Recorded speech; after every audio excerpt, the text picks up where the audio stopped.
Hello, everyone. I am so excited to be here with you on this very special day.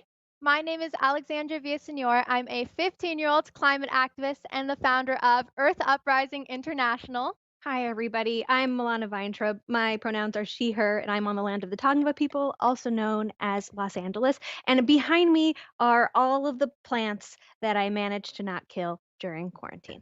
Well, hello and welcome to the 51st anniversary of Earth Day. Thank you to each and every one of you for joining us today. We are so excited to be here with you all. Our first segment of the day is a land acknowledgement and climate prayer. The land acknowledgement is led by Beth Roach, tribal councilwoman of the Nottoway Indian Tribe of Virginia, and Jacqueline Russell, director of Decolonized Futures of the U.S. Department of Arts and Culture. So, as we work together, all of us, to restore the earth, we must first recognize and respect the indigenous people who are the traditional stewards of this land. And since many of you are tuning in from all corners of the earth, we invite you to do the same. It's a quick search to find out whose land are you on and the history of that land. So we invite you to do that now. Yukarihota se egwe hegwe one chukaktikekwa. Yukarihota se inea honroch one chukaktikekwa. Yukarihota se awa one chukaktikekwa. We are gathered to give thanks for the people, all of y'all, and all of the ancestors of the lands in which we work so hard to protect. We are gathered here to give thanks for the lands. All of us are on sacred land, so we gather here to give great thanks for our lands, and we gather together to give great thanks for our awa, our water. Our shared waters are what binds us all, and with that we become one mind. Nawe. My name is Jacqueline Russell. I'm the Director of Decolonized Futures and Radical Dreams at the U.S. Department of Arts and Culture. I'm a citizen of the Navajo Nation and connecting from the Pueblo of Santa Ana. As we celebrate Nahasa Nehema, Earth Mom, we pay homage to the wisdom of Indigenous stewards, both present and ancestral. The USDAC calls on all organizations, governments, and individuals to open every public gathering with an acknowledgement as Indigenous peoples' protection of the water, land, air, and cosmos is continuous and vital to our world. Hundreds of years ago, in villages throughout Europe, there were women, often called witches, wise women, who had a very special role to play in their communities. They held aloft in the consciousness of people a sense of divine partnership with nature. Their outlook was replaced by a religious perspective that said that God had given the earth to man to use for mankind's purposes. We were to be good stewards of the earth, but basically the earth was here just for us to use. That rupture was the beginning of what we now experience as the environmental crisis. That's where it all got so off. That's where the disconnection occurred. But it is the religious and the spiritual portal as well, where now the reconnection is occurring. As voices from throughout spiritual and religious traditions, and most importantly, from deep within the human heart, are answering the call for reconnection. Because Mother Earth needs us. We need her. She's answering our call. We're answering hers. We hold brothers and sisters who suffer from storms and droughts intensified by climate change. We pray that the web of life may be mended through courageous actions to limit carbon emissions. We pray for right actions for adaptation and mitigation to help our already suffering Earth community. A planet that you have set on automatic that gives to us every good and great thing. Allow us to be good to your planet and good to one another, we pray. Amen. It is a collective responsibility upon all humanity to preserve the environment and to make this world a better place, leave this world as a better place to live for those who will come after. May God bless us and preserve us. Almighty, divine, righteous God, let me thank you on behalf of all of those who believe that we need a cleaner environment. We thank you right now, God, for the air, the water, the birds, the bees, the trees that make us a livable planet.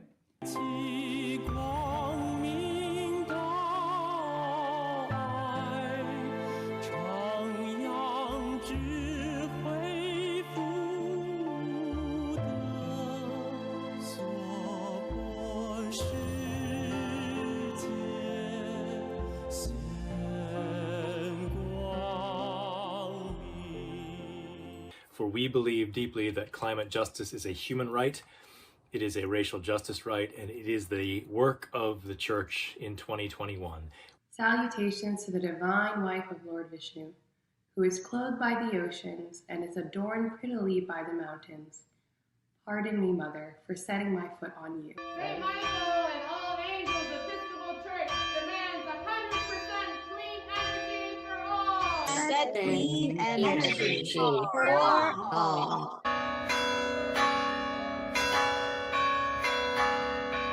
Andrew Lutheran Church of Beaverton support 100% clean energy.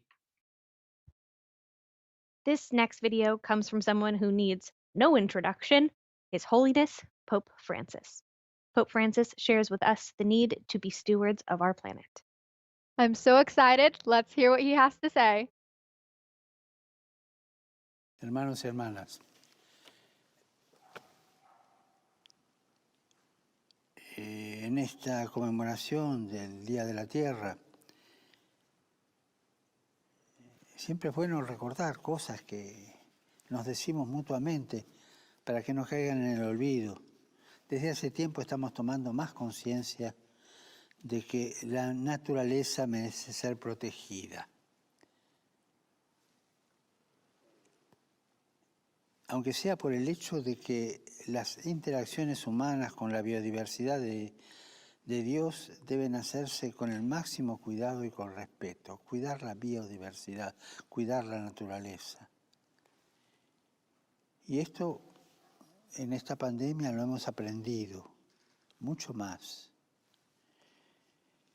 También esta pandemia nos ha demostrado qué ocurre cuando el mundo se para, hace una pausa, aunque sea de unos pocos meses, y el impacto que esto tiene en la naturaleza y el cambio climático de una manera tristemente positiva, ¿no? Es decir, hace daño.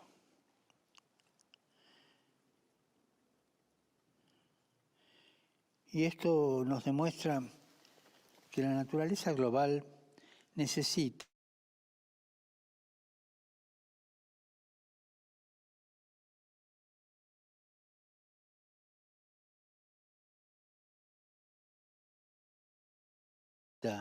sobre lo que necesitamos hacer para crear un planeta justo, equitativo, ambientalmente seguro. En resumen, la pandemia del COVID nos ha enseñado esta interdependencia, compartir el planeta.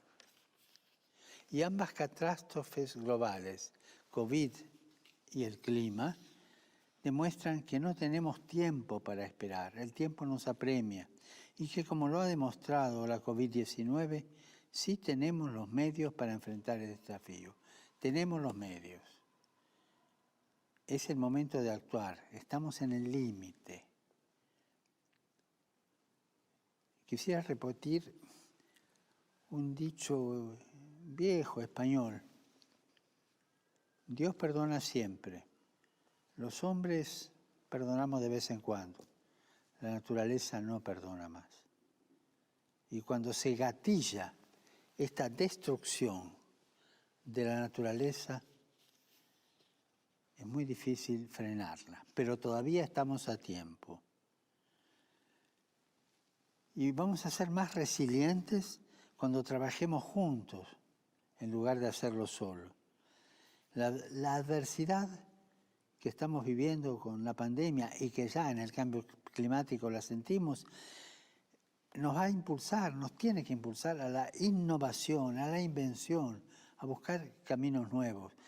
De una crisis no se sale igual, salimos mejores o peores. Este es el desafío.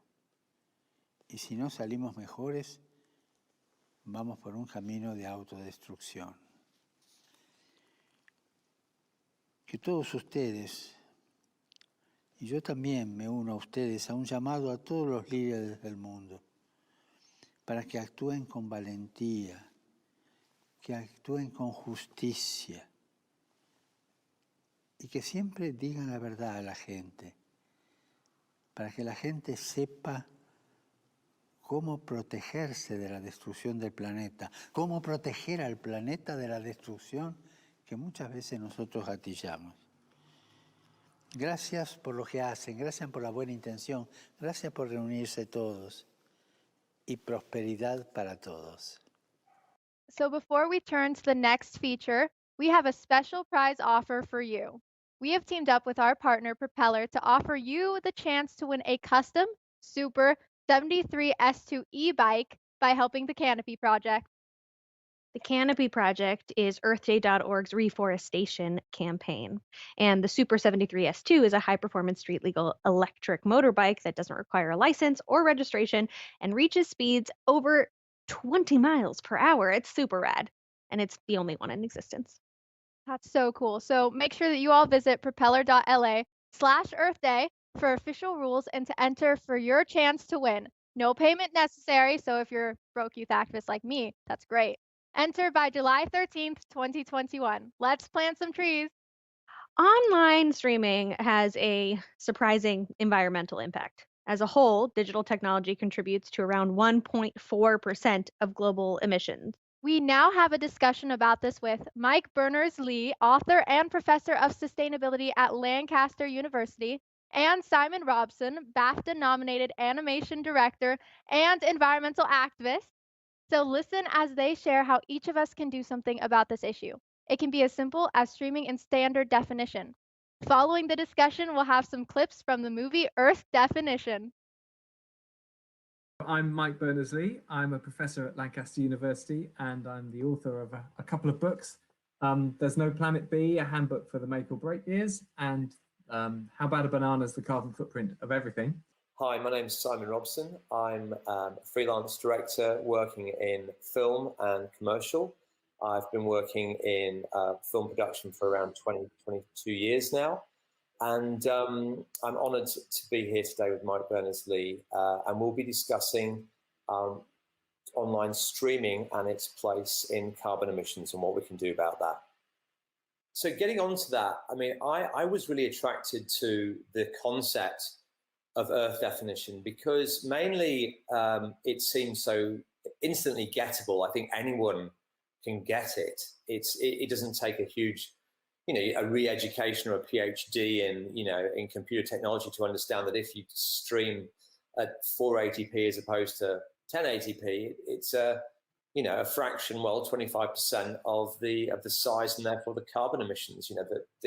The server sends you a smaller file, takes less energy in doing so.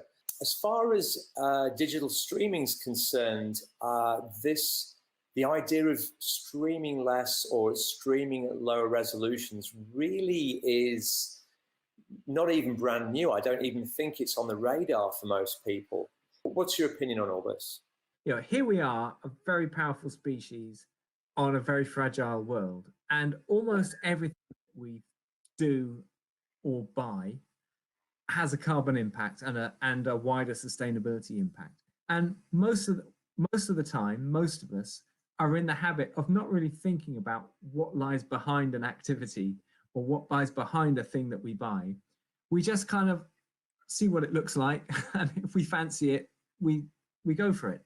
And actually we need to tune into a completely other way of being, which is that you see something on the shelf and you go, oh, what does this mean? What did it take for this to be created? Who made it? Did trees have to be chopped down? Was there pollution? Were there carbon emissions? All of that. And when it comes to ICT and streaming as part of that, it's particularly difficult because you really, really can't see it at all. It's very abstract. You have to try and imagine as best you can. When you click on this particular download with this particular resolution, you have to imagine your computer doing its work, the network firing up, the transmission through the network. You have to imagine the data centers doing a bit more work, and all of that. And you have to imagine the fact that you're stimulating the market for higher resolution, new end user devices to be created, and all these ripple effects through the economy. And you have to think, is this what we want, or is this actually something that on this occasion it's needless? Maybe you're in a situation where there's a whole group of you sitting down to watch a film on a very high resolution screen. You're really looking forward to the fact that it's some fantastic cinema mode, and on this occasion it's worth it. Or maybe you've just kind of, you're sitting there with a tablet of some kind, and you don't need the high resolution. You're not going to benefit in any way at all from the high resolution, and you just be, just a bit of thought about the fact that there is an environmental burden associated with it. Well, maybe I'll just very simply make the more environmental choice. So just having it in the back of our minds so that it factors into the decision-making mix in some way, all the time is where we need to get to. Yeah, I totally agree. I mean, we use that sort of decision making all the time in our normal lives. If we eat out with friends, we may go to a nice restaurant. If we're by ourselves, we go grab a sandwich. There's no need. And so I think that is part of the human experience. So yeah, no, I totally agree. I think, like anything, it's forming a habit, I guess. It's putting the message out there. It's letting people understand that this simple thing they could do can make a difference, but then it's forming the habit. And I think that possibly also comes from discussion amongst peers and friends, like, I didn't realize, did you know? So I think that from my point of view, it's quite exciting, to be at the beginning of this messaging, and hopefully the dialogue will spread. That's what I hope for. Earth to you. Yes, you. You might not be aware of this, but every online video you've ever watched had an impact on our one and only planet. Here's why. Whenever you play a video, you use energy that emits carbon, and every video on your favorite platforms usually autoplays in high definition. But the number of pixels in HD videos are at least 4 times higher than standard definition. This means HD takes 4 times more energy and emits 4 times more carbon into the atmosphere. But here's the real problem. Most people watch these videos on mobile devices, where the screen is so small you can't really tell the difference between high and standard definition. And so you and billions of other people emit at least 4 times more carbon than necessary. But there is one simple down-to-earth solution. You know it as standard definition. We call it Earth definition. The new standard in streaming, and a green alternative to HD that allows you to make a better choice for the environment. You see, switching quality settings on online videos has a chance to make a real, meaningful difference for our one and only planet. So next time you watch a cute cat video on your phone, stream responsibly and choose Earth definition. We promise you won't even be able to tell the difference, but our planet will.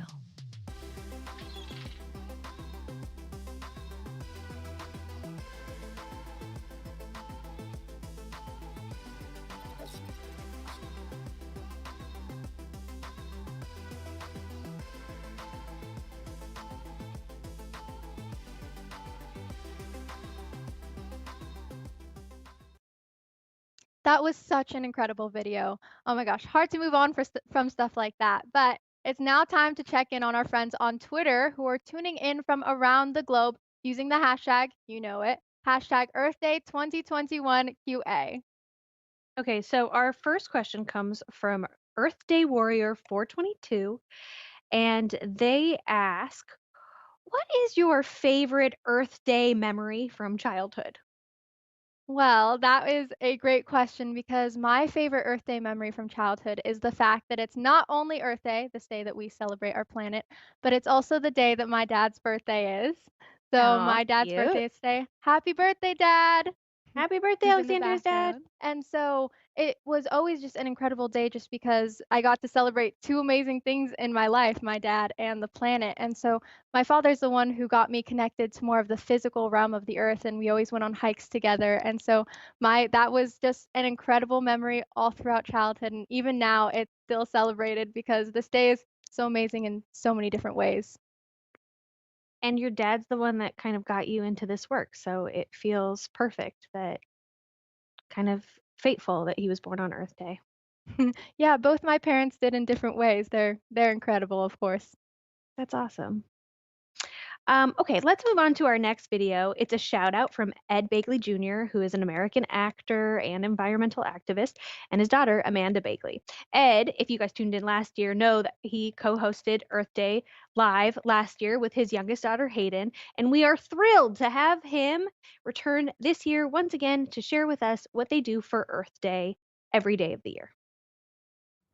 Hi, I'm Ed Begley Jr., and I've been celebrating Earth Day for 51 years. I'm Amanda Begley, and I've been celebrating Earth Day for 43 years. One of the best things we do, I think, is take public transportation, right? It's my favorite climate solution. Mine too. Take a bus, get around, see the city. Yep, I take my bike too. We both are avid cyclists. Yes, love that. I started in 1970. I was a broken, struggling actor, so I couldn't do a lot, but I did what I could, and I continue to do that to this day. Do what you can for Earth Day. 51 years. Happy Earth Day. Happy Earth Day. Kathleen, I could hear you Hi, from this is DC, Kathleen but I Rogers, cannot see you. from Earth Day Network. And I just want to thank all of you for being part of Earth Day Live today. And I want to give a special thanks to UPS, a company that we have partnered with for almost a decade, planting millions of trees around the world. And those trees have saved lives, prevented flooding, provided biodiversity habitat, stored carbon, and been a truly important project for many people around the world. I also want to thank UPS for delivering COVID vaccines around the world, and also for all of their drivers who have delivered to us when we've been at home sequestered for a really long time. I also want to applaud UPS for having planted already since 2013 15 million trees, and for their commitment to plant 50 million trees by 2030. Thank you so much. Okay, up next is a very interesting panel about climate change and overpopulation, bringing together leaders in this space. We are joined by moderator Chris Packham, who is a naturalist, broadcaster, author, and environmentalist. Florence Blondell, award-winning journalist and digital storyteller. Professor Amita Vyas, director of the Maternal and Child Health Program in the Department of Prevention and Community Health at George Washington University. Stuart Pym, professor of conservation ecology at Duke University and founder and president of the nonprofit Saving Nature, and Terry Spar, naturalist, environmental activist, founder, executive director of the nonprofit Earth Overshoot, and producer of 8 Billion Angels. 8 Billion Angels is an award-winning documentary that asks the question, are there too many of us for planet Earth? It tells the stories and solutions of everyday people and brings us an alternative vision for the future.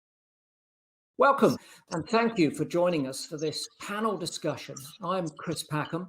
I'm a naturalist, a broadcaster, an author, but principally, I think these days, an environmental campaigner. And I'm very pleased to be here to moderate a discussion about the issues raised in an award-winning documentary, 8 Billion Angels, produced by Terry Spar. Now, this film takes viewers on an immersive and an emotional journey around the world, and it interacts with farmers, fishermen, and others as they share their experiences of confronting a critical issue that I think is very often overlooked or ignored in everyday personal, political, certainly, and international discussions. And what we want to do this evening is to make sure that that issue isn't ignored. We want to promote some thought and discussion. And on that account, I'm very pleased to say that we've got a fabulous panel. Now, I don't know any of them personally, so I'm going to introduce them from their CVs that I stuck my nose into earlier, and I very much enjoyed doing that. First off, we've got Florence Blondell.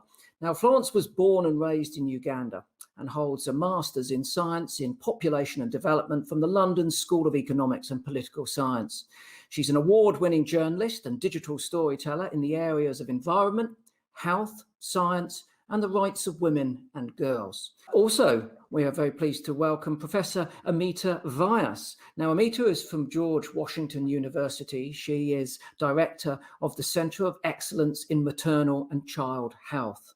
She earned her doctorate in population and family health sciences from Johns Hopkins University. And in 2015, she joined Girl Rising, a global campaign for girls' education and empowerment, and she led its national campaign in India. Again, welcome, Amita. Stuart Pym, we're very, very pleased indeed to have Stuart with us. Stuart is Professor of Conservation Ecology at Duke University's Nicholas School of the Environment, and he's also founder and president of the non-profit Saving Nature. The Institute of Scientific Information has ranked Professor Pym as one of the most highly cited environmental scientists for over a decade, quite an accolade. But he has another one, another feather in his cap. He was awarded the 2019 International Cosmos Prize, viewed as one of the most prestigious honours presented in the environmental field. And this is, of course, for recognising his groundbreaking research on endangered species. And I know that he's there alongside Jane Goodall. I'm certain Sir David Attenborough's got that, Richard Dawkins too. So in the upper echelons of environmental scientists. And last, but of course by no means least, Terry Sparr, who's a naturalist, environmental activist, and the executive director of the non-profit Earth Overshoot, and of course the producer of 8 Billion Angels. And before we get into any detail about the content of that, I'd just like to say, what a fantastic film. Extraordinary production values. It looks beautiful, and that carries us through something which is often challenging and quite emotionally difficult. Before we get started with our discussion, our conversation, let's take a look at a trailer for this fantastic film.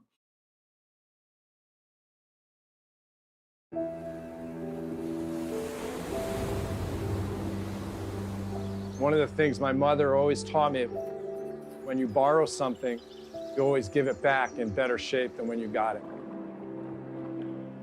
We're not doing that. The Earth tells us that it's in trouble in a bunch of different ways. Climate change, mass starvation, ecological disaster. We're seeing the effects all over this planet. The oceans are sick. The air is unbreathable. Farmland is turning to desert. We are in the process of killing ourselves. We are trashing the planet. Why are we doing that? Population growth, it's an overwhelming problem. The Earth is just plain ravaged by too many people consuming too many resources. The numbers will continue to grow. 8 billion isn't sustainable. It's been ramping up and ramping up. We need to turn things around. There is no excuse to bury our heads in the sand. Action is the antidote to despair. It's not hopeless. There are many things we can do. We know we can change societies. It's a matter of people making the commitment. We don't have the time to waste. We still have coral reefs. We've still got forests around the world. Now's the time to save them. If we continue like we are, they're going to be lost. We need to figure out how to live in harmony with planet Earth. It's for not only my grandson, but it's for all of yours. The hope is that people will realize we're all in it together.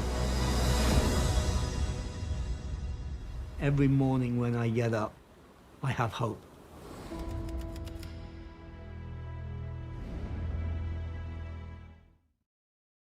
I watched the film twice, and I spent a lot more time than the watching time thinking about it afterwards. It's a fantastic piece of work. Why don't we start with Terry?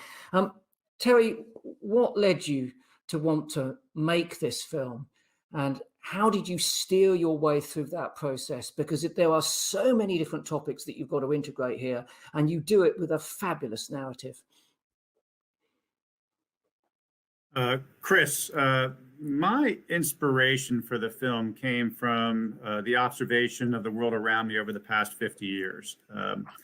Despite warnings expressed through events like Earth Day, the renowned books by like Rachel Carson's Silent Spring, and 33 international climate conventions over the past half century, every symptom of planetary and human health has been growing worse, not better. And I recognize that, we needed to do something different, that the normal solutions are not working, and we have to dig deeper. And that's what inspired me to make the film. I think that what the film so compellingly displays is that some of the problems that we consider in isolation are in fact very clearly not isolated. They're very much part and parcel of a bigger human impact problem. There are a lot of people using a lot of resources and generating an enormous amount of waste. Now, why is it, when that is so plain to see and so brilliantly displayed in this film, that we find it so difficult to talk about it? Amita, why is that, do you think? So I want to echo your sentiments. This film was truly powerful and beautiful. I think that we need to do more storytelling about these issues. I think that people need to understand, they need to empathize, they need to understand how they can take action. And that's probably been one of the missing pieces in sort of the whole landscape around environmental justice and environmental policies. I think we also need to consider, when we talk about issues related to population growth, that, over the last several decades, we have really made widespread progress and transformed how we talk about population growth, right? We've really moved from a time where we talked about population policies and population dynamics, a time in the 1960s and 70s of great human rights abuses with one-child policies and sterilization camps, to really talking about reproductive health, reproductive rights, and reproductive justice. And at the center of that really is girls and women. We know that when girls are educated, they're less likely to marry early, have early childbearing, they're more likely to space their births. And so when women are educated, when they're empowered with voice and agency, when they have access to modern methods of family planning, they make healthy choices, not just for themselves, not just for their families, but for the planet. Florence, can I come to you? When you step outside of your day-to-day role as someone who talks about, thinks about, and tries to solve some of the problems of population, when you meet other people, how do you find trying to engage with them? How do you find trying to raise this issue? Very often it can be seen as quite a confrontational thing. Talking about population, actually, it's kind of a highly divisive topic. And like Amita has said, historically, there have been draconian policies, coercive family planning, which is really unacceptable. But this has changed. And more people are now actually open to talking about population, especially in the low and middle income countries. Of course, out here in the global north or the high income countries, some people are still suspicious. They accuse anyone who talks about population of being a racist. But hey, I say there's nothing racist about wanting to see that a woman gets the agency that she deserves. Thank you, Florence. Terry, when it comes to reducing consumption, it's quite difficult, isn't it? It's almost like we are brainwashed to want more stuff. And do you think there's any chance that we can actually retrain people so that they will understand that stuff doesn't make them happy? Jane Goodall in the film opens up essentially saying that we can provide for human need, but not for human greed. And she's right. But there's some awfully difficult obstacles ahead of us, and to reduce consumption to the degree necessary to achieve long-term sustainability. And the magnitude of the problem is just enormous. Human behavior is another one, because most people do like their stuff, even if there may not be a lot of intrinsic value to it. And we have a financial system across the globe that provides feedback loops that makes it very difficult to reduce our overall consumption. Amita, you've worked extensively in India, and we see in the film a disparity in India, in that in Kerala, many of these issues have been addressed. They're part and parcel of everyday life. And there does seem to be a political will there to make it socially, economically, and ecologically viable to have a smaller family.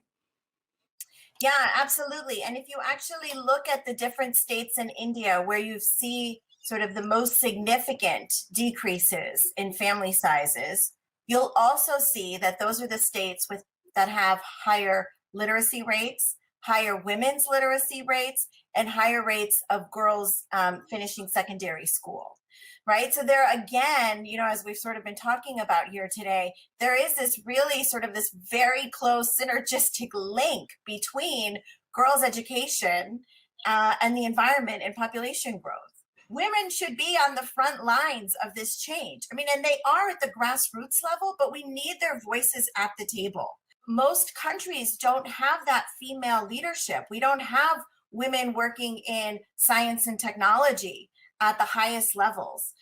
We don't have women in sort of those policy making and decision making positions to voice those opinions. So women and gender equality to date has not been centered around the entire environmental movement. Isn't it time that we now banged the heads of economists firmly against those of ecologists, so that they could find some common consensus which would allow us to move forward in a far more sustainable way? We do have to create a culture, Chris, as we talked about, balancing consumption with what Earth can provide us. Every growth in our numbers as humans has an equal and opposite impact on the health and welfare of the environment and the animal world. And it increases their vulnerability and rates of extinction. So yes, economists do need to change their way of thinking from a mentality of growth and GDP to one of how can we live in balance with nature. Florence, in sub-Saharan Africa, your experiences in Uganda. I mean, I've been to Nigeria, which has a burgeoning population and a very young population now as well. There didn't seem to be a lot of political will there to address this issue. Do you think there's hope in places like Nigeria? So yes, politicians are coming on board. They are willing. There's going to be political will. I see this happening going forward. Population is a major concern now on the continent, and most African countries actually have good population policies. I know people fear when they hear the word public policy, population policy when it comes to population issues, but we have humane, voluntary, good population policies. Stuart, towards the end of the film, a woman says, action is the antidote to despair. And I think that anyone who watches this film and considers its content is going to be moved because of the honesty of the participants. They speak with authority because they're talking about subjects in which they've invested enormous times and energy to understand, or about their personal experiences, which they recount again so fabulously candidly. So no one's going to be left with any doubt that there is a problem here and that there are potential solutions. But what action can any of the viewers take to actually make a difference? We do not have to live as high on the hog as we do without having, without harming our lifestyle. We can engage our politicians. We can make sure that these environmental issues are heard and are heard clearly. We can hold their feet to the fire until they do things. Amita, what about you? I have great hope in young people. I think young people want to make change. They're looking for ways to make change. And I think that films such as 8 Billion Angels is so powerful because it doesn't just tell these stories, but it provides clear calls to action. And we know, we've seen that films and storytelling with true calls to action can really create global movements. And so young people are going to see this film and they will reflect on it, and it will spark action in their lives. And I think that, we live in a world of social media where messaging and actions can go viral very quickly. And I think that films like this have the potential to do that. And I think young people are ready for that. And so that's where I really see hope. Florence, if you could instruct everyone to do just one thing to make a difference in the wake of a greater understanding of these issues, what would it be? Honestly, at the moment, I would encourage most people to consider having smaller families, including myself. I would encourage most women to consider late marriage. I would encourage them to consider late childbearing, because it all matters when it comes to the environment. Terry, this is not a film that you've made because you had nothing better to do. What was your ambition, and what is your ambition for this film? Honestly, I want a world for my children that they can live in that is livable. I want them to have those same opportunities we had to be able to experience nature and the abundance of it and the diversity of it, and to be able to breathe clean air and drink clean water. And I would encourage, a culture, where, and this is going to what Florence said, where having a small family becomes a symbol of parents who really care about the climate, the environment, and a better health for future generations. Thank you very much indeed. 8 Billion Angels will be screening throughout theatres in North America online starting on Friday, April the 23rd. For more information about the film and how you can see it and support a local theatre, go online to 8billionangels.org. So that's the number 8, billionangels.org. On behalf of the panelists, Terry, Stuart, Florence, and Amita, I'd like to wish everyone here a safer, better, more just, and more sustainable world. Thank you. So I heard someone mention hope in that last segment, and I just want to say that youth are the hope, but that does not mean you all adults are off the hook. Make sure that you stand behind us with all of this action, but I'm sure that that will inspire so many young people. But now it's time to check in on our friends on Twitter who are tuning in from around the globe using the hashtag EarthDay2021QA. So there's a question here for Milana from @JohnJWatts from Twitter. He asks, what environmentally responsible daily habit has been the most difficult to transition to?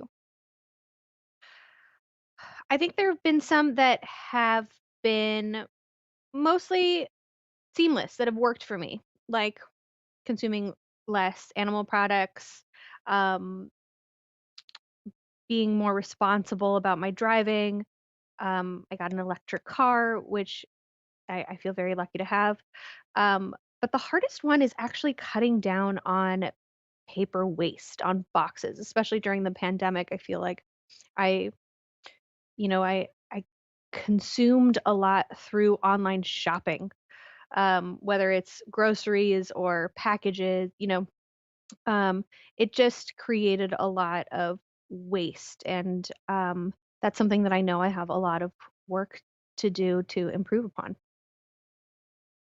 Yeah. Speaking of waste, did you know if food waste were its own country, it would be the third largest greenhouse emitter following China and the US? That's crazy. I cannot believe that. This is because 1/3 of edible food is lost or wasted each year.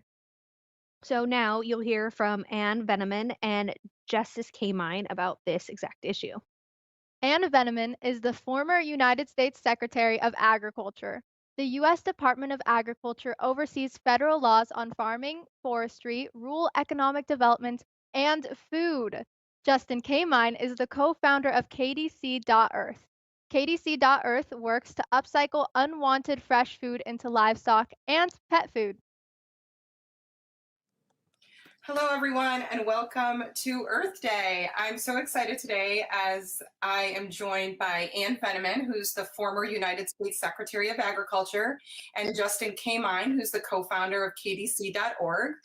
Today's discussion is going to be all about food waste. And so I would like to get into the conversation with you both today. And I kind of just want to start off with what is food waste, and how does food waste contribute to the climate crisis? Anne, we'll kick it off with you. Well, great, and thanks for the opportunity to be here today. Food waste, as you say, it is a global problem. In the United States, it is primarily a problem of discarding food at the consumer level. So whether you buy too much food, or there's food that's thrown out from restaurants, or There is food that's not harvested. We saw food that wasn't used because of the shutdown of all of the out of home during the COVID crisis. So a lot of food does get wasted. In the developing world, it is more an issue of food that gets harvested but gets lost either in transportation or in storage and doesn't get to the consumer. So you have a global problem, but in some ways it's focused a bit differently depending upon what part of the world you're in. So I think it is a large contributor to greenhouse gas emissions. If you're wasting food, that water and that land that was used to grow it is being wasted. And as well, if it goes to landfill, it creates methane, which is greenhouse gas emissions, contributing to climate change. So it's a big, important issue that we must pay attention to. Yeah, and I think what's so unique about food waste is it's tangible to everyone. Everyone has done it, unfortunately. Not just the farmers, not just the supermarkets, not just the supply chain, but everyone's had their dinner plate and scraped their leftovers into the garbage. That is food waste. Entire supply chain, there is different aspects that people are wasting on. And I think that's what makes food waste so uniquely tangible to every single consumer. You know, some people might say, you know, I throw just a little bit of food away. I throw a pepper, I throw some onions, and it's just a little bit. Why should I care? And can you tell us some of the benefits of reducing food waste? Well, I think everybody has to play their part, and obviously there is a lot of food that does get thrown away in this country. I mean, Justin and his group have a very good solution for taking the product that's thrown away at the grocery store level because it's not quite good. It's not quite right for the consumer anymore. It's a little bit, you know, overripe or whatever. But I think everybody can play a role. Part of the problem, I think, today is that too many people really haven't learned how to cook and use everything they have. I also think that we really have to look at, you know, what we're buying. Are you buying too much in bulk? Are you know, it's a good deal at Costco, so, but you really are never going to use that much. So it's a matter of buying what you're going to use, planning well, looking at your meals, and not purchasing what you're not going to need for the week or for the day or for, you know, your family. And I think on top of that, it's also the human connection to the farm, right? We throw away 40% of the food that we grow. That's absolutely insane. That's assuming that we walk into a supermarket and you buy 5 bags and you just throw away 2 of them, right? It's the appreciation for the farmers, it's appreciation for the soil, the inputs that actually went into that food, the animals that were grown to actually create that food. And that's what's oftentimes missing from the human connectivity of what we are doing as a consumer to what actually went into that product to actually really create that. And I think that's the connectivity that I'm so excited that Earth Day and all these documentaries are really making, is that personal and that human connectivity and that link to the environment and to what we are consuming and how we are producing it. What is one thing you can tell our audience that they can do today to combat this problem and help reduce their carbon footprint? The biggest and most impactful thing that I think that people can now do is that as you start to see brands come out with upcycling and the carbon reduced claims that are actually scientifically backed, and engage with the brands and the solutions that are really part of the ecosystem that is where we have to go, I think that that is the telltale sign to the biggest retailers, the biggest companies, and enabling the consumers to really start to drive that economic vehicle. I would say use your leftovers, buy less, and compost what you can't use. Wonderful. Well, thank you both for joining us today. Happy Earth Day to you both. Happy Earth Day to you. Thanks for doing it. Thank you. Wow, I just learned so much from that, and I hope all of you did too. Moving on, the Canopy Project is EarthDay.org's reforestation campaign. So for only $1 US, 1 tree can be planted. Since 2010, the Canopy Project has planted millions of trees with the goal of restoring damaged ecosystems. And since the beginning of the 20th century, the area of the world's forests has decreased by about 20%, which is devastating.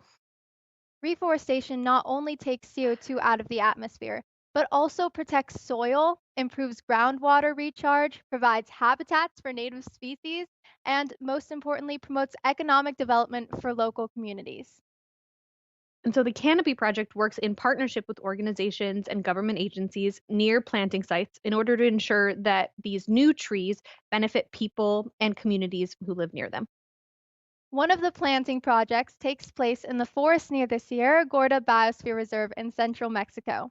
In the upcoming video, Marta Patti Ruiz Corzo, director of Grupo Ecológico Sierra Gorda, will tell us about her work to restore this area in cooperation with nearby communities.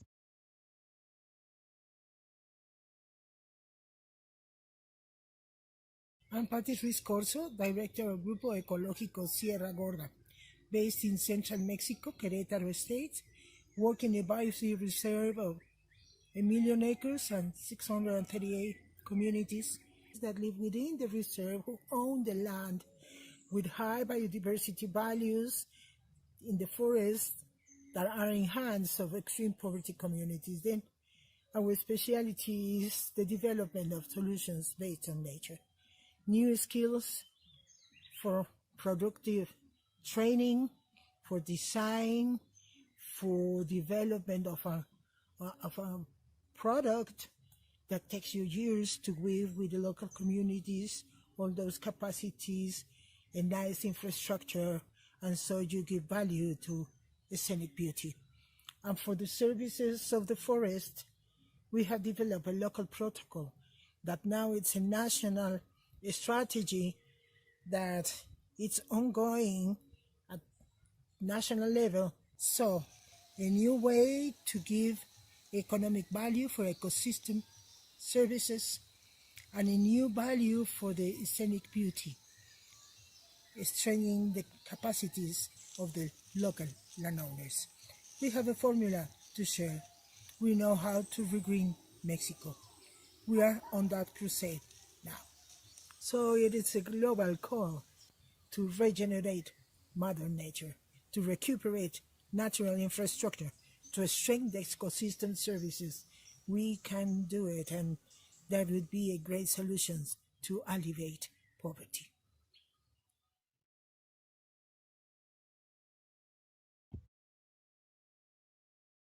Biochar is produced by burning organic material known as biomass and is similar to charcoal in substance. It is recognized for its ability to mitigate climate change through carbon sequestration and improve soil quality. At the same time, the concept of biochar is nothing new. Today's biochar technology has its roots in a 2,000-year-old indigenous practice of creating fertile, dark soil in the Amazon basin.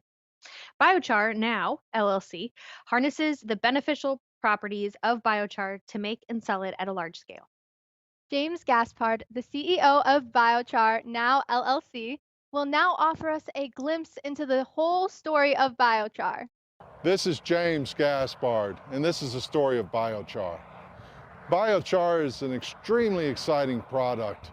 This product has many uses in our current need to address climate change.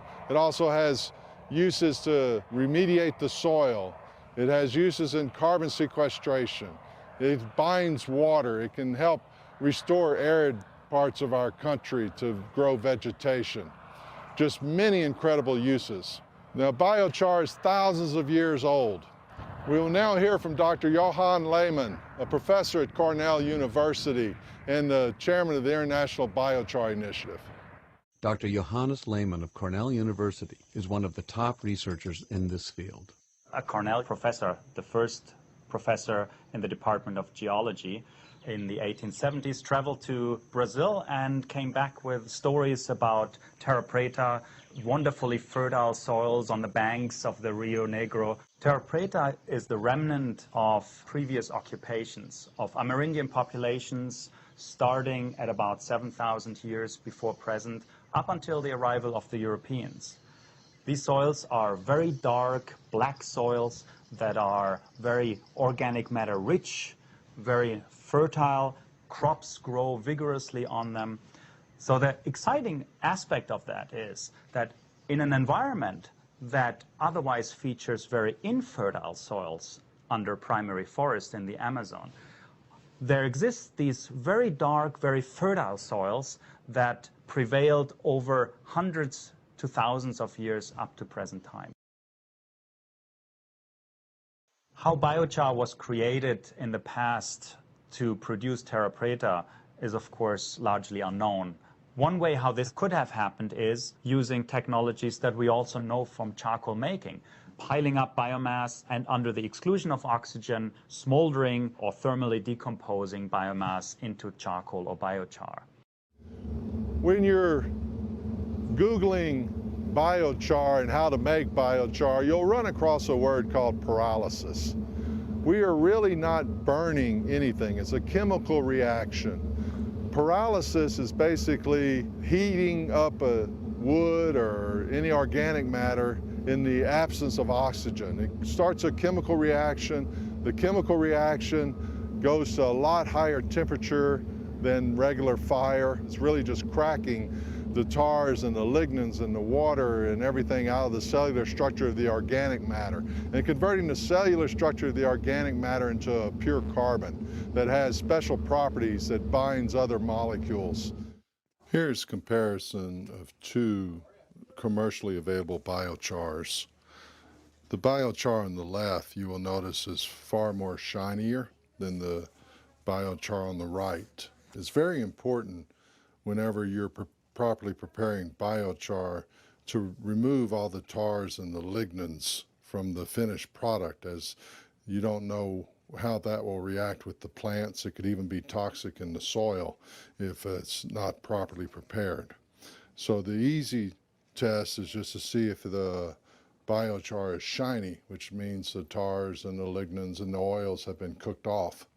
As you can see on the right, there's more oils and stuff on the face of the carbon. Another simple test would be just to simply hold it in your hand and see if anything stains your hand, which the oils on the poorly prepared biochar would stain your hand, and the properly prepared biochar, you'd be able just to wipe it off. Agriculture is the most destructive human activity on the planet. Can we feed the world without destroying it? The difference between death and life, between extinction and abundance, is the difference between dirt and soil. Roughly 30 soccer fields worth of soil are lost every single minute. Today, 70% of our planet's soils have already been destroyed. At this rate, the Earth runs out of farmable soil in a mere 60 years. Biochar improves soil in many different ways. It retains nutrients for plants that would otherwise be lost by leaching or to the atmosphere. It enhances microbiological activity, retains water, and increases crop yields. A plot where we applied additional charcoal, yield is much bigger, so there is corn. And this is a plot where we applied charcoal and mineral fertilizer. And this combination, last harvest we had an increase in crop production of 880% in comparison to mineral fertilizer without charcoal. In this part of the world, we have really poor soils. So our soils are basically decomposed granite and other just poor quality soils without a lot of organic matter in them. The biochar can be the foundation in the soil to create a living soil.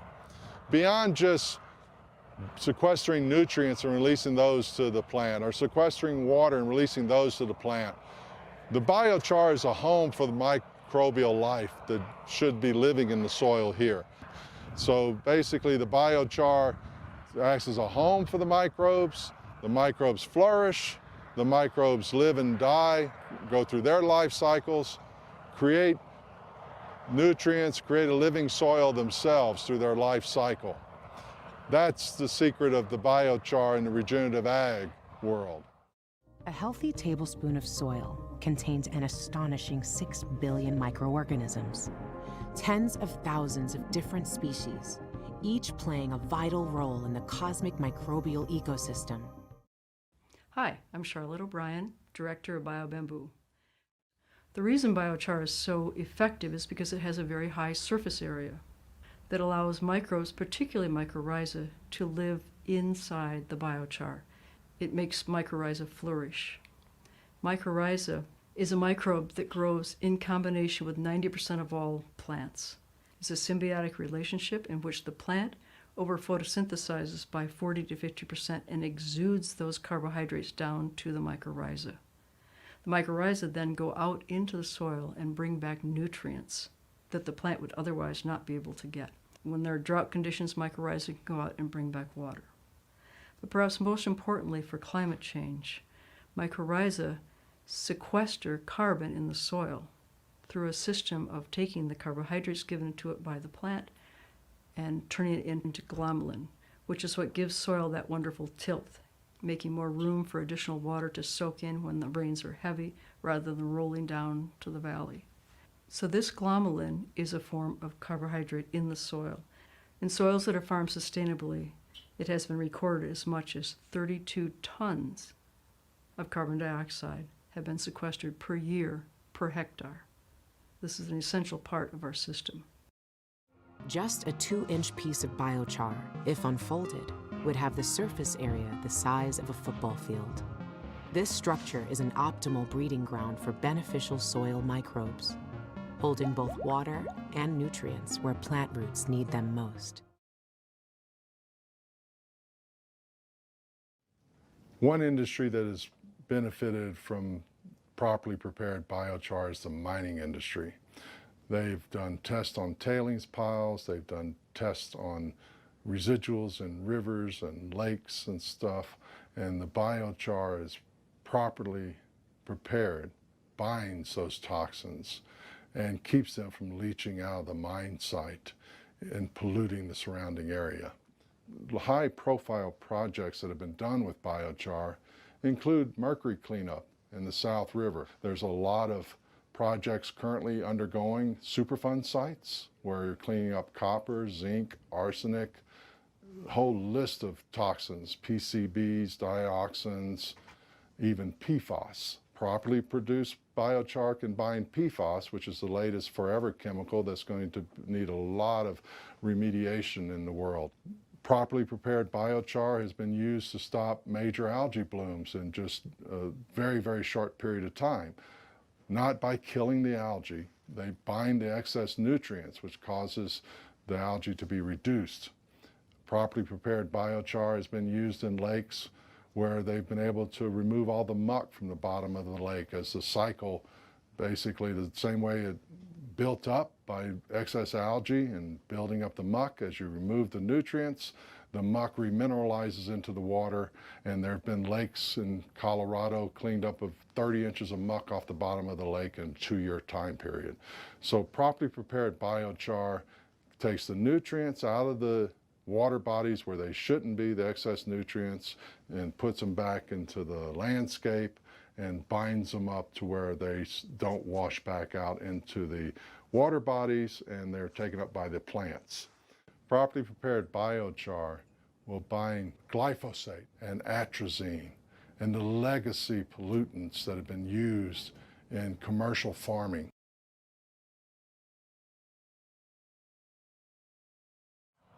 Properly prepared biochar is an essential part of the carbon strategy to restore the balance of our atmosphere and the carbon in the atmosphere and to draw down the carbon. We take the waste wood and we convert it into a pure carbon. So the carbon that was sequestered into a tree or to other waste wood products, basically, if you leave it to rot in a landfill, it'll go back into a gaseous state and go into the atmosphere. What the properly prepared biochar will do is break that carbon cycle, sequester that carbon for thousands and thousands of years. In essence, drawing down the carbon out of the atmosphere. CO2 is measured right here in Hawaii every month. It has been done since 1958. As you can see by the chart, we go up, up, up. We're increasing at a rate of about 2 parts per million every year. Right now at about 390 parts per million, heading towards 450 parts per million, which is considered the tipping point. That gives us 25 to 30 years to begin to resolve this problem. NASA's Goddard Institute has given us a mandate of drawing down 36.85 gigatons per year for 30 years to return the Earth to balance. That is an enormous amount of CO2. CO2 can only be drawn down by natural forces. There's no magic vacuum cleaner out there that's just going to pull it down for us. We must work in conjunction with nature. Doesn't matter how much we reduce our emissions, we still have to pull down what's there or global warming will continue to increase. The biobamboo system does just this by drawing down CO2 levels, environmental restoration, microclimate balancing, rural poverty alleviation, soil rejuvenation, reforestation with bamboo, new technology deployment, food security, erosion control, and bamboo as a building material. The question is, what would it take to make farmers in the tropics and subtropics spontaneously plant more bamboo on their marginal lands? And the answer is, give it a good market price. Tie it to the world economy. So what would tie bamboo to the world economy? Making it a designated biomass that replaces fossil fuels. And then, of course, people will plant it. So the system is this. The CO2 goes into the bamboo. It also goes into the ground under the bamboo. Some bamboos are nitrogen fixers, as well as the companion plants that are also nitrogen fixers. The bamboo is used as a biomass that goes into pyrolysis that produces electricity, thermal energy, bio-oil, and biochar. The biochar is put on agricultural fields that then increases their crop yield, and that additional increase goes into farmer retorts that make additional biochar, and that additional biochar goes in onto additional farmer fields, so you have an exponential drawdown. And the question is, who wants to do the work? Who will do the work to draw down carbon dioxide? Who will help nature do this for us? And the answer is, there happen to be about 3 billion people on the earth that are either unemployed or underemployed. I call it the bamboo culture of people that tread lightly upon the earth. They use infrastructure that's been put there by their ancestors. This is actually one of the best paying jobs in this entire region. It would help this area if some of the outside income from the world economy were to come into it. And this system of paying people to grow bamboo to draw down CO2 would help them stay in those villages where they want to stay with their families. Biochar is an amazing product. What old is new again. They knew how to do this thousands and thousands of years ago to clean up their environment and to grow more food. All we have to do is go back to what was known thousands of years ago, and we can properly restore our climate. We can reduce the toxins we've emitted into this environment. We can grow more food, all naturally, all organically, all the way nature was meant to be. The biochar has properties that interacts with the plants since the beginning of time. Nature's been needing this product forever, and it's time for us to restore our earth. We now hear from Prince Albert, His Royal Highness of Monaco, who speaks to us about the need to protect human Earth and planet health. He reminds us about this time last year. Despite much of the world sheltering at home, we did not forget about our duty to take care for the planet. This year, he brings us optimism about the opportunities to come. He speaks to us about now being the perfect time to take into account the needs of our planet. Ladies and gentlemen, dear friends, 1 year ago, the 50th edition of Earth Day took place when the COVID-19 pandemic had just exploded throughout the world. Despite the dramatic and unprecedented situation, it was proved that we were capable of taking innovative actions for our planet. While the world was facing an unknown threat, while many of its activities had been shut down, thousands of our contemporaries joined forces so that we could not forget ecological imperatives and our duty to protect the environment. A year later, we are in a slightly different situation. Although the virus is still hitting many regions of the world, we can foresee an end to the crisis. We can start to think about the post-pandemic world. To do so, it is more necessary than ever before to take into account the needs of our planet, and I believe that this is the right time to do so. Like all crises in history, the one we are experiencing has prompted us to think about our past mistakes, our current priorities, and our future objectives. Our mistakes were often to think that we were invulnerable, to think that the unprecedented power acquired by humanity protected it from every danger. Not to understand that this power was itself the main danger. We have forgotten that we owe to the biodiversity of which we are a part, to the climate which makes our life possible, to the ecosystems in which we live, to the ocean on which we depend. Our priorities are now to protect ourselves in the long term, to take care of our health, but also the health of planet Earth. To understand that the two are connected and that we have no future, and that our children will have no future if we do not protect the environment that make our life possible. As far as our objectives are concerned, they must be to mobilize the resources and energy necessary to achieve this, to ensure that the crisis we are going through really leads to a world that is more aware, more responsible, and more sustainable. I believe that the circumstances are now in place for this to be possible. Many governments have committed to making important changes. I'm thinking especially, of course, of the United States of America. This very day, the summit organized by President Biden and a special envoy for climate, John Kerry, is a very powerful message and at the same time, a real opportunity to change things. It is this movement that brings us together again today. This is what every single one of us needs to nurture, encourage, guide, and support with all the means and all the tools we have available. This is what I strive to do on a daily basis with my government, my foundation and its partners in Monaco and everywhere in the world where we are active. Our primary concern is undoubtedly to ensure that each and every one of us is aware of his/her responsibility and power.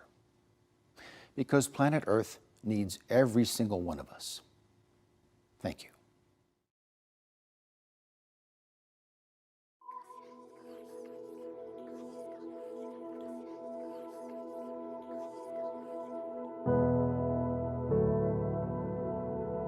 Our Earth.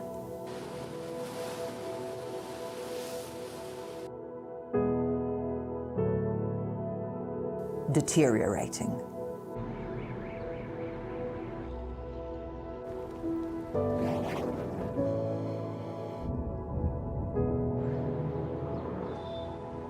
Life as we know it, threatened. It doesn't have to end this way. All this damage can be reversed, and the ways to do so already exist.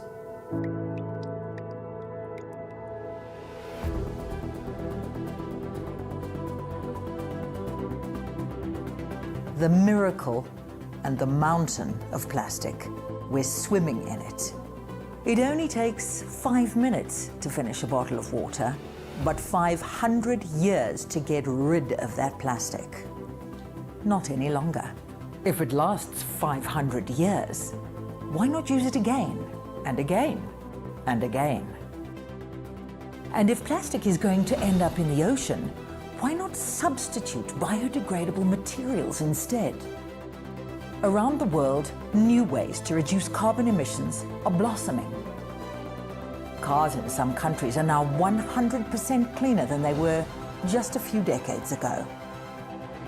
New jet engines are far more efficient than ever before.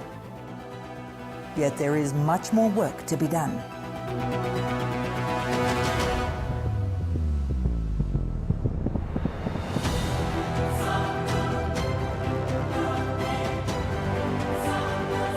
Because 1/4 of our emissions come from generating heat and electricity. And a fresh breeze that was once simply cooling a hot family is now also providing power to the cell phone charger at the same time. And on the single most important level, we are all much more conscious of cleaning up for past mistakes, leaving a healthier place for our children and their children to come. Together, we are finally nourishing this special planet, Together, we will breathe more life and new life into this collective home we call Earth. Think positive, be positive, and most importantly, act in a positive fashion with the global environment media.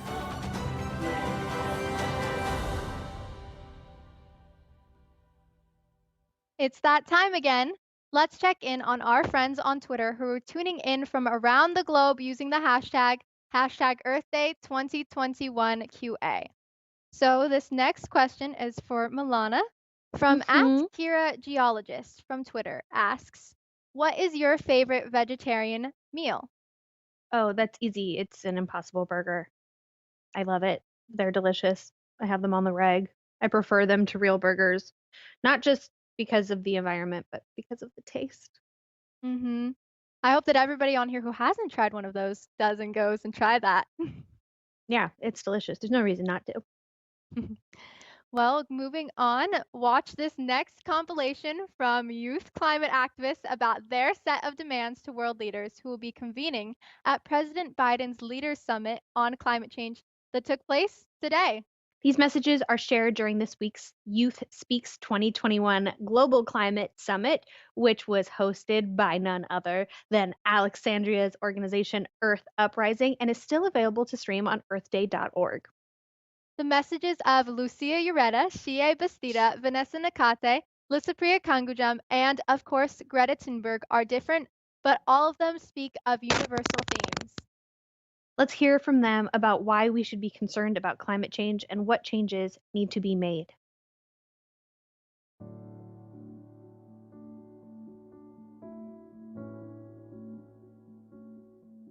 We have come to this summit with a set of demands that will be presented at the Biden World Leaders Summit, ensuring that our voice as youth is heard by leaders and adult changemakers the world over, and develop and update these statements throughout the summit. One of my demands is that our education system also shifts from a Eurocentric way of looking at the world to one where we can actually coexist with Mother Earth in a way that puts frontline communities first. We all know that indigenous communities are only 5% of the world's population and take care of over 80% of the world's biodiversity. This is something that has to be respected, and these frontline communities need to be protected because the climate crisis is already happening. We're no longer fighting for the joy and the rights of future generations. We're fighting for generations of today, for communities today. So I encourage all of you to take that message in and really think about how we can achieve a just transition for our communities all over the world so that we are not left behind, but also be part of the conversation to build a world that works in a just way. The climate crisis is already destroying vast parts of the African continent. This is tragic and ironic when you think about how Africa is one of the least emitters of CO2 emissions, and yet it is among the most affected by this crisis. Historically, the entire continent of Africa is responsible for only 3% of global emissions, and yet Africans are already suffering some of the most brutal impacts of climate change. That is rapidly intensifying hurricanes, floods, and withering droughts. This is more than weather. This is about the people. People have lost their lives, their homes, their businesses, and their farms. When I first heard the name of this event, I feel very emotional. Here in my country, India, there is no freedom of expressions. We don't have any rights even to speak out our opinions. You can be arrested, threatened, or even killed or beaten. We don't know what could happen to our lives. This is one of the saddest parts in the largest democratic country of the world. Coming to the theme, you see, why should I think about the climate change? Why should we concern about the global warming? Climate change is not only for me or for you or for someone else. Climate change problem is for every single person living in this world. Each and every child living in this country, living in this world, are already the victims of climate change. That's why I am fighting to save our planet and our future. Speaking of action, what do you want to see from COP26 in terms of actions and outcomes? To be frank, we've had quite a number of these conferences up until now, and they haven't been delivering that much. And of course, we all hope that this one will be different. But to be realistic, unless something drastic changes from the outside, it will probably not be any real outcomes. There will only be empty talks and negotiations and so-called ambitious empty targets being set. So in order to change that, we need to raise awareness and to make sure that people all over the world really put pressure on these people, because we know that the changes won't come from these conferences, from the COP, and from negotiations, from parliaments and so on. We know all in this panel, and probably most people watching, that the changes will come from the streets. The changes will come from people all over the world demanding change. One big thing that this movement has taught me, and the reason why I've gone to this, is that all these stories, they're so unique, they're so diverse, yet there's a common theme of education, a common theme of our experiences. What do these experiences mean for us? What do these experiences mean to the world? And if we take our stories, and if we take our experiences, and if we combine them with science, if we combine them with facts, that way, that's how we can create change. That was great.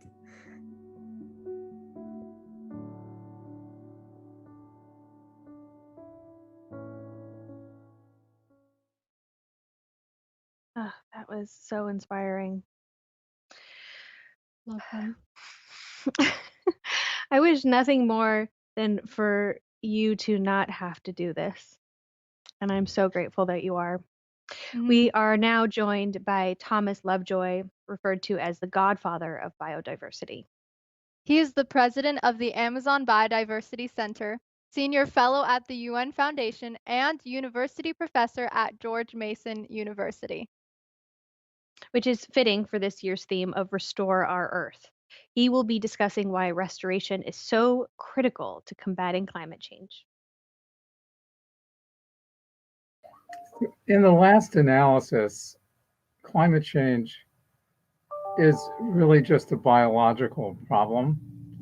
If you think about it, all the fossil fuels that we've been burning is actually ancient photosynthesis trapped in geological formations and now being released in a geological instant. And most people actually think of climate change as just about fossil fuels, but it's not. There's a big piece of it which is being caused by destruction of nature, destruction and degradation of nature. So that's deforestation, running down agricultural systems so the soils are not fertile, and doing things to coastal wetlands, and the list goes on and on. But because what we do to the natural world is mostly viewed by people increment by increment, they don't have a great appreciation for the scale of it. And the scale is such that the amount of carbon in the atmosphere from destroyed terrestrial nature is essentially what's remaining in terrestrial nature. So it's rarely put that way. It's usually thrown out as a bunch of numbers which look big and impressive and confusing. But basically, we've destroyed about half of terrestrial nature, and that's up in the atmosphere as carbon dioxide, making our greenhouse problem much, much worse. The good news, of course, is that restoring biological systems, which we should want to do for a whole bunch of reasons, actually can bring a lot of that carbon back. So if you were able to pull back a third of that carbon, that would be the difference between an unimaginable level of climate change and the 1.5 degrees, which the Paris conference determined was probably a much better limit on how much climate change we would allow. And I do think, once we get more fix on how climate change is impacting current biological systems, we may even want to lower that, which means you'd have to do some more restoration. So that's the good news. The bad news is you don't get it all back right away. You just don't wave a wand and replace all the chestnut trees in eastern North America, for example. But the sooner we get at that, the better. And there are two really good things about it beyond what it does for the climate itself. One is it really sends a message that this planet works as a linked biological and physical system.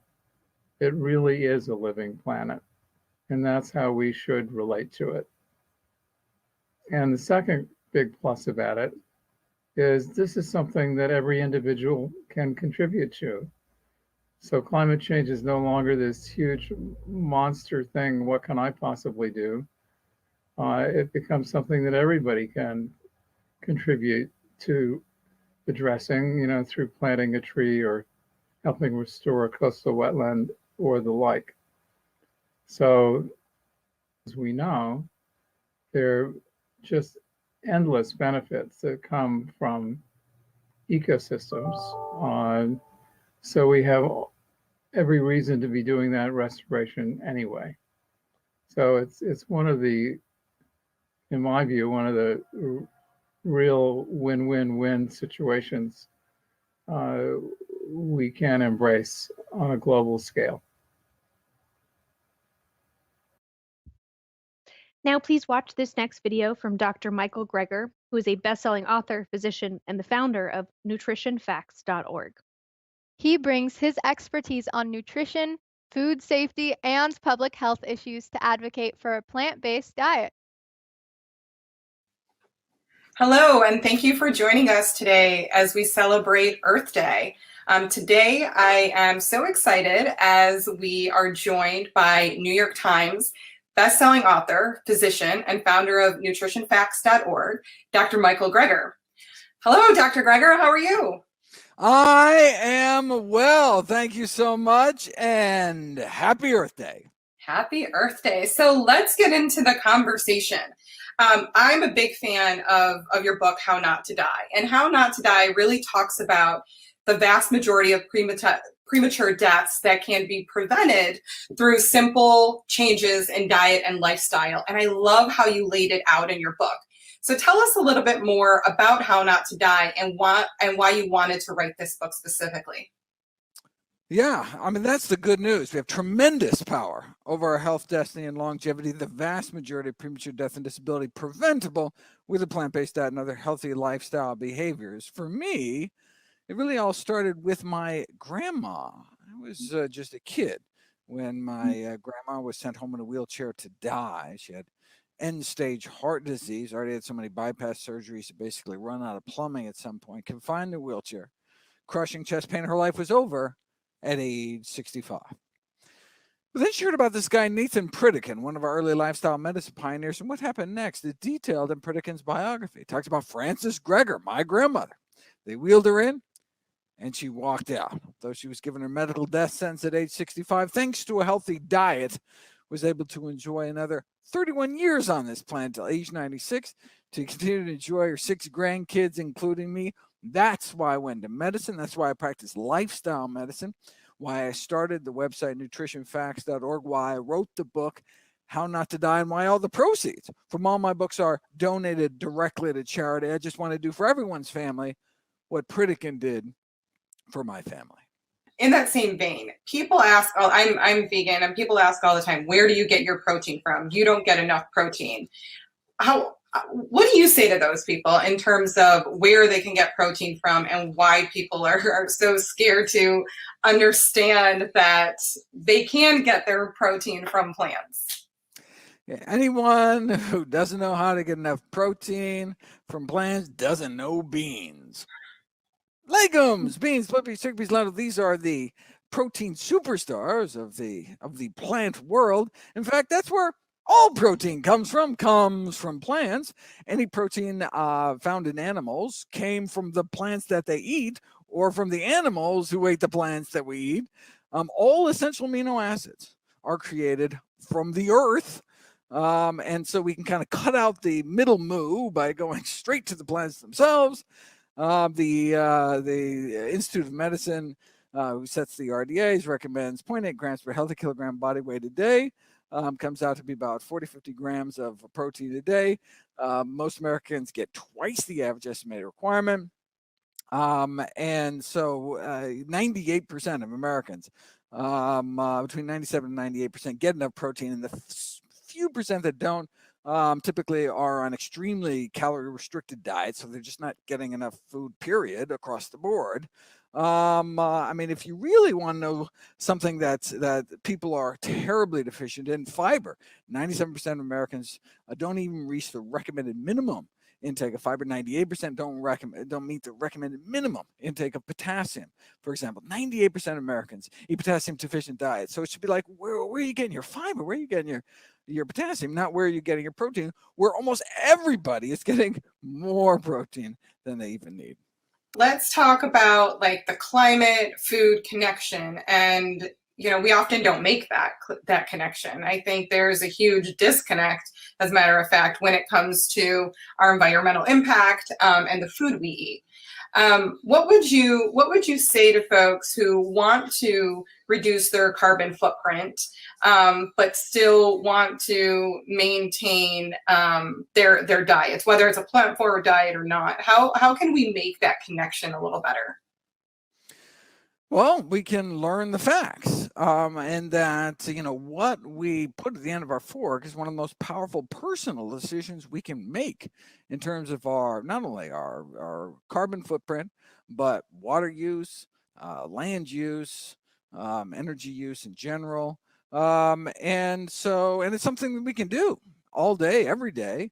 Healthiest from not just a chronic disease standpoint, but potentially an infectious disease standpoint in terms of diets that improve our immunity and the kind of food systems that are more or less likely to spark the next pandemic. Thank you. So that was actually going to be my next question. I know you recently wrote a book, How to Survive a Pandemic, another book. And so I just wanted to kind of get your thoughts on the human-animal interface and what it means, just like you were saying, for the resurgence of zoonotic infectious diseases, and how we, as citizens, can play a role in allowing that not to happen again. I don't know if it's preventable, but can you talk a little bit more about that? Over the last few decades, hundreds of human pathogens that have emerged at a rate unprecedented in history. So we're saying emerged from where? Mostly from animals, right? The AIDS virus is blamed on the butchering of primates in the bushmeat trade in Africa. The mad cow disease was because we turned natural herbivores like cows and sheep into carnivores and cannibals. SARS and COVID-19 been traced back to the exotic wild animal trade. But our last pandemic, swine flu in 2009, didn't arise from some backwater wet market in Asia, but was largely made in the USA on industrial pig factories here in the United States. Thankfully, swine flu only ended up killing about 500,000 people, but the next time we might not be so lucky. In fact, the CDC considers the most likely candidate for the next pandemic virus after COVID-19 to be a bird flu virus by the name of H7N9, which currently in the few hundreds of humans is infected, has a mortality rate 40%, nearly a flip of a coin, making it, at least 100 times deadlier than COVID-19. Should that acquire easy human-to-human transmissibility and trigger the next pandemic, it could be truly catastrophic. But hopefully, COVID-19 is the dry one we needed, the kind of fire drill to wake us out of our complacency and reform the food system before it's too late. Where did H7N9 come from, and H5N1 and the dozen other human infecting deadly bird flu viruses over the last few decades come from? It's been blamed, according to the United Nations, on industrial poultry production. When you overcrowd thousands of animals in these cramped, filthy football field-sized sheds to lie beak to beak or snout to snout atop their own waste, it's just a breeding ground for disease. There's the sheer overcrowding, the stress crippling their immune systems, the lack of fresh air, the lack of sunlight, decomposing waste, the ammonia burning their lungs, just the sheer numbers. Really, kind of a perfect storm environment for emergence and spread of these so-called super strains of influenza. So the bottom line is, it's not worth risking the lives of millions of people for the sake of cheaper chicken. We need to follow the recommendation of the American Public Health Association and demand a moratorium on factory farming. I couldn't agree with you more. So I just want to get your final thoughts on what is it that people can do if someone wants to have a more plant-forward diet, or if they really want to have a plant-based diet. Where does someone start? There's a fantastic resource by the Physicians Committee for Responsible Medicine called the 21-Day Kickstart Program. If you go to 21daykickstart.org, it's a free program. It starts at the first of every month. Hundreds of thousands of people have done it. It's available in a bunch of different languages. And you kind of come together as kind of a social media group and get daily tips and advice and recipes. And you kind of go on this journey together in hopes that at the end of 21 days, you'll just feel so much better. Better sleep, better digestion, less painful periods, whatever it is. But you don't know how good you're going to feel until you give it a try. And so I encourage people to check it out at 21daykickstart.org. Wonderful. Well, thank you so much, Dr. Greger, for joining us today. Thank you for your time, and happy Earth Day to you. Thank you so much. Hopefully this next year will be a better year for the Earth. Yes, I agree. Thank you. Being on a Zoom interview while on a treadmill, I think that pretty much sums up this entire COVID Zoom experience. So moving on, as a reminder, visit propeller.la/Earth Day for official rules to enter for the chance to win a custom Super 73 S2 e-bike via our partner Propeller. No payment necessary. Just make sure you enter by July 13th, 2021.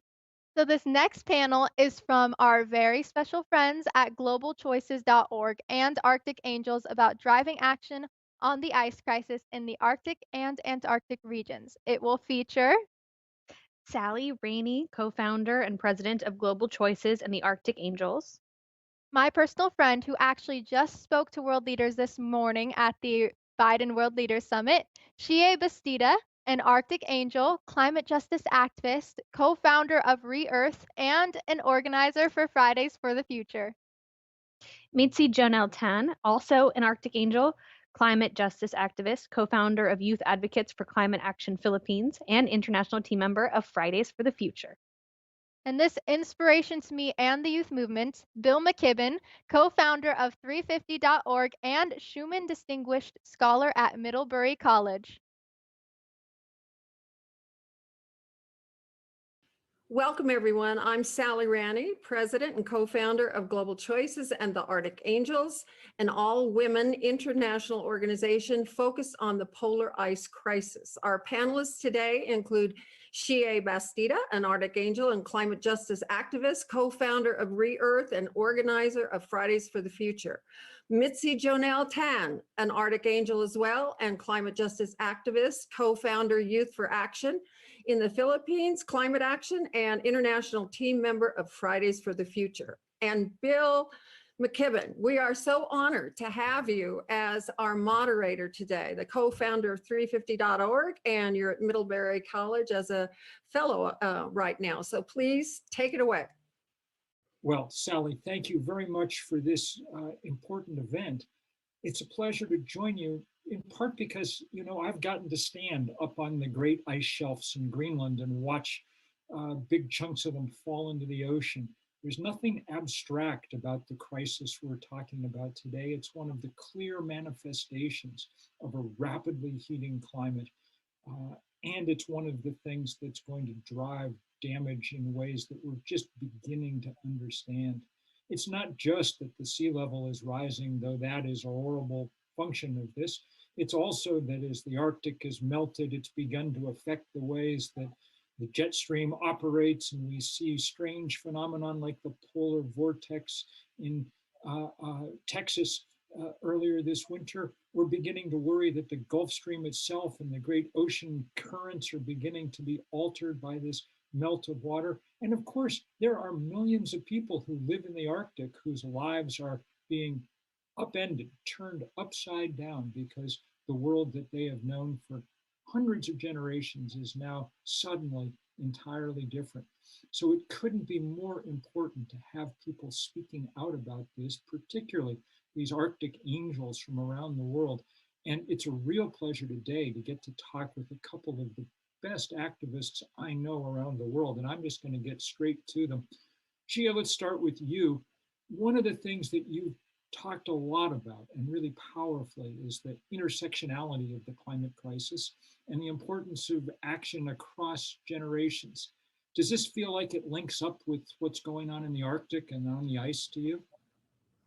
Yeah, definitely. You know, when we think about the intersectionality of the climate crisis, it means that, you know, one issue affects the other and that affects the other. And when it comes to melting ice, like you mentioned, rising sea level, this is destabilizing communities. You know, it's shifting people's way of life, it's shifting how people get their food, it's shifting the relationship that we have with Mother Earth. And, you know, it's also its own crisis because it's affecting, you know, micro ecosystems.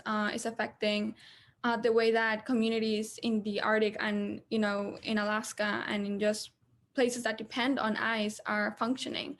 You know, in places like Bangladesh that has one of the biggest deltas in the world, melting ice is, you know, wiping communities away, creating climate refugees. This is why this is an intersectional crisis, because it affects so many different sectors.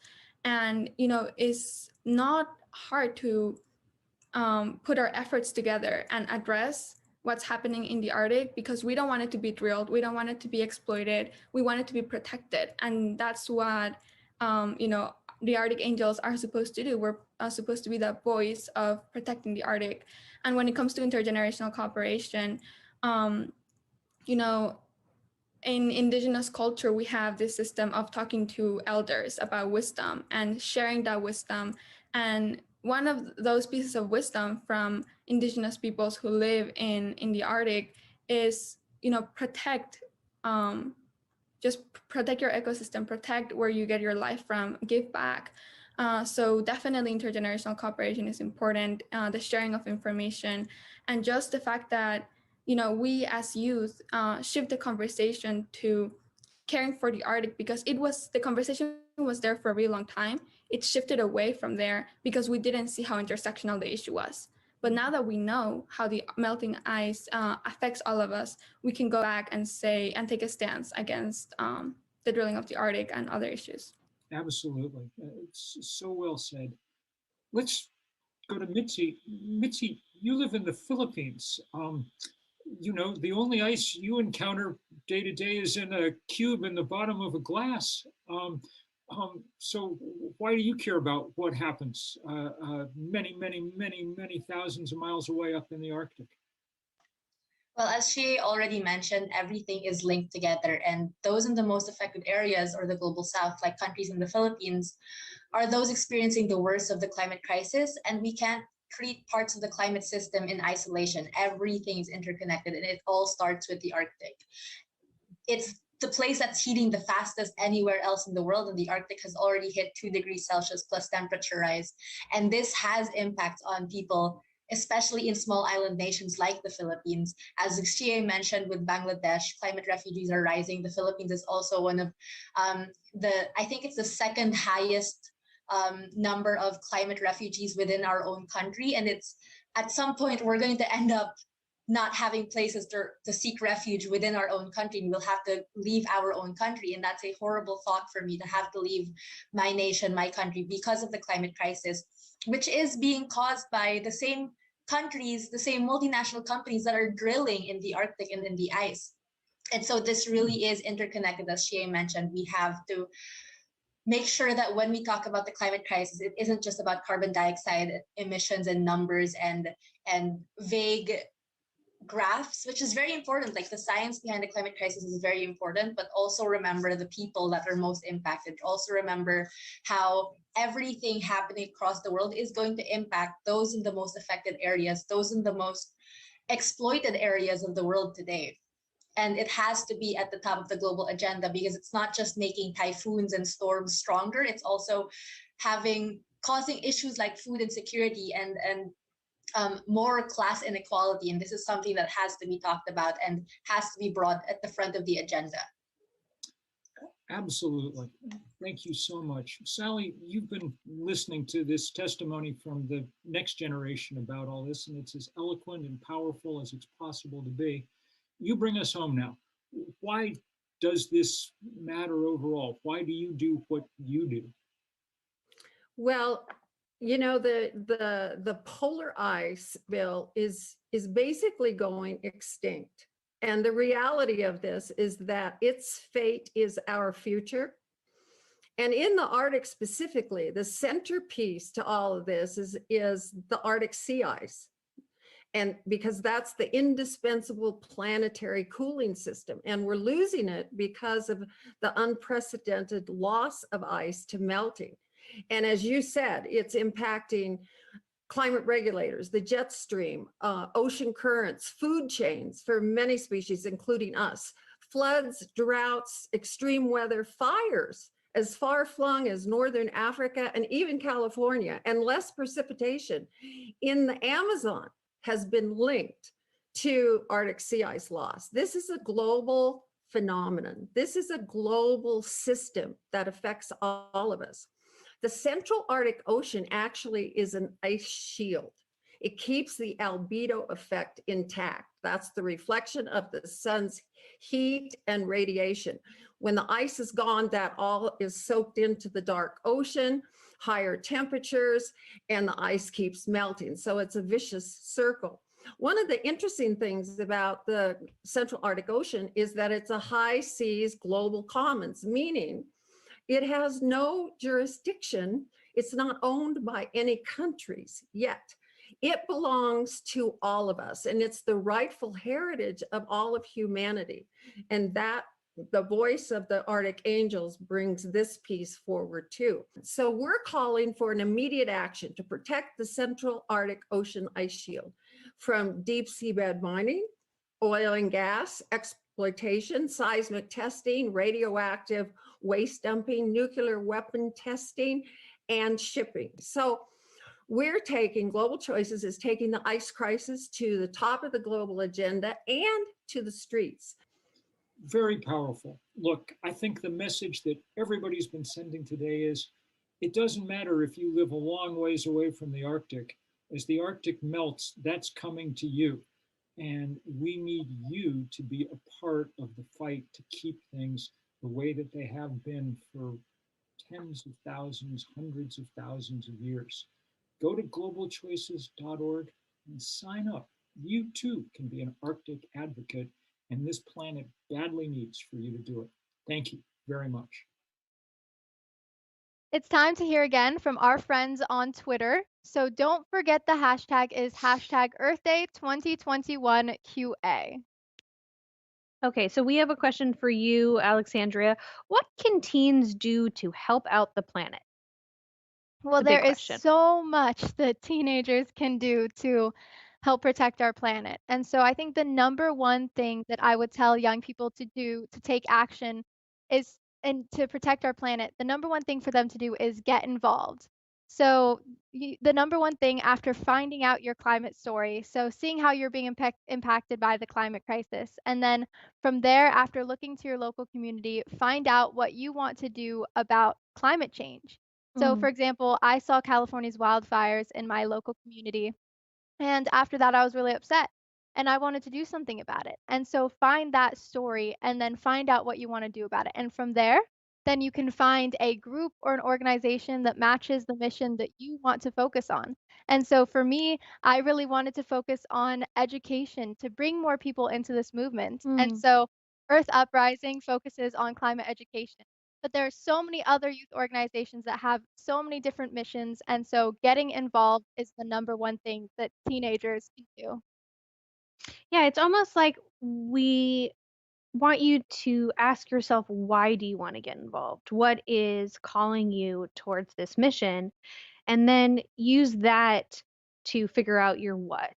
So for you, it was the California wildfires, which are still happening and growing and incredibly scary. I also live in California, and they've definitely driven me to change my habits. So for your other teens out there, it's what is happening in your community, what is happening in the world, and what is emotionally driving you to take action. And then that'll help you figure out the what to do.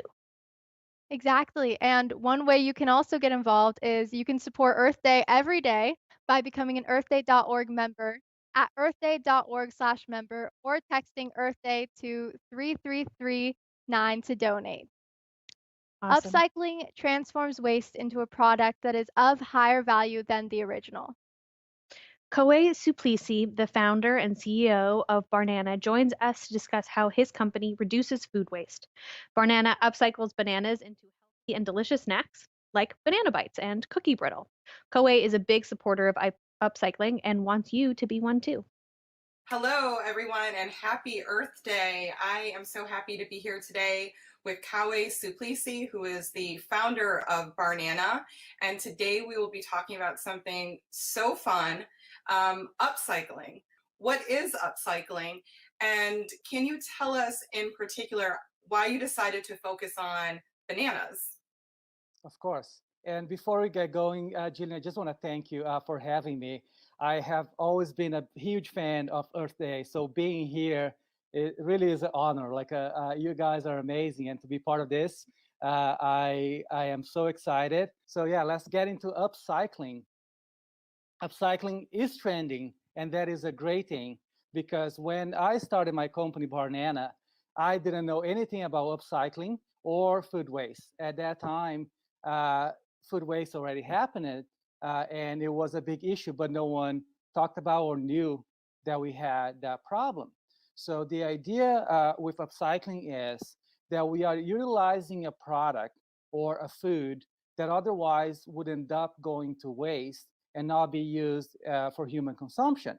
So we are rescuing those products before they go to waste. And we add value to that product. So getting a fruit, transforming in some shape or form, and creating a product that can be sold for more and add value to the whole supply chain. I got involved in upcycling by chance. I had this idea to start a banana company and start visiting banana farms. It was very interesting to me to see these bananas being harvested, washed, and then packed. And in the middle of that process, I saw that a big percentage of those bananas, they would end up throwing to the side.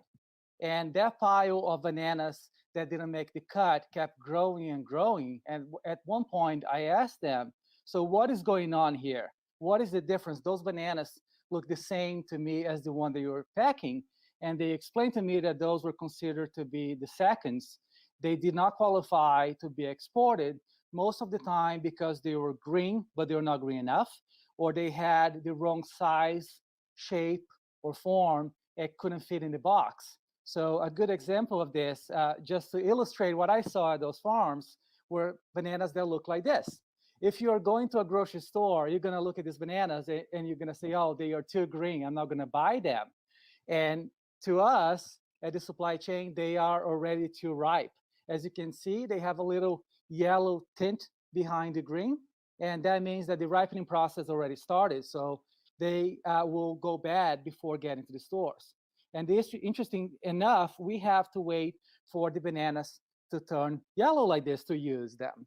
So they are perfect bananas. It's just let's say, the wrong timing for them. I like to call them perfectly imperfect.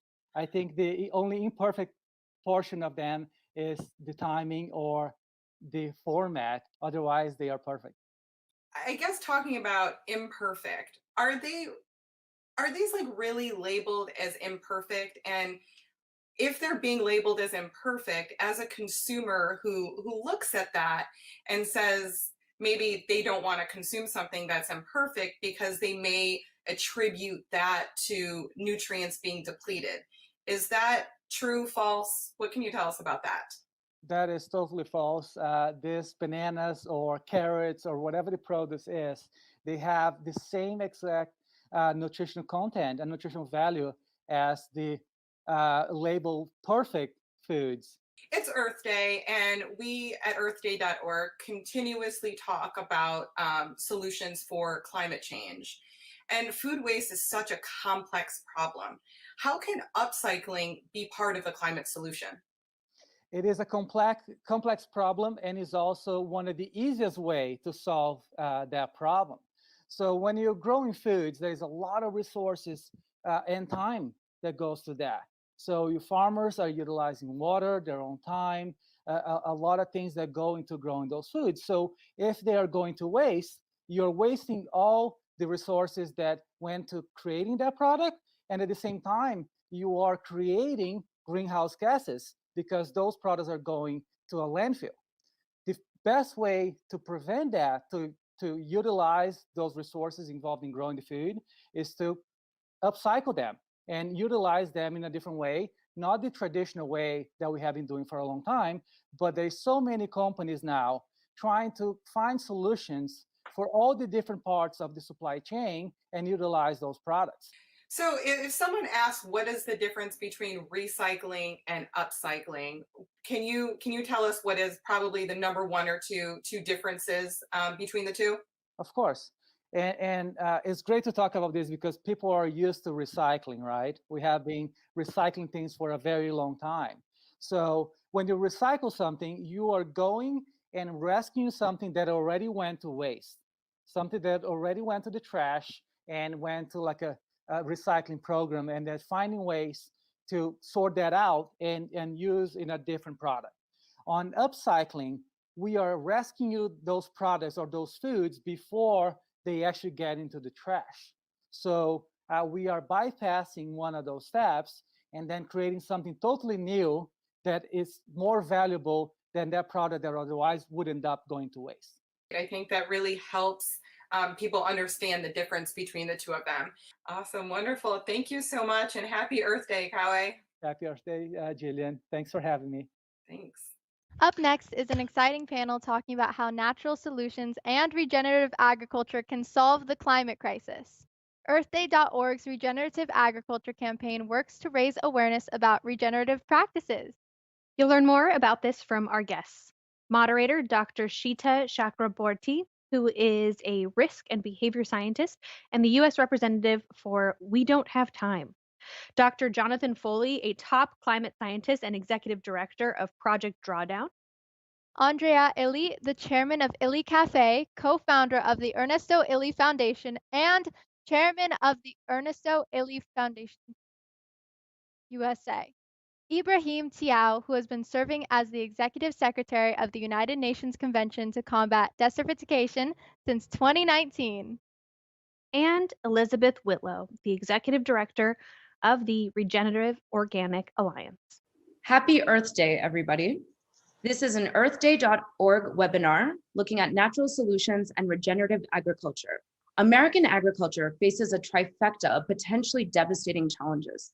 The United States is losing soil 10 times faster than it's replenished. Ownership of large-scale farms is increasingly concentrated in the hands of industrial or foreign producers who tend to value short-term profits over the long-term health of our land and people. Regenerative farming offers solutions to transform farmers into environmental and societal heroes. It promotes the health of degraded soils by restoring their organic carbon. Regenerative agriculture sequesters atmospheric carbon dioxide, reversing industrial agriculture's contributions to climate change. I am your moderator, Dr. Shata Chakraborty. I'm a risk and behavioral scientist and the US representative for We Don't Have Time. It's critical we allocate and prioritize our limited resources to address risk based on science and data. We also need public buy-in. And to that end, I use global news and social media so individuals and those who represent them can make better decisions aligned to the reality of the planet warming. I'm thrilled to introduce our first panelist, Dr. Jonathan Foley, a top climate scientist and executive director of Project Drawdown.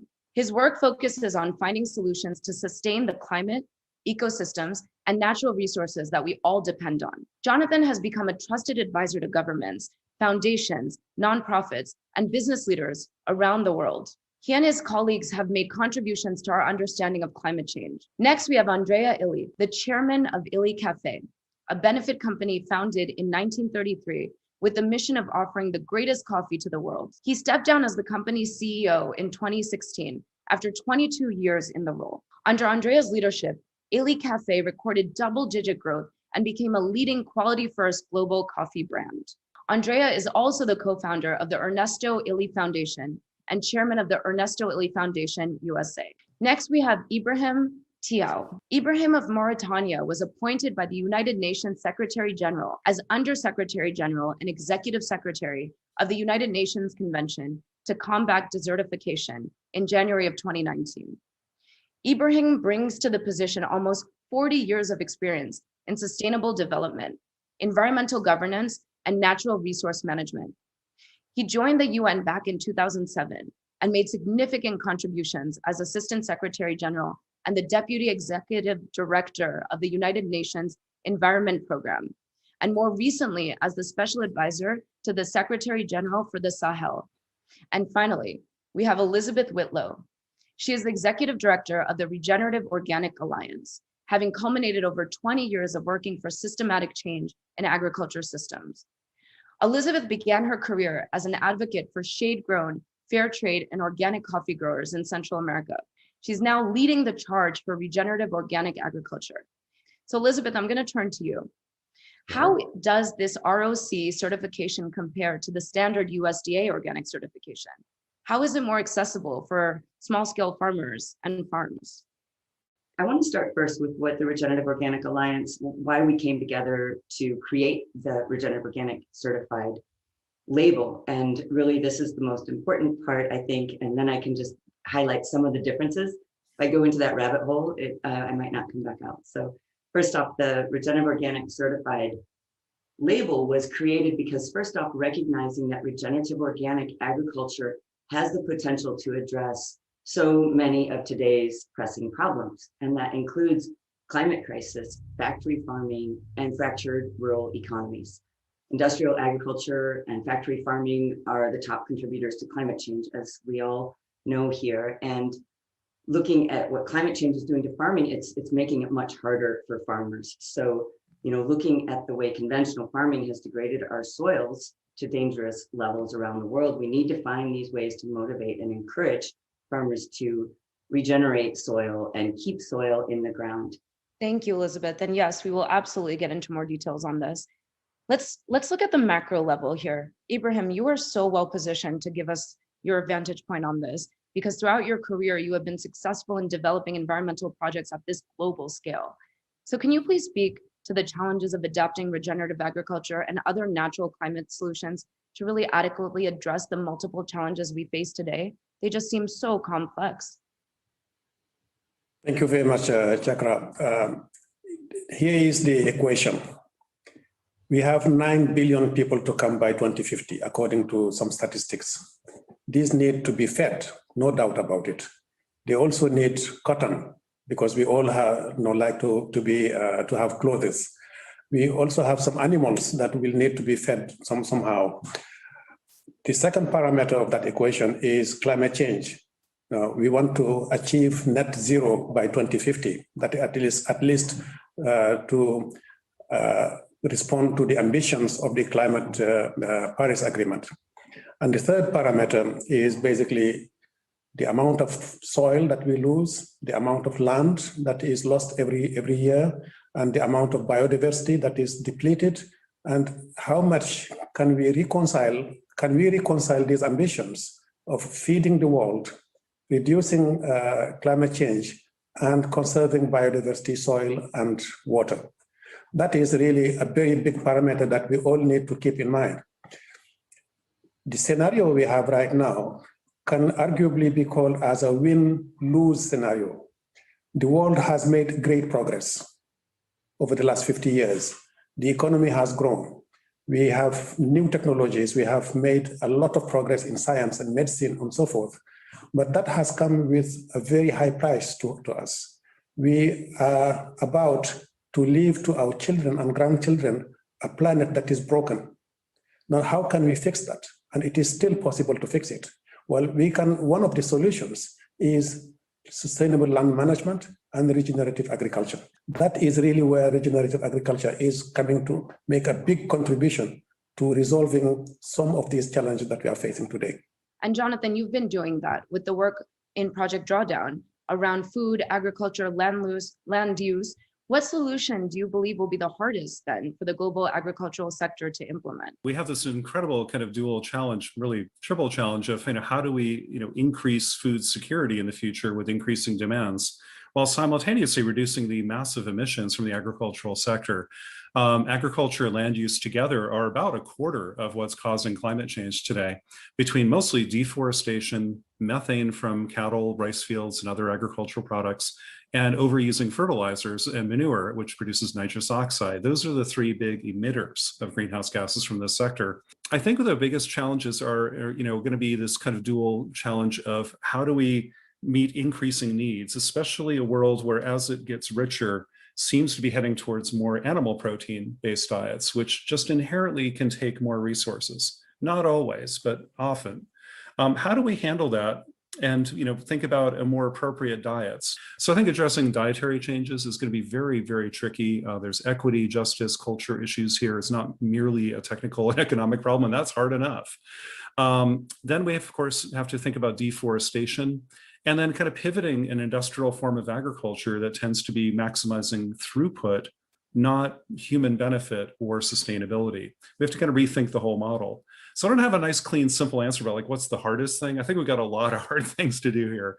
But the good news is there are more opportunities in front of us with rethinking agriculture, but also rethinking the whole food system. It's not just what happens in the field, it's also food waste, supply chains, diets. It's the demand and the supply dynamic that's really crucial here. So I'm afraid I can't give you just one clean answer of what's the hardest thing. They're all pretty hard, but the good news is there's a lot of room to do better and change agriculture from being one of the biggest problems with respect to climate change, but also water, biodiversity, et cetera, to perhaps either being better and in some cases being maybe a bit of a solution. And that's really exciting. Thank you so much for sharing that. We're getting this great macro view of what the challenges are. I'd love to get a little bit more specific. And given that we have no one better to talk about a specific industry within agriculture than Andrea Ilya on our panel, I'd love to ask him this question, more specifically about unique industries within agriculture, the coffee industry, and how it's contributed to environmental degradation, and in what ways can coffee companies take more responsibility and accountability for our earth. You've worked on this throughout your career, Andrea, so we'd love to hear your viewpoint here. Thank you. So, well, the environmental impact of coffee is depending on the agricultural practices. And in turn, agricultural practices very much depend on the place where coffee is grown. Coffee can be grown in up to 50 countries. I would say that 20 countries are the most important ones. In some countries like Ethiopia, where coffee was born, is still a totally, let's say, natural way of processing. It's of course organic by definition, is a forest coffee plantation, which is doesn't require any fertilizers, any agrochemicals. It's considered to be carbon negative. In some other, I would say the opposite extreme is Brazil, where you have intense monoculture under sun with most of the time irrigation and fertilization and also defensive treatment. In that case, of course, the environmental impact is higher due to the agronomical conditions like tillage, like mineral fertilizers application and defensive and so on. So in the past, the situation was much worse because in many countries, coffee plantation had been replacing forests. Now, in the last 2 decades, the increase of coffee production happened thanks to significant productivity increase. So there are positive trends in much better environmental impact because the overall industry is more and more, let's say, concerned about. What can we do? Answering the second part of your question. Not only in the last 2 decades or even 3 decades, thanks a lot to the commitment of many coffee brands and industries, including and Illy, there has been, and also thanks to the efforts of many certification systems, there has been much more, let's say, attention towards sustainability, to such an extent that now we can create a binom, sustainable quality. You don't have quality without sustainability and vice versa. As far as sustainable agronomical practices are concerned, I would say there is still a lot that we can do, but the focus now is on 2 specific relevant questions. One, adaptation to climate change, because yes, the coffee industry is severely, let's say, impacted by climate change, and up to 50% of the currently suitable land for coffee agriculture will not be suitable any longer by 2050. And this creates also a problem with coffee security. What can we do? We shall adapt our agronomical practices, invest more in, let's say, agriculture 4.0, using better technology in order to manage crops. But if this is not sufficient by itself, we shall develop more varieties, coffee cultivars, coffee hybrids, which are selected upon their resistance to climate change. And this is all being done as we speak. And the third possible last recourse, let's say, action, if the 2 previous ones are not enough, we shall also consider migrating coffee plantations to higher altitudes or higher latitudes where they can meet a milder climate. And the last frontier, the very last frontier, is mitigation. Let's talk a little bit about your ROC certification. And you've laid out in the first response to the question how soil health, animal welfare, and social fairness are the 3 pillars of this certification. But in your opinion, which one receives the least amount of support or attention? And how can this pillar be then better supported? And so the social pillar, I think by far is the most challenging one to talk about and the most important one for us to really focus conversation on. So, that's where we need to really focus our energy and time, is like, how do we help correct these wrongs? How do we make sure farm workers are being treated fairly, treated with dignity? Women are given access to education. Children don't have to go to work, that they get to go to school, and that those farm workers receive a living wage. And it's way harder than you would think to get to a living wage. I'd say finally, the one other part, the aspect of the ROC framework that I think is super unique among any certification is that we have buyer criteria encoded in the framework. If you're a brand who gets to earn that ROC logo and use it on your products, you are telling consumers that you're not only paying the farm workers fairly and you're doing all these other practices, but you've signed a long-term contract with the farmers, you're paying them premium for their product, and you're providing stability in regions where there wasn't stability before. And I think Illy Cafe has a great model for that with how they do that. And they're rewarded by a higher quality coffee bean that makes a really amazing espresso. So it does complete the whole picture, and it does bring us to some very viable solutions to many of the problems. That's fantastic. Thank you for sharing that. Ibrahim, I'd love your thoughts on what Elizabeth put forward. And from your vantage point, from that global perspective, how is somewhere like UNCCD able to implement policies that support the uptake of regenerative agriculture on a global scale, looking especially at the vulnerable communities that Elizabeth described to us? Land restoration is the low-tech technology and the cheapest solution to climate. Compare it with the carbon capture and storage technologies that are being thought about, and you see that actually restoring land is so cheap. It can be as cheap as $100 per hectare. It can be more, of course. It can cost more. But what I'm saying is that it is a low-tech technology, accessible to all farmers. You don't have to be a bachelor, to have a bachelor degree or to have a PhD to restore land.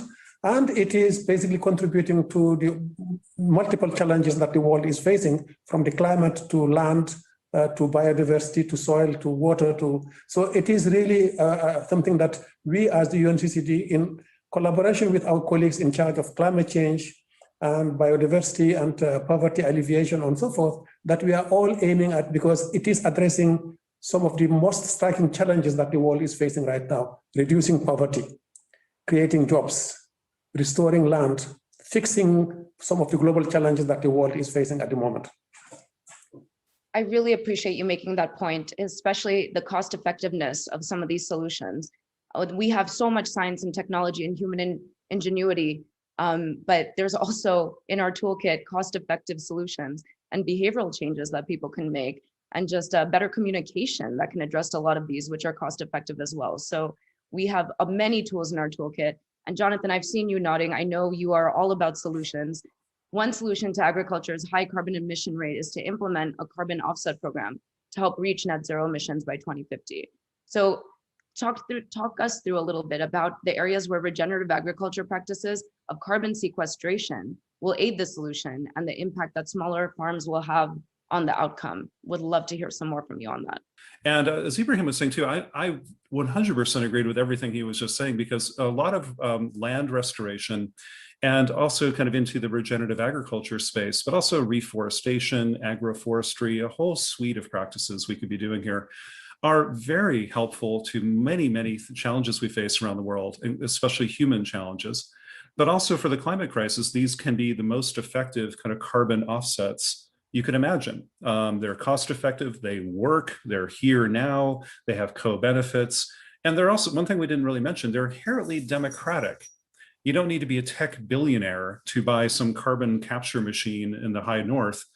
Instead, this could be anybody, everybody can participate. But I think the overall point here is, I think when we want to do offsets, let's use that sparingly and wisely, but I would put those dollars first into things that are like community-based, land recovery, sustainable forestry, regenerative agriculture, things like this that benefit people, ecosystems, and climate, but with some scrutiny of, what does this really mean from a hard-nosed carbon accounting point of view? Is it really working? And to be transparent, not all projects have been. But the good news is we have some great solutions here. And what I loved about what Ibrahim and others have been saying here too is, like, these could be good for us. These could be great solutions that help put money into the hands of people who need it most. It democratizes the carbon cycle instead of concentrating more and more power into few places like the fossil fuel industry was. Do we really want carbon removal to be in the same game of only billionaires get to play? I don't think so. And so I think there are a lot of really interesting opportunities here if we do it wisely. And nature is a good ally. Nature is a hell of a good engineer. And if we can mimic what nature does, often we can do well by doing that. Thank you, Jonathan. Andrea, let's come to you, because we're talking about this again from this macro level. Let's narrow in on what a specific industry is doing. And Jonathan really laid out climate change and its many ripple effects and what we can anticipate. So how is that affecting the way coffee is being produced today? What do you anticipate for the future? Does the industry need to adapt new practices or technologies to align itself to the changing climate? There's such a range of scenarios that could come out of this. How do you begin to think about it and how the industry should be flexible and nimble in light of the information that we're getting on the planet changing? Well, the impact of climate change on coffee agriculture, as I said before, is significant, and there are 4 different causes. The main one is drought.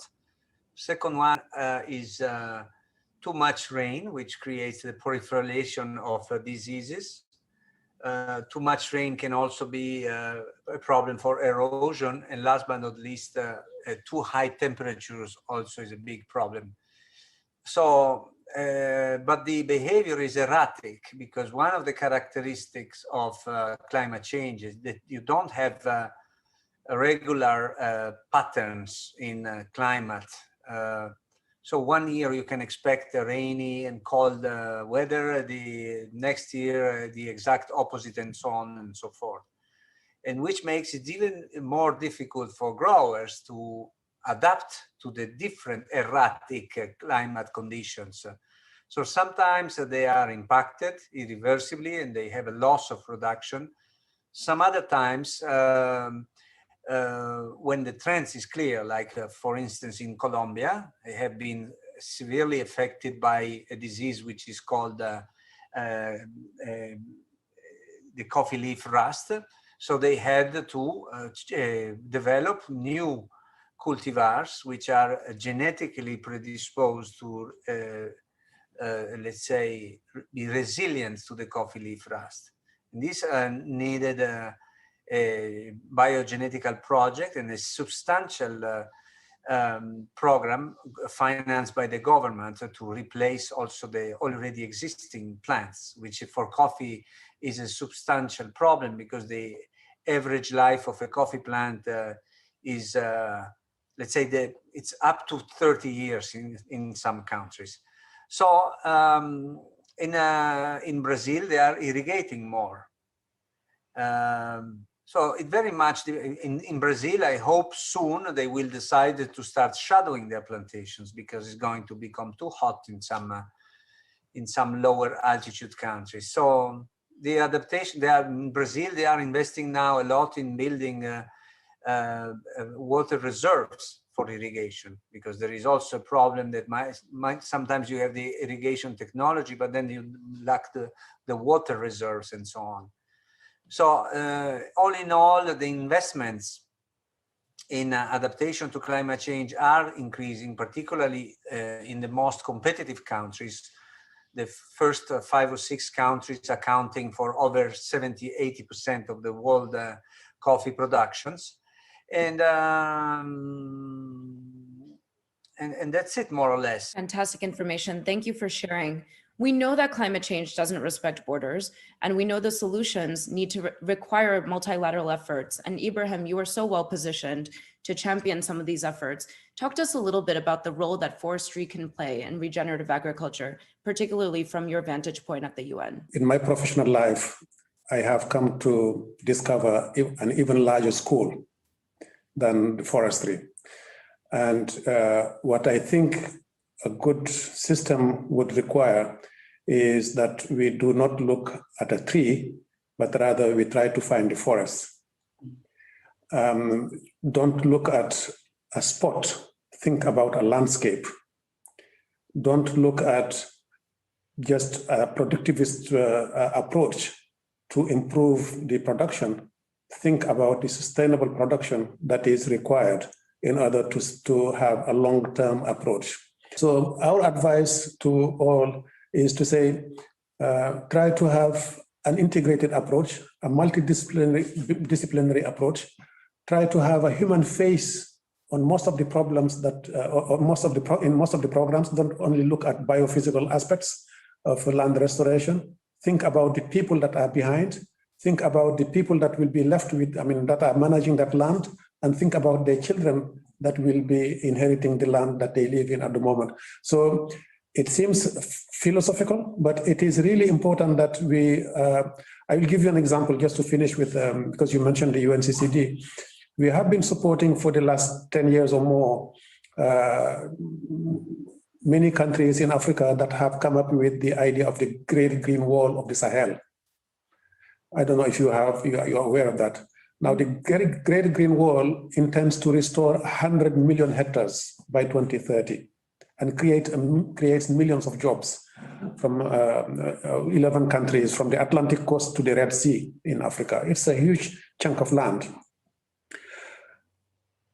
Recently, they reviewed the system and we did an analysis and we realized that there are lots of pieces that are missing, which is why we have not been as successful as we should have been, even though they did great work, but the results were quite limited compared to the ambitions that they have. And of course, they were not able to mobilize the funding.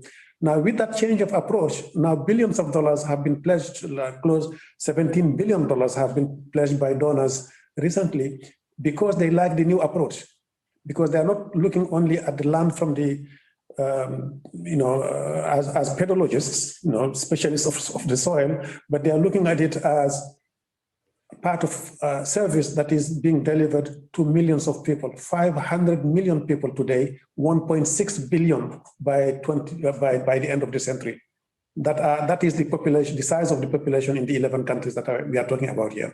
So think about the energy that these people will be needing. Think about the cities that will be built. Think about the systems that are going to be generated by that society and the risks in terms of migration. Both within Africa, 80% of the migration is within the region, but 20% and 20% of a growing population is a lot of people that would be migrating. Think about the entire system and see how you can fix that issue of land degradation in order to be able to service a society within which then, of course, you will have to think about the ecosystem that sustain that.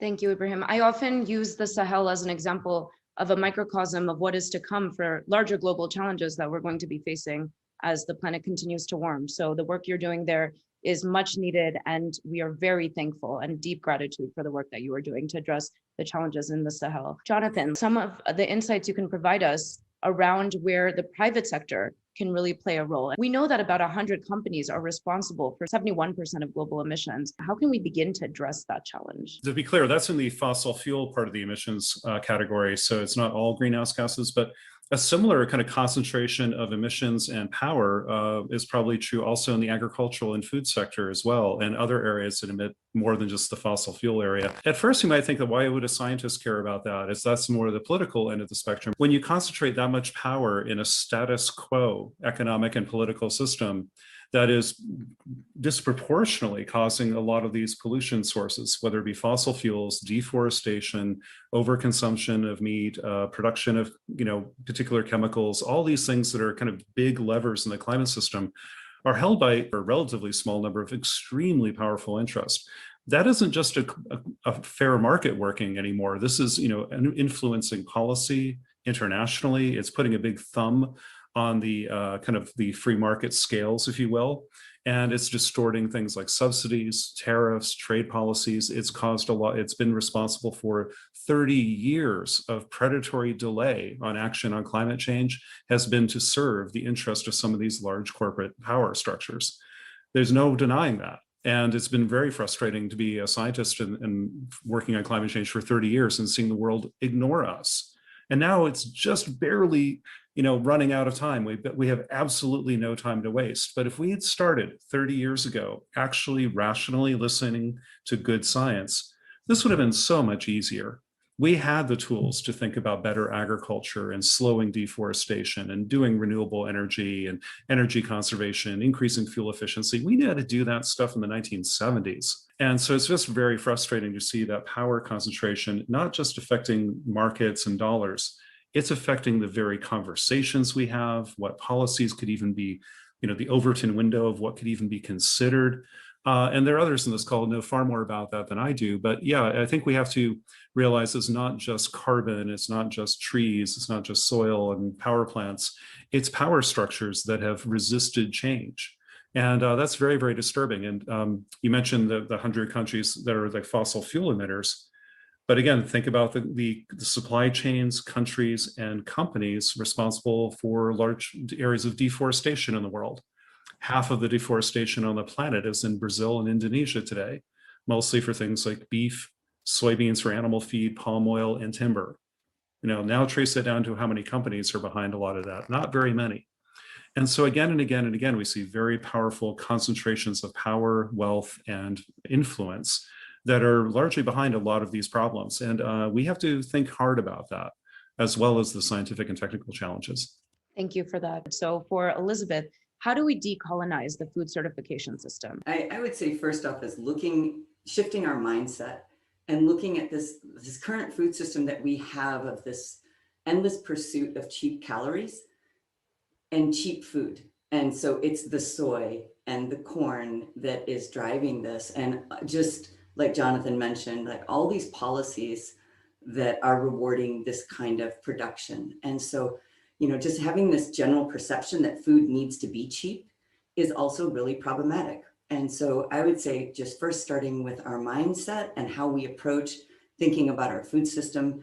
Certifications are just one lever. It's an imperfect solution. It does work. It's driven a lot of adoption of organic methods, and therefore we get less chemicals and less pesticides and no GMOs, and consumers really demand it. The growth for that is continuing. And so, I think continuing to focus on that and using that as just one of the many levers, but we need to look at change in our policy, at taxes that reward these practices, looking at education for consumers. Healthy soil equals healthy plants equals healthy food, healthy people, so there's all that whole conversation. Andrea, the final words are yours. We put so much forward today, and we want to think about what does the ultimate virtuous system look like. Feel free to give us your take on that, and specifically workers' rights. What would the workers' rights look like in this system? Well, the idea of virtuous agriculture is a dual benefit for the environment. So it's a regenerative agriculture with a beneficial for health. The challenge is to find the associations between the way agricultural products are produced, grown, and the impact on health. I give you an example. There are, it is one thing to be healthy, which means absence of contaminants. You use less pesticides, you use less fertilizer, you have less contaminants, the product is healthier. But the opportunity is to become beneficial. To be beneficial means having the presence of some phytochemicals in the produce we eat, which are in higher concentration thanks to the agronomical practice that you use. So seeking, as recommended by the Intergovernmental Panel of Climate Change, a dual benefit for the environment and for people. This will create more trust in the consumer, consuming more and paying premiums. And this per se will be an opportunity to raise margins and wage. And the second is also that thanks to the positive, let's say, environmental impact of this new regenerative agriculture or virtuous agriculture, you can start charging for environmental services. Like if it is true that thanks to virtuous agriculture, you can inset, not offset, but inset, let's say, carbon, then what about paying carbon credits to growers for their carbon, let's say, insetting, and so on. So it will be a big revolution in the way we produce. I'm glad to see that there starts to be significant and relevant political movement towards that. Thank you for that. This has been an absolute pleasure hosting you all, and it's a deep gratitude that we close out this panel to Earth Day 2021. Wow, what an incredibly insightful panel. So, moving forward, we know that artists are leaders in the fight against climate change, as art has the power to communicate about issues in unique and meaningful ways. Art can build deep and emotional connections with what's happening on our planet. That's why EarthDay.org's Artists for the Earth campaign connects with artists everywhere in order to engage the public with the critical issues of the environment. In the next video compilation, you'll hear this work titled To Restore Our Earth and ideas about art's connection to the theme. This work, titled Archipelago, is particularly well suited to this year's Earth Day theme, which is Together We Can Restore Our Earth. So can this image be both a celebration of prosperity and a prophecy about the harmful effects of certain practices on our environment? I would say yes. The works in this series were created in 1968 and are themed around air pollution. And if you notice that his nose and mouth are covered, and that's a signal to us that maybe the air that's around him isn't really suited for human life, or isn't healthy for him to be breathing. Another very powerful piece is by the artist Jeff Frost. He made an award-winning film called California on Fire. Jonathan shot on the glaciers of the Hoher Sonnenblick. In a mesmerizing scene of the film, the historically dressed traveler encounters a contemporary group of people. In this moment, the layer of time and narration shifts. So, do we see in our past, or do we catch a glimpse into our future? The images of this event captured by NASA satellites made the impact of climate change visible to a wider audience, and Diane Burko, herself unnerved at the scale of the loss, modeled her painting on a published image of the event. You may see, if you look well, like a line of persons who seem to be swimming. So this is the famous swimmers of the Sahara in Wadi Sura, another extremely dry, remote place where today their life is no more possible. This photograph is titled Paraguayans and comes from a series called The High Tide that Chas Gilbert created between 2007 and 2010. He's specialized in different themes, and his photography on this occasion is on water with different colors and tones to show the techniques of photography and also importance of water. The goal of Bernard Benedict's work is to educate why draining aquifers and destroying springs threatens the survival of all life on this planet. With Florida's population expected to grow twice as fast the national average this decade, its water resources and natural springs are in serious jeopardy. This is Maisie Craddock's Inner Rarity Point, and she used recycled brown paper to paint some brush and tree outlines in gouache, and then projected water on top of that in a loop.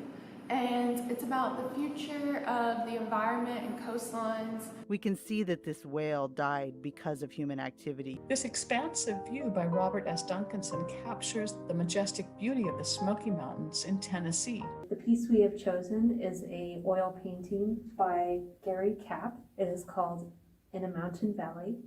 And we have chosen this piece to reflect the theme of humanity in harmony with nature. John Dennison Crocker lived in Norwich from 1824 to 1907, and he painted scenes that are accurate even today, with the exception of the overlay of development, which has severely impacted our environment. By means of showing the physical changes in the landscape throughout time, the work denounces the degradation of the island's natural environment when humankind turns away from nature or exploits its resources. The rough textures and shapes, combined with the overall design, construction, and the steel itself, create the look of armor, making this sculpture an apt metaphor for nature's battle on pollution. Our human eyeballs are hardwired to see more variation in the color green than any other color, and no better buffet of green could be Johanna Burke's life-size green monkeys. Jian Ho's strive to use old tires is not simply for being original. It is a reaction to the unnecessary extraction of the natural gum found in rubber trees. I just want you to sort of note the intricate detail of the flowers on one side and the eagle. Andrew Clemens, the #1 sand artist that the United States has ever produced. We chose to share these particular works with you because of repeating themes depicting the wonder and beauty in nature. In one way, through that, he really drew our attention on the vulnerability of nature, but also on the power of those energies that really interact with us. It represents everything that Canada is to Canadians. Beautiful, wild, regenerated. Earth can and does restore itself, and we can do it again. Wow, what a powerful message. There's only so much that I can do as a writer and storyteller, but then when you see it in an art piece, there's something so visceral immediately that happens that makes you connect to that powerful message. Currently, we are going to change tones here, and we're going to talk about plastic and putting plastic in our oceans. Right now, that's happening faster than we can take it out. Each year, more than 8 million tons of plastic pollution enters our oceans. So at this rate, by 2050, the total weight of plastic will be greater than the weight of all the fish that roam our global seas. EarthDay.org's volunteer-based cleanup campaign, the Great Global Cleanup, is committed to activating people around the world to clean their communities and change the trajectory of plastic pollution. Such a big goal requires technical innovation and unique solutions, which is exactly what Mr. Trash Wheel and the Waterfront Partnership of Baltimore are doing to tackle the waste accumulating in their local waterways. Yeah, it's incredibly creative. So here, let's listen to Chelsea Ansbach as she tells us all about Mr. Trash Wheel and how they use the power of nature to clean the waters of Baltimore. Hello everyone, my name is Chelsea Ansbach. I'm the Communications Manager for the Healthy Harbor Initiative of the Waterfront Partnership of Baltimore. And today I'm going to introduce you to some of our environmental work, including the famous Mr. Trash Wheel. Waterfront Partnership's Healthy Harbor Initiative works to restore and protect our city's most valuable asset, the Baltimore Harbor. We believe the human affinity for nature, fostered by direct emotional connection with the marine environment, will restore the balance between our city and our bay. Through our Healthy Harbor projects, programs, and partnerships, we are educating the public about what lies beneath the surface and how we can all fight for the urban ecosystem through actions we take. We, along with the Chesapeake Bay Foundation and Baltimore business and residents, have come together to form the Great Baltimore Oyster Partnership. Volunteers and businesses work hard to grow baby oysters, also known as spat, in the Baltimore Harbor. Here you can see volunteers cleaning oyster cages in order to help the oysters breathe while they grow in the harbor. The cages also provide habitat for smaller creatures like this mud crab. Now meet the ocean cleaning, garbage eaten international sensation using the power of nature to keep our harbor clean, Mr. Trash Wheel. Mr. Trash Wheel combines old and new technology to harness the power of water and sunlight to collect litter and debris flowing down the Jones Falls River. Mr. Trash Wheel uses a series of rakes to brush trash up onto his conveyor belts. Mr. Trash Wheel's giant 14-foot water wheel is the engine that powers his rakes and conveyor belt. The trash from the conveyor belt will go into a large dumpster barge that is in the inside of Mr. Trash Wheel and gets replaced by new barges after a big rainstorm. The Trash Wheel family has collected over 1,000 tons of trash and debris, including plastic bags, cigarette butts, foam containers, plastic bottles, sports balls, and some funnier stuff like a keg, a guitar, and even a ball python. Baltimore recently welcomed its 4th Trash Wheel, Gwenda the Good Wheel of the West. She is currently on her way to the Gwens Falls here in Baltimore, where she'll pick up an estimated 300 tons of trash and debris a year. Thank you for taking the time to learn about our googly-eyed friend Mr. Trash Wheel and some of our environmental programs at Baltimore's Healthy Harbor Initiative. Okay, Mr. Trash Wheel is the cutest environmentalist I've ever seen. Just single-mouthedly saving the planet. I love it.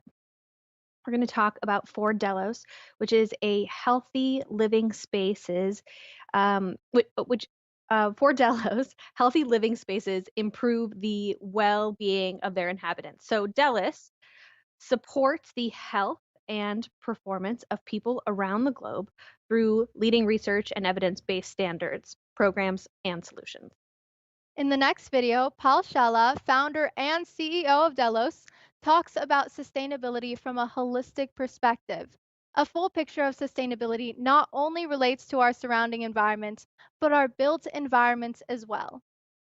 Since indoor air quality may be 2 to 5 times worse than outdoor air quality, making our indoor spaces safe to inhabit is just as important as our outdoor spaces.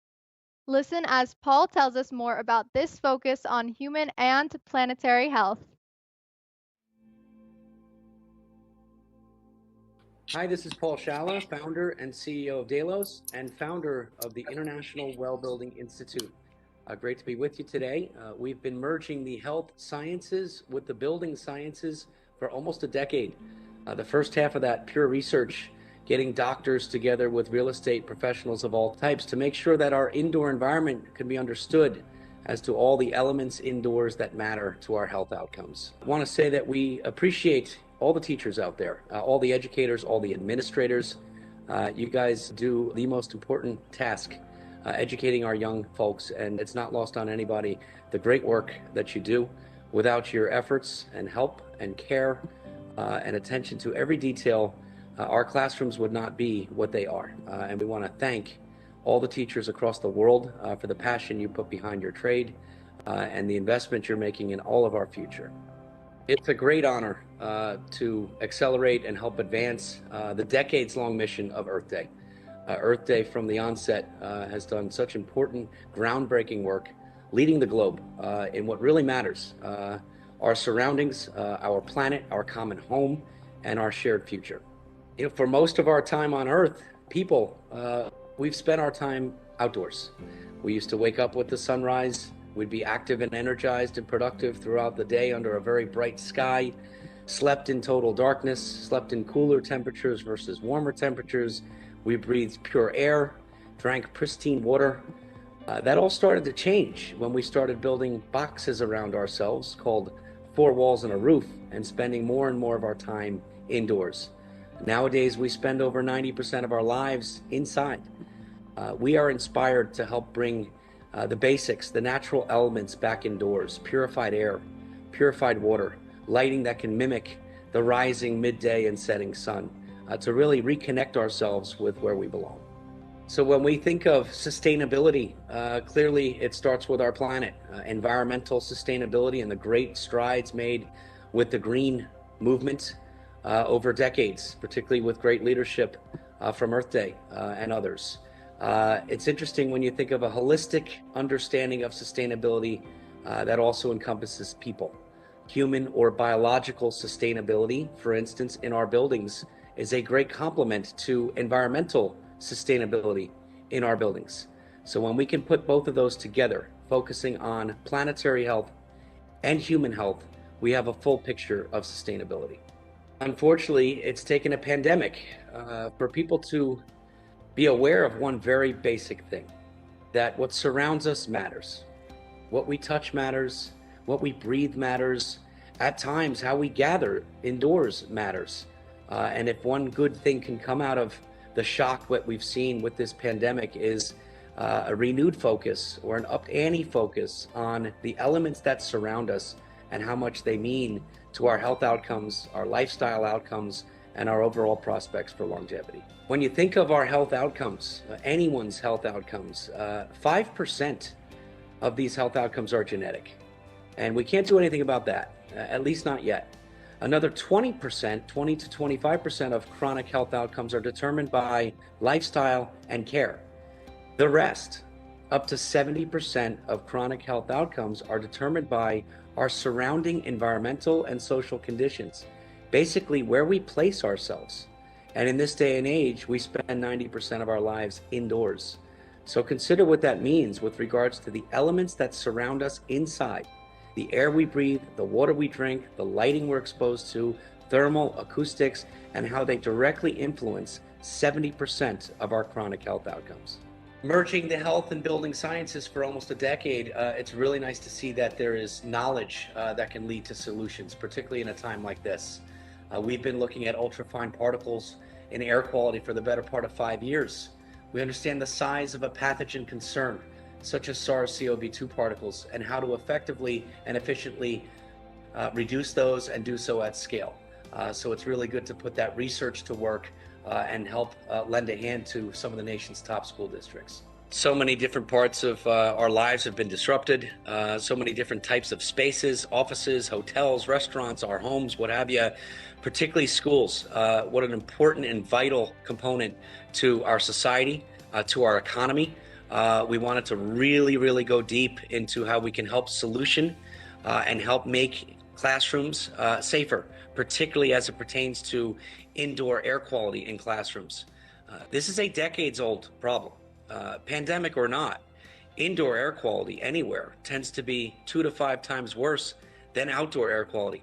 And if any good can come out of this, a focus on indoor air quality, not just to alleviate aerosolized particle transmission risk and an elevated concern right now, but to invest in the future, to clean that air in our classrooms, which has direct ties to mental acuity, cognition, retention, asthma rates, influenza, and also obviously absenteeism. So focusing on indoor air quality in our school classrooms is a decades-long fix, and it's overdue.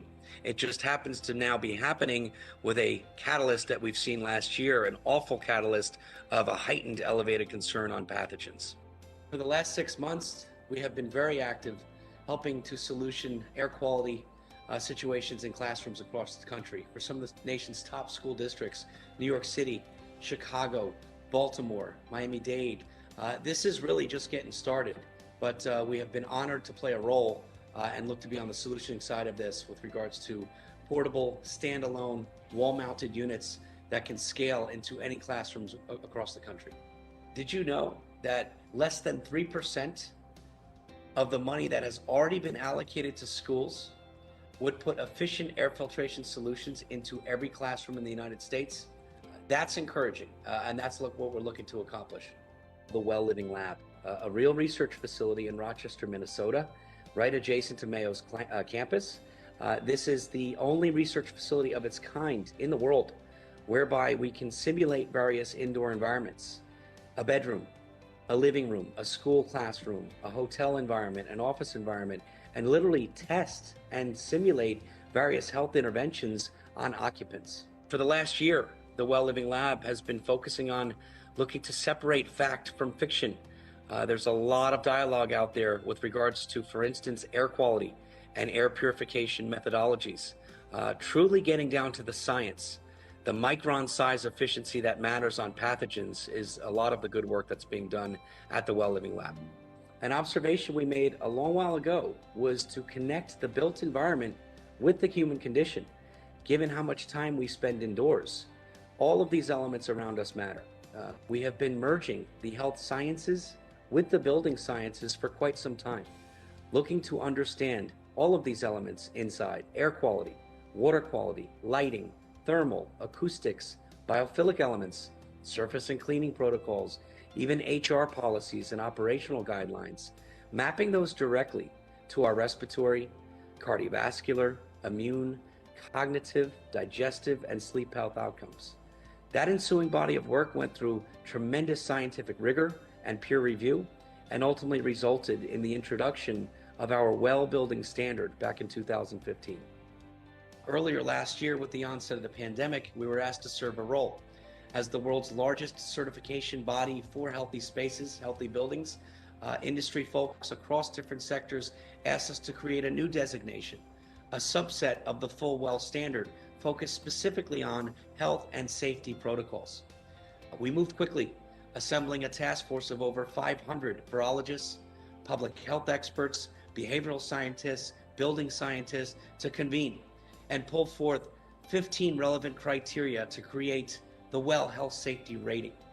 This is a third-party verification of operational protocols and managerial guidelines that govern good practice for health and safety. The Well Health Safety Seal launched about 6 months ago, and it's being adopted broadly. Bank branches, retail stores, schools, libraries, hotels, office buildings, with that symbol of confidence after a third-party verification of things like cleaning protocols, emergency preparedness planning, continuity planning, health services, and stakeholder engagement, and air and water quality management.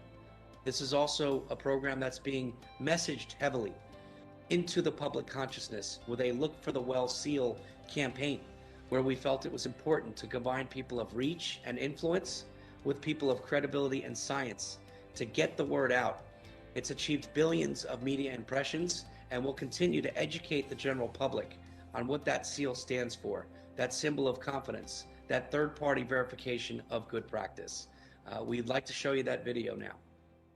We all want to feel safe in the places we spend our time. Restaurants, theaters, stores, hotels, stadiums, offices, banks, childcare centers, and schools. I'm Dr. Richard Carmona. This is the Well Health Safety Seal from the International Well Building Institute, the global authority on healthy buildings. When you see the Well Health Safety Seal, it means health and safety measures have met rigorous scientific standards. So look for the Well Health Safety Seal outside and feel more confident going inside. It's an honor to participate in this platform, to participate in this movement. We want to thank everyone for allowing us to be part of this. We're all working towards a shared future, a common sustainable world where human health and environmental health are one. Please join us on this journey at delos.com.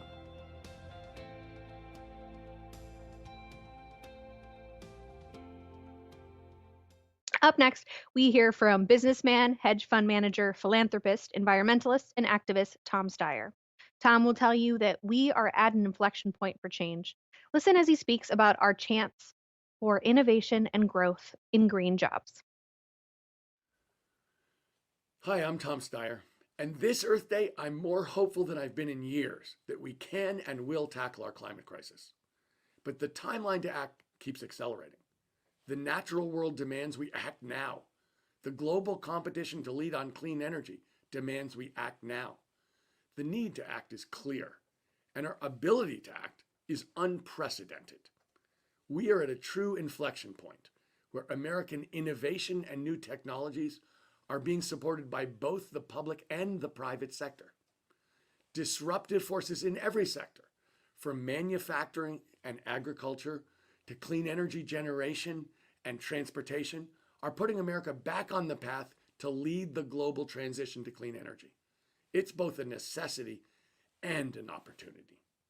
Americans need to understand that this moment is a tipping point, where if we act domestically, we can go back to leading internationally.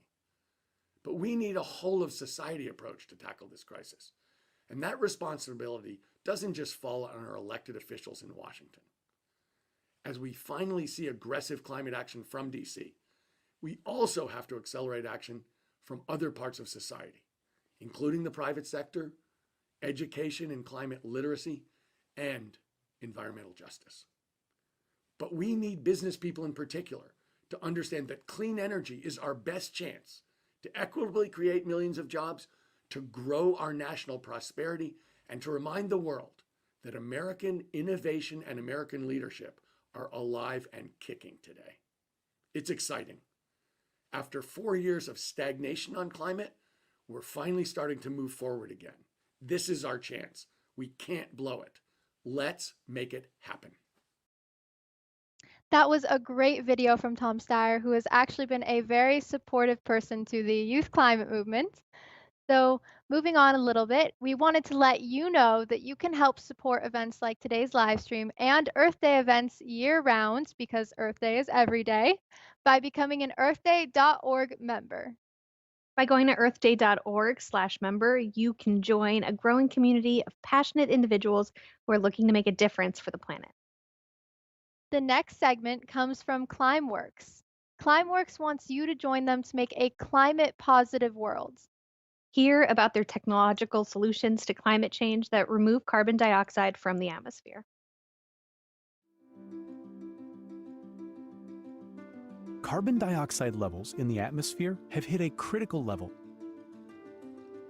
To restore our Earth, we need to restore a healthy balance of CO2. Introducing Climeworks. They're not just talking about solutions, they've created a solution.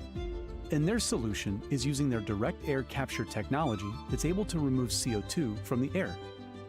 How does it work? Air is drawn into a collector with a fan, and CO2 is captured on the surface of a highly selective filter material that sits inside the collector. Next, once the filter material is full of CO2, the collector closes and is heated to around 100 degrees Celsius.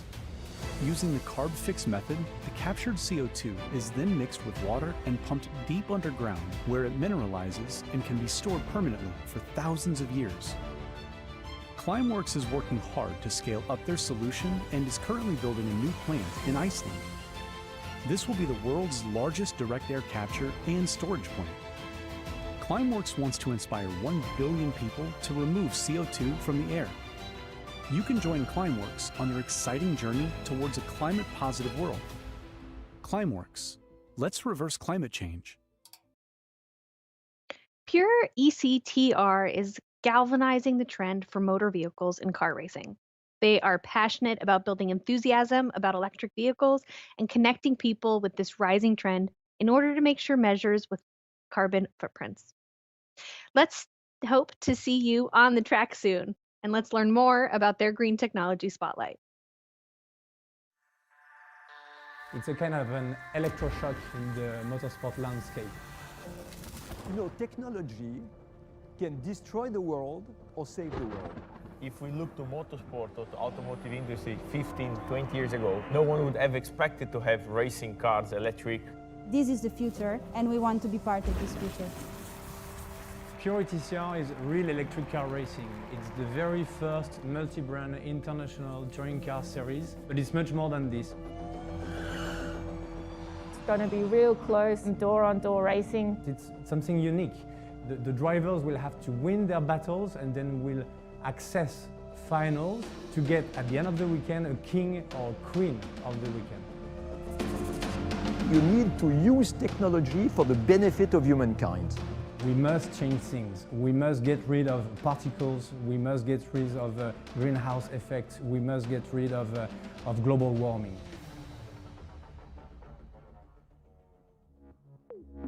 One of the solutions, and this is the solution today for the automotive industry, is to change the technology, to move from the petrol and combustion engine to electric engines and then electric racing. To reduce the emissions, we calculate our carbon emission, our carbon footprint, and we take measures to fight against our carbon footprint.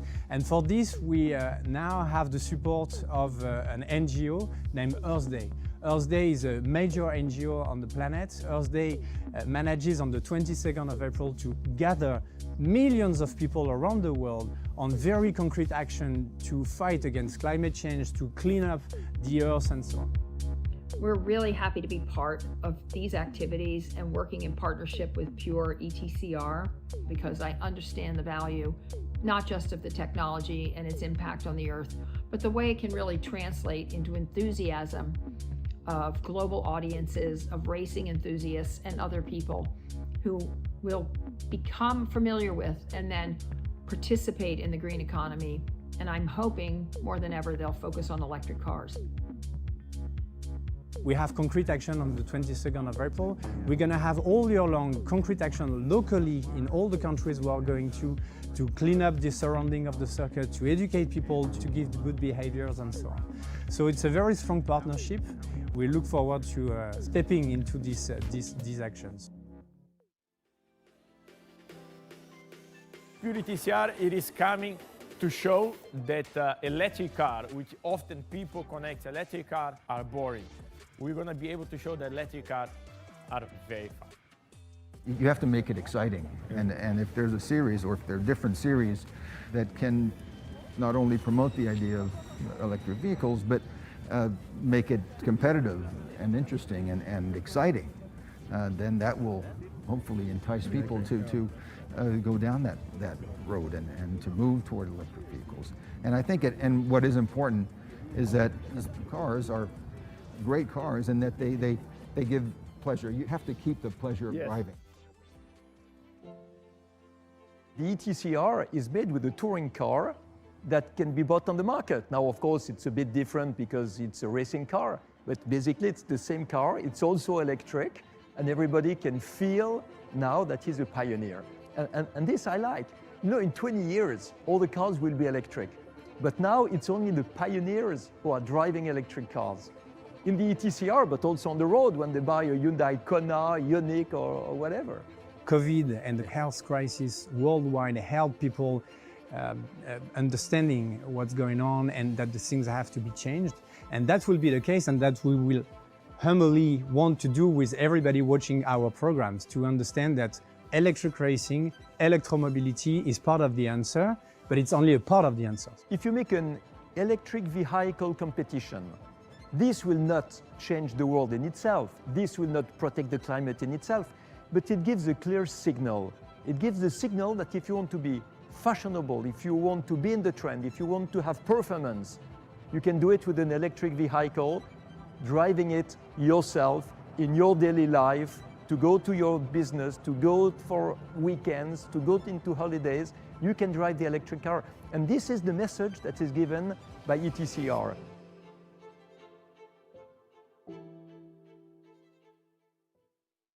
That was an amazing solution, and that was amazing to hear. And moving a little bit on, as a reminder, visit propeller.la/Earth Day for official rules and to enter for the chance to win a custom Super 73 S2 e-bike via our partner Propeller. No payment necessary, but make sure that you enter by July 13th, 2021. Alexandra, how is it over there in DC? I know that you're at the Earth Day offices. I am at the Earth Day offices, and actually this entire time I've been texting with some people who are on this actual Earth Day live and telling them how amazing they did, because honestly, everybody in this deserves the recognition, and I'm so happy that they're getting the recognition now. Have you had a favorite part from this Earth Day live so far, Milana? You know, I think the thing I was most inspired by are the youth activists. Mainly because I understand that you and your peers are going to be living in this reality, that my peers and generations before us have worked to improve, but a lot of that has fallen on your shoulders. And so as we talked about, like the why, the inspiration to keep fighting and working for a healthier climate, a healthier planet, I can't help but think that your motivation is so strong. So really it's the work that you guys are doing, and that our president, who can you tell me actually a little bit about how President Biden is taking his time in this administration to address the climate crisis?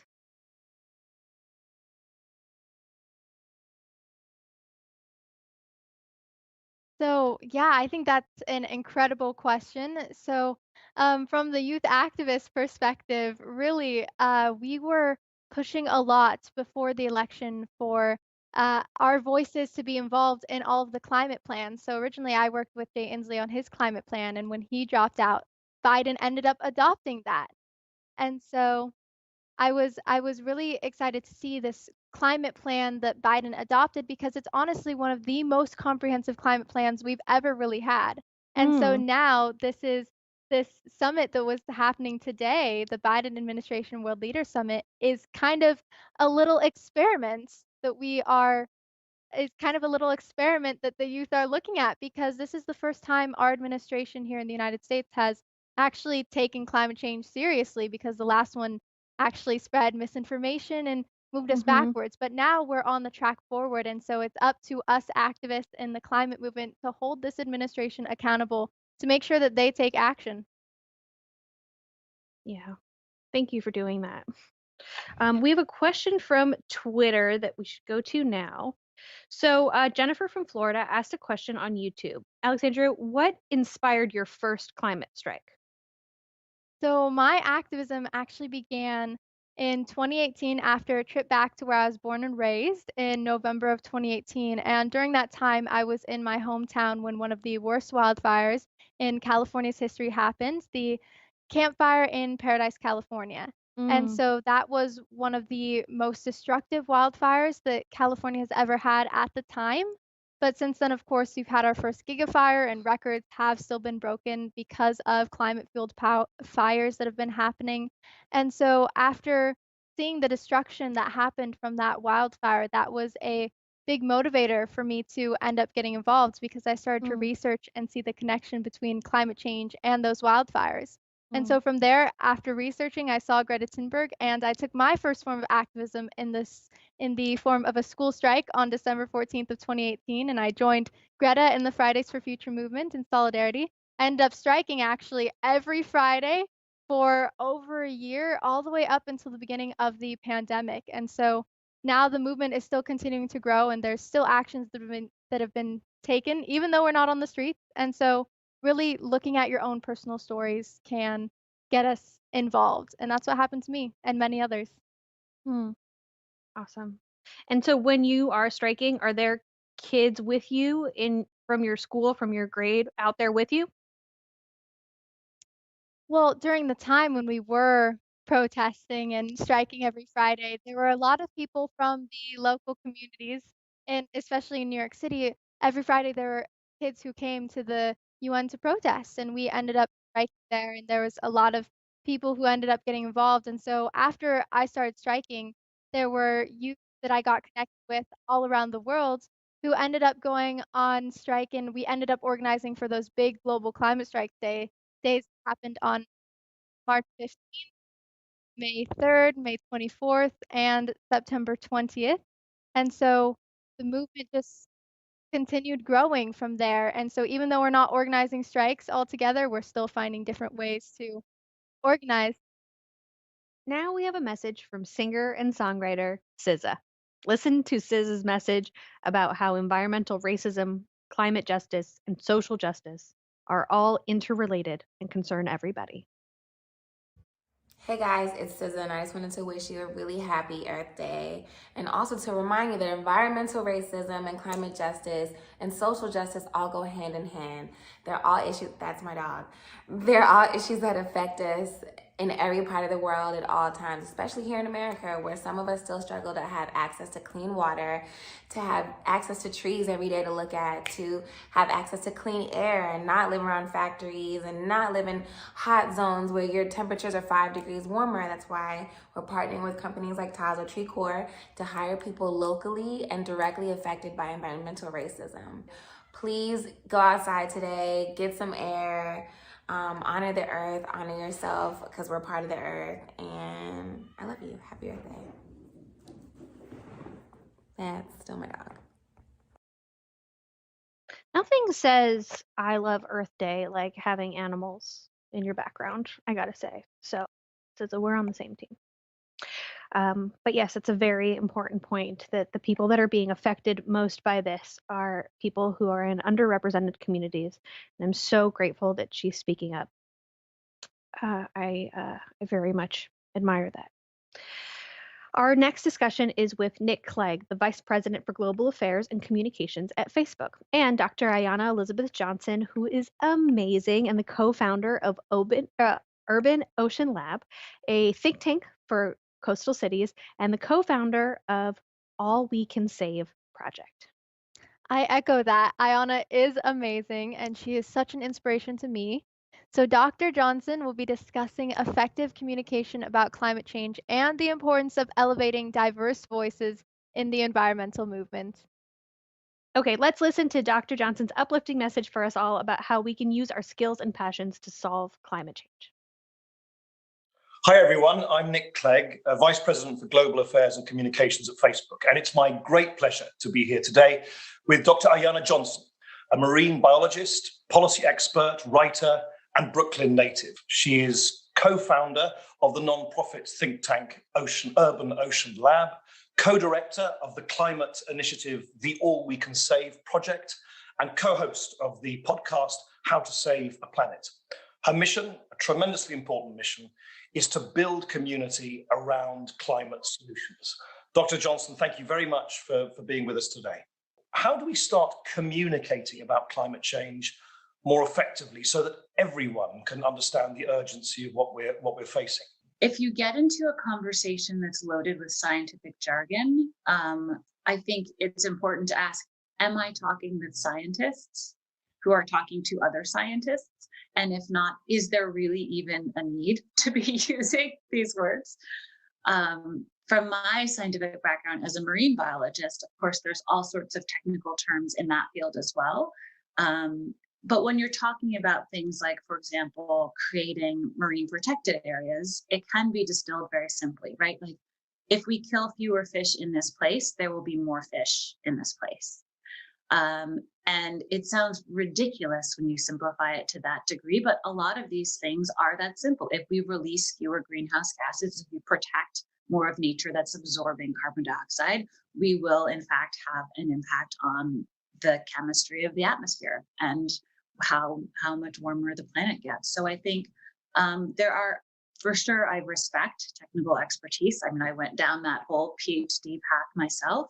And there's a time and a place for that sort of linguistic precision when speaking with other technical experts. But there's absolutely no need to alienate people who don't understand that. In fact, that's been to the detriment of welcoming more people into climate work, right? We need everyone finding places where they can contribute. And if our language is alienating, then it's absolutely self-defeating. And on that very issue, you released a book last year called All We Can Save, which contains essays from a variety of female voices in the climate action movement. And you're just talking about the need to, embrace a diversity of voices. Why is it so important to elevate diverse voices in the environment movement at this time?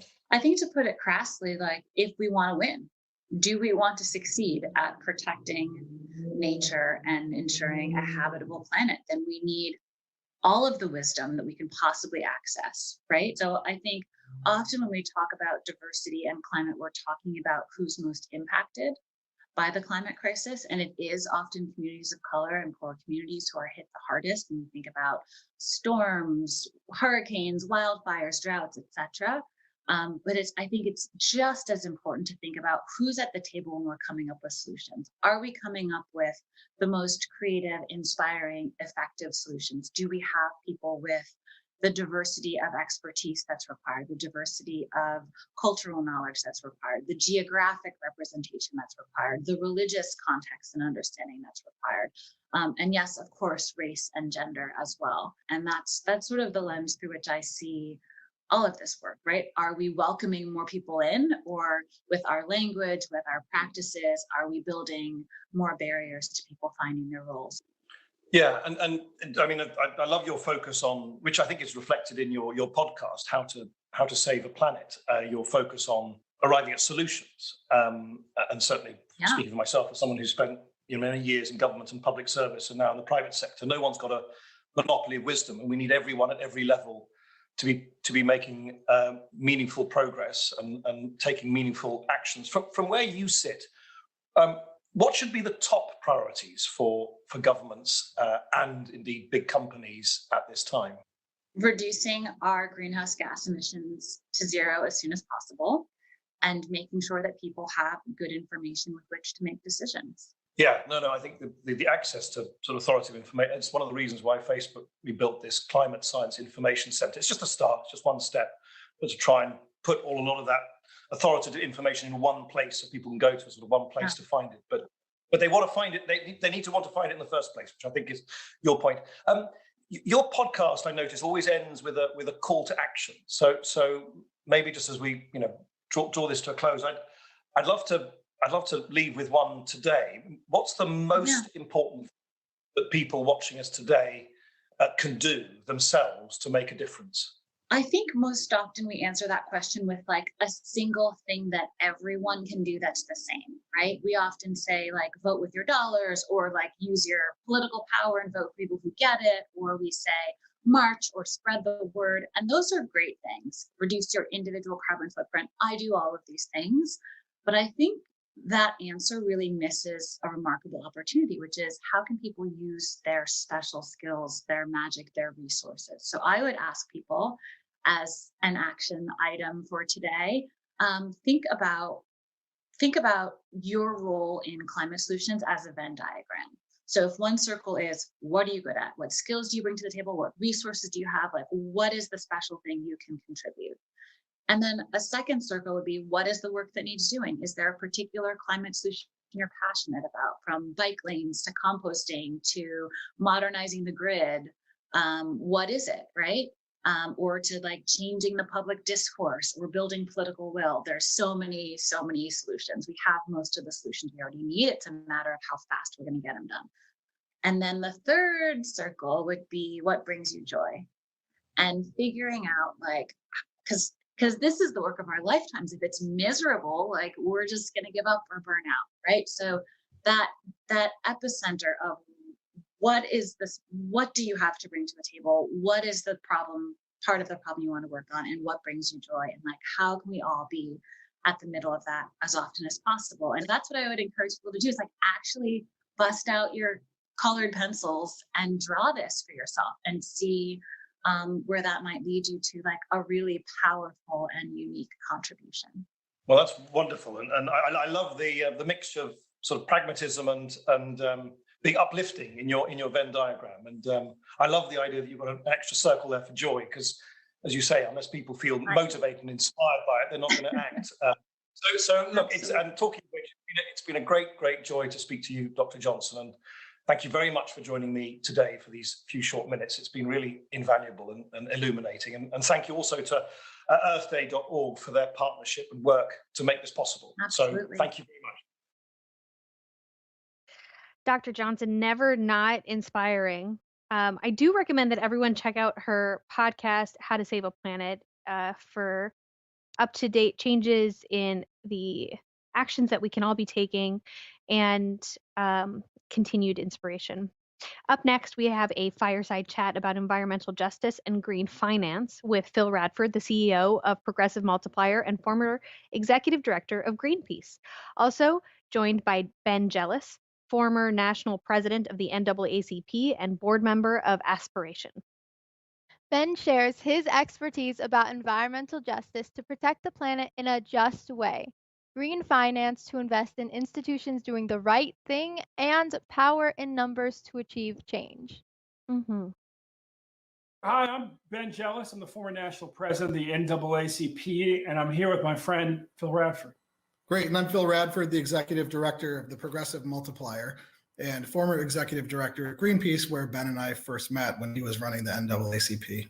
When I actually, as you know, I started out organizing against incinerators in Chicago, and that's how I first got into environmental work. And you led at the NAACP in a lot of amazing work to shut coal plants in communities where the coal plants were killing communities of color. And what we always asked ourselves at Greenpeace is to know that we're running our campaigns correctly with a lens of justice. When we win, who's we, right? Who wins and who loses when we win, and who's involved? When you think about environmental justice and working to restore our planet for everybody, what do you think is most important? Well, the first image that comes to mind is of a paper mill plant down in Mississippi when I was a young reporter, and I was covering Jesus People Against Pollution in Columbia, Mississippi. I'd say, well, who are Jesus's people? And Charlie Keyes, their founder, would say, everybody. And I would say, what is pollution? And she would say, everything bad. And I would say, great, so everybody gets everything bad. She said, pretty much. But she, of course, had been inspired by a cancer cluster in her community from an old Agent Orange plant. Well, I went on to cover a bunch of environmental justice crises across Mississippi. And this one little town, there was a paper mill, and it kind of plumes came out. And from a distance, smokestacks can even look kind of romantic or beautiful. People living under them, their cars would get so oxidized that you could just wipe your hands across the cars in the parking lots, like at the church next to the factory, and your hand would have to be like a tie-dye t-shirt by the time you got done. The same thing was happening to the children's lungs. The children were just mucus was running down their face all the time. And it really drove home for me just the price people pay when they live near an incinerator. They live near a coal-fired power plant. They live near a paper mill. They were breathing all of it in. Here in Baltimore, you sort of welcome to Baltimore by an incinerator that burns trash and literally poisons children across the city. And like most places like this, it's Black folks, it's poor folks who live closest and who get most of the pollution. And so at the NAACP, when we launched our climate justice program, very much really focused on two things. One is accelerating all the change we need to accelerate to protect the planet for all of us. The other was to make sure that we did that in a just way, where as coal-fired power plants shut down, for instance, that people of color benefited equally to their white peers. They weren't just shut down in areas where they were poisoning white people, but that they were shut down across the country. A lot of environmental activism for the last 20 years has focused on how to move banks, right? Because if banks stop funding fossil fuels or stop funding deforestation and start funding clean energy, then the transition to a better future will just accelerate. I'm curious about where you see finance playing a role in that, and banks like Aspiration Bank playing a role in that. I really started to zero in on finance. I mean, after you at Greenpeace, you guys are always on the cutting edge, but I was helping Bill McKibben prepare people and prepare Julian Bond to lock himself to the White House gates over Keystone. And then, we were all sitting in solidarity with folks at Standing Rock. And you start to dig into these pipeline cases, and it sort of blows your mind. It's not like which big bank is involved. It's more like which one isn't involved. Like they're all involved in every pipeline project. That much money has to be moved. Today, it's Line 3, like the new Keystone, if you will. And it's also a crude oil pipeline being put right through Black communities in Memphis. And what we started to realize is that one of the ways, of course, to incentivize the shift to renewable energy sources is to make financing available, to make it less expensive, to make it easier. Well, the opposite works. One of the ways to also stop, to disincentivize the reliance on fossil fuels is to make the financing more expensive, to make it harder. And even if a big bank or two or three stays involved, if we shut down all the others, well, then the price of capital goes up. And then renewables become competitive that much faster. Ultimately, we can't just be against everything. We have to be for things, and we can't just sort of tear down institutions that are doing the wrong thing. We have to invest ourselves in building institutions and building up institutions that's doing the right thing. That's what led my family into helping to build Black banks after the Civil War. And it's, what led me to Aspiration in this moment where the climate crisis is existential for all of humanity. Ben, your last point about the existential crisis that we all face, it's really true. And so you've been a movement leader fighting on the issues of our times for decades. And so for the people that are watching right now, what advice would you have for them in terms of the one thing they could do personally and one thing they should do collectively? Personally, each of us needs to be clear about what's that one big dream, that one big thing we're going to help achieve for all humanity, for our planet before we die. Service is the rent we pay for the privilege of being on Earth. Collectively, we need to be joiners. We need to be encouraging other people to join. We need to be getting our churches and our synagogues and our mosques and our communities to become part of organizations, because our power is in our numbers. So many of our battles are organized people versus organized money. We also have to look for those opportunities, of course, to put both together, to put our money where our mouth is, to line it up with our dreams. That's why I went on the board of Aspiration. Phil, you and I are our time here, if you will, is like our hairlines. You know, they're receding in front of us, and so we have to be doing everything we can to accelerate change. It's not enough just to be against things. We got to be for things. We can't just tear down institutions. We have to build up institutions. It's the only way that we're going to leave a better planet for our children, one that's more just, one that's more green. Thanks, Ben. Hey, happy Earth Day, man. Happy Earth Day, brother. Really good to see you. You too. What a great segment. But I'm coming back with you all with this reminder to visit propeller.la/Earth Day for official rules and to enter for the chance to win a custom Super 73 S2 e-bike via our partner Propeller. No payment necessary. Just make sure that you enter by July 13th, 2021. I just want to highlight the quote that he said that I've thought of so much during today's Earth Day and has definitely inspired me in my activism, which is service is the rent we pay for living on this earth for being. It is the very purpose of life and not something you do in your spare time.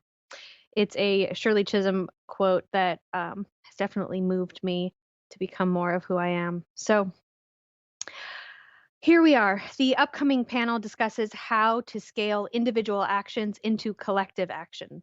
It features host Patty Gonia, who is an intersectional feminist and drag queen. Get it? Patagonia? Patty Gonia? Get it? It also features Andre Cherney, the CEO and founder of Aspiration, which is a financial service company dedicated to investing in green causes.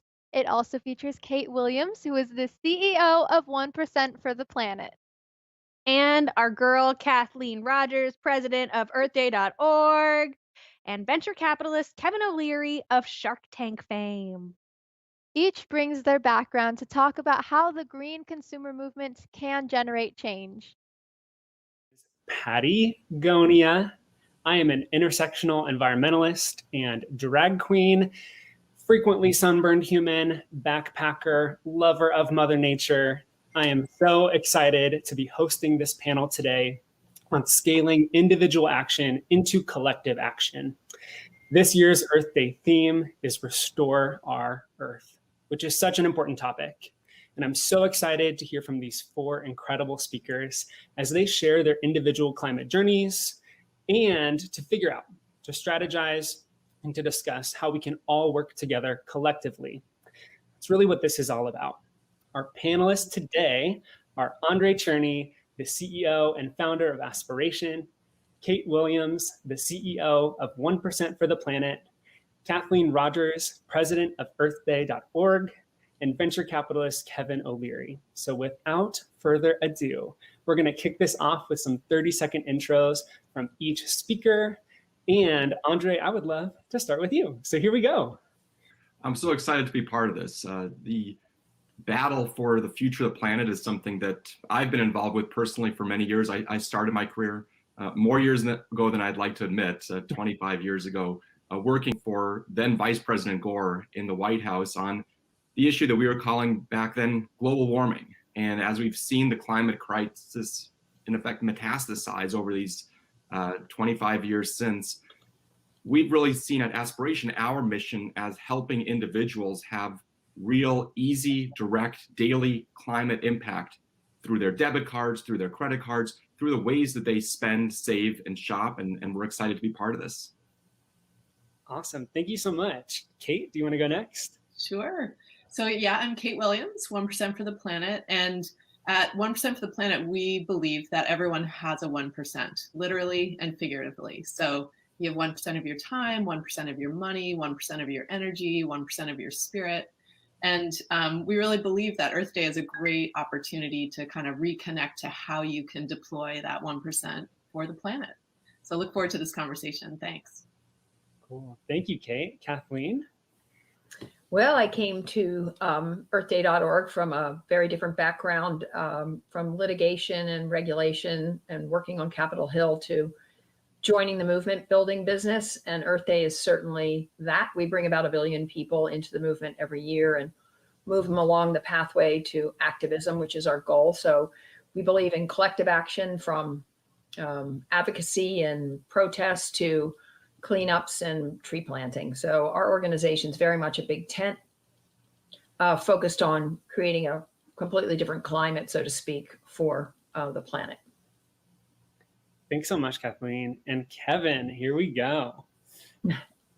Well, I'm an investor, obviously, and I want to start by congratulating the other panelists and their organizations, particularly Earth Day, which started years ago and did something very, I would say, intelligent, got into the educational system domestically and then abroad and turned it into a brand. And the reason I say that is if you want to affect permanent change, and I've always said this, and of course I look at it through the lens of an investor, you have to make it about economics. That affects change. People always are affected by economics.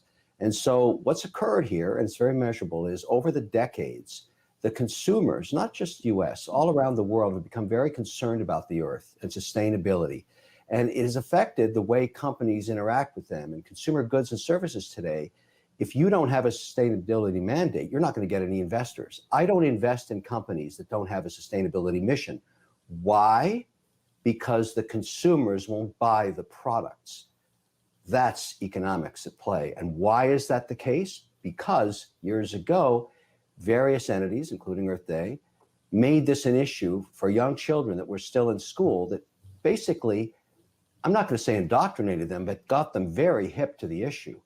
That they grew up with the idea that I'm not going to spend my money on activities that destroy the earth because I've learned to care. And so after all these years, it's just like an investment. Look at this incredible outcome. I, as an investor, don't do this for marketing reasons. I do it for economic reasons. If I want a return for my shareholders, I have to buy businesses that have sustainability missions. It's a full circle. So congratulations. Awesome. Thank you so much, Kevin.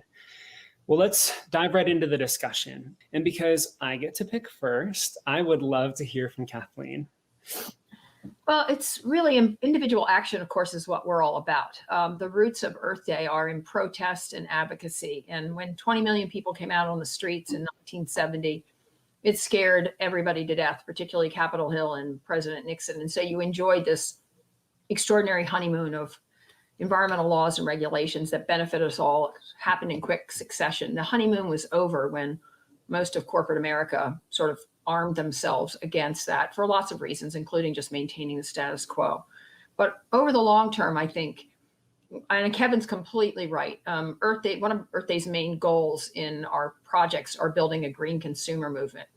And while it's slow and the numbers are still low in terms of who's buying, whether it's organic or electric cars, and by the way, I could have a whole separate discussion because I just bought one.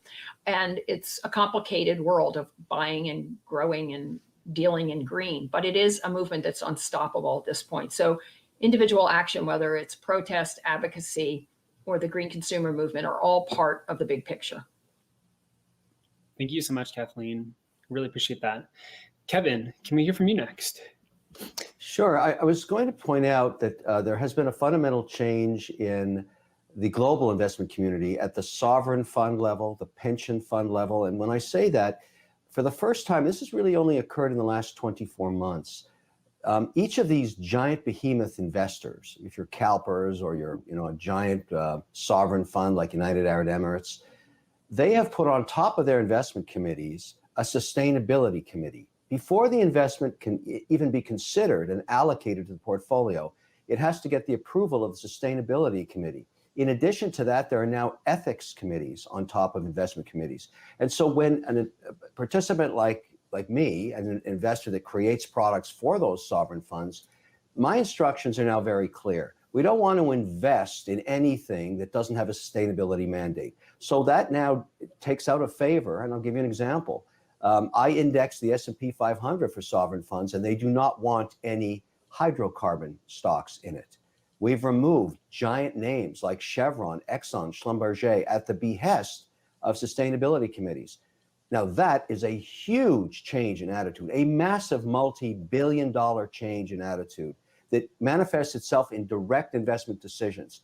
That is occurring because of the desire of the individual investors. If you're a teacher or a CalPERS retiree, and you say, I don't want to invest in oil companies or pipelines anymore, you've manifested a change there. Those companies slowly get starved of capital and get diminished in the overall weightings. So I'm just here to report that this incredible change is happening at a really fast pace. Just an hour ago, Larry Fink, who's the largest asset manager on earth, the biggest in the world, put out another mandate of sustainability for all of his companies to consider. So whatever you're doing, keep doing it. Thank you, Kevin. Kate, I'd love to hear from you next. What's your personal journey into the climate change and sustainability movement? Yeah, it's so great to hear. I could listen to all of you all day. My personal journey really ties to sort of how 1% for the planet shows up, because I really believe that we in every day are trying to figure out how to make choices and how to make those steps that move us toward a more sustainable world. So, choosing to buy a car, choosing to buy shampoo, what do we eat? Where's our retirement money sitting? Where's our life insurance money sitting? Where do we bank? All of those personal decisions can be really hard. And I know for me, the fuel has been falling in love with the outdoors. So I do want to say that, we're talking at a sort of high level here, but I think for individuals every day, they have to stay energetic. They don't necessarily have a state sustainability committee. They need to sort of have that ability to stay connected to why they're making these choices, and to then also have the ability to make choices. So for me, falling in love with the outdoors, staying connected to that. So glad you brought that up, because I think that, my personal journey into the sustainability and climate change solution space has just been through the love of the outdoors too. I think we hear all the time that we have to advocate for our planet and we have to fight for our planet. And yes, that's true, but I also think we have to connect to our planet. And I think that also Earth Day does such a beautiful job of saying, start there. Start with connection to our planet. If we can't get outside, if we can't see how beautiful this planet is, well then how are we going to know to fight for it? I think we fight for the things we love. So I love that you brought that up. And lastly, Andre, I'd love to hear from you.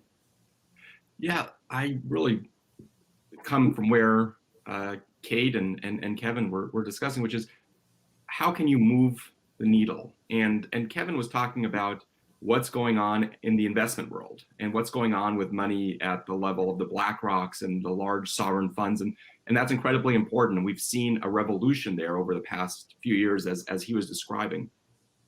But each of us are living in the world of money. We may not be living in the world of billions of dollars or millions of dollars, but each of us is making a purchase every day. American consumers spend $36 billion a day buying things here, there, whatever you're doing. That's enormous power for us to make those decisions. And that's what we do at Aspiration, is think about how do you have financial products, the kind of financial products that we have, not that the sovereign funds have, the debit card, the bank account, the credit card. How do you make those kinds of products be engines of positive action when it comes to saving our planet? Thank you so much for sharing that, Andre. I think it's so beautiful to hear that all of you are promoting sustainability in your individual ways and through the work that you do through your roles. And I think that as nature shows us, collective action is just as critical and key to individual action. So because of that, I don't know about y'all, but for me, I can often feel like my individual action doesn't matter, especially if corporations aren't really doing anything. So how can we scale individual action to collective action? Look, I think that you're absolutely right. A lot of this is about how do you have individuals take actions that each one adds up to something bigger. And one of the things we launched at Aspiration about a year ago is something called Plant Your Change. And it allows customers to do something really simple, which is plant a tree with every purchase they make.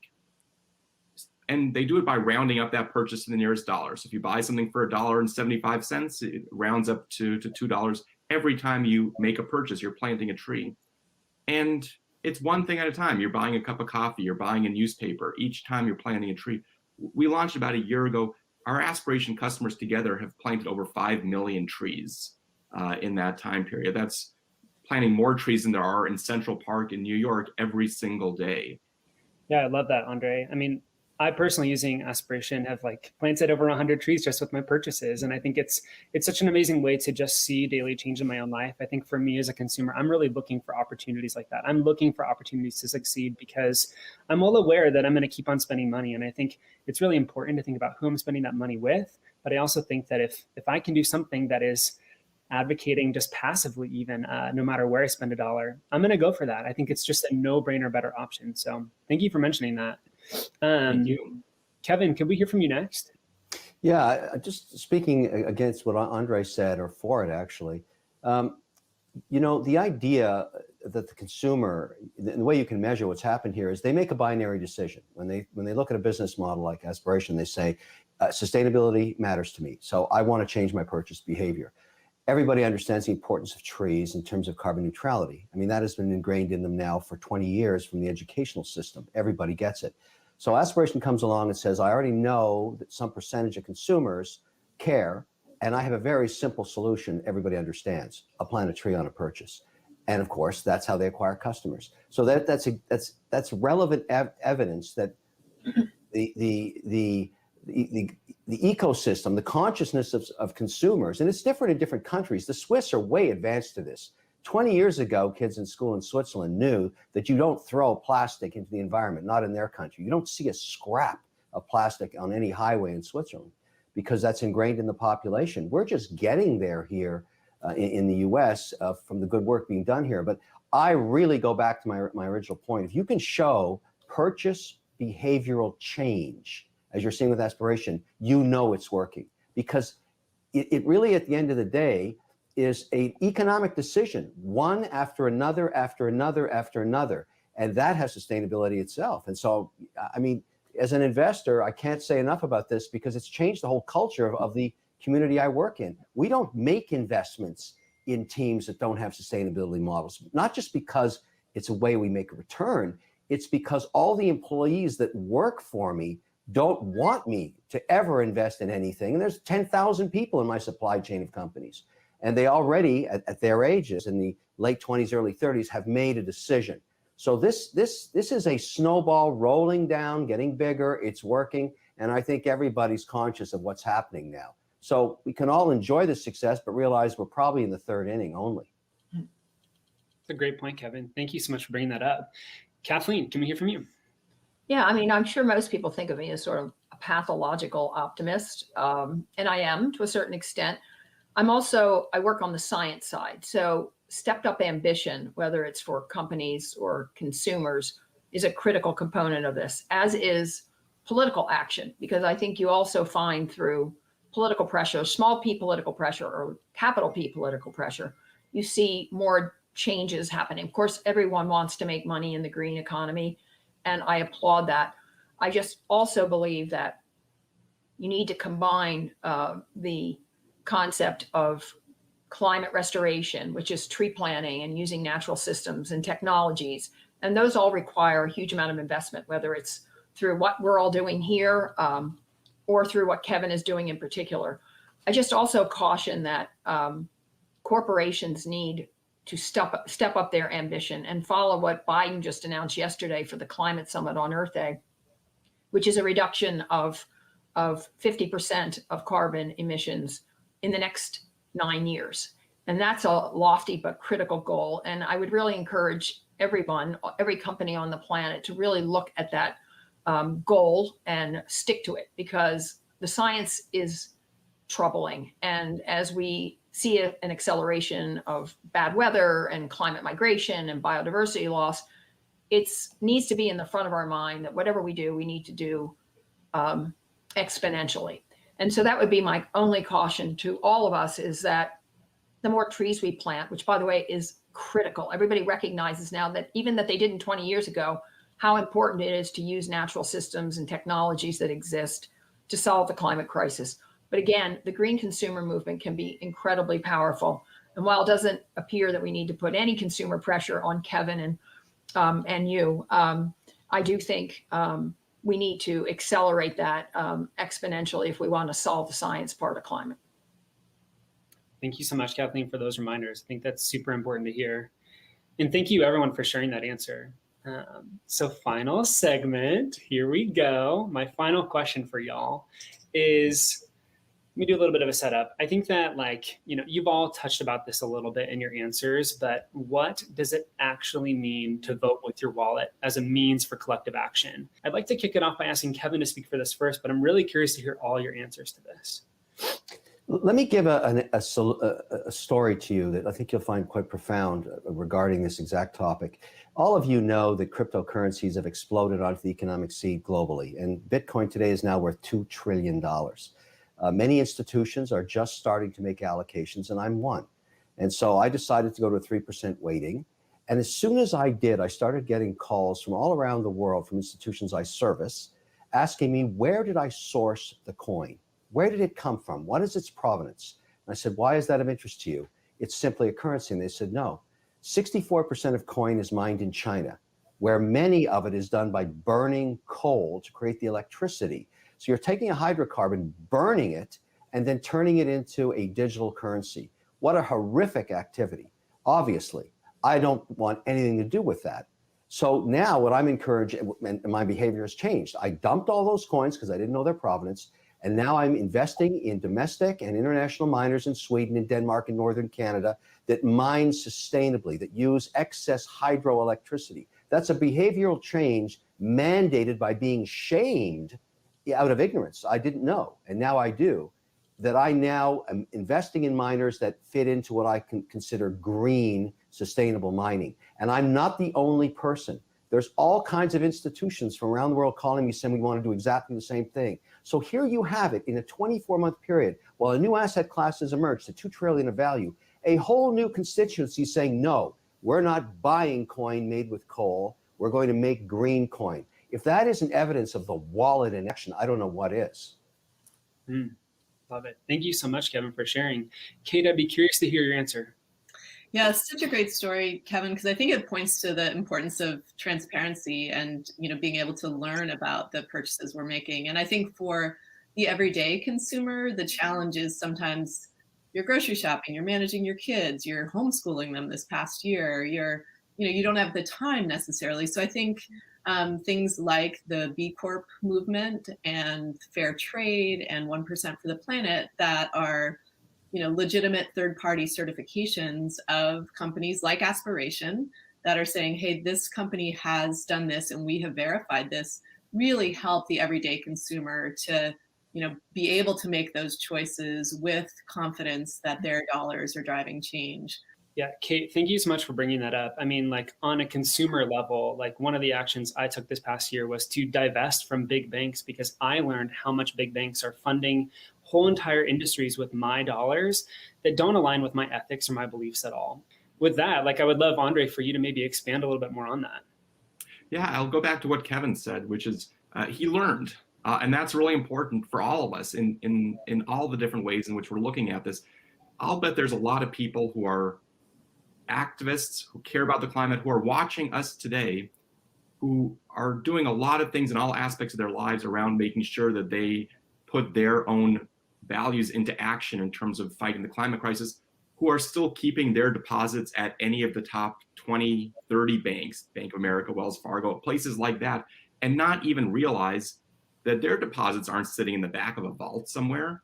Their deposits are being lent to oil and gas pipelines and drilling and all the things that are putting our planet in danger. And so it really comes with learning. It comes with saying, I can do something different. I can move my money, whether it's to Aspiration or some other place that's going to guarantee that your deposits are going to be fossil fuel free. It's important for us to think and learn. That's how we're going to make change. Thank you, Andre. And Kathleen, lastly from you. Well, the world clearly needs more Kevin, Andres, and Kates because they're leading the change. Thank you very much.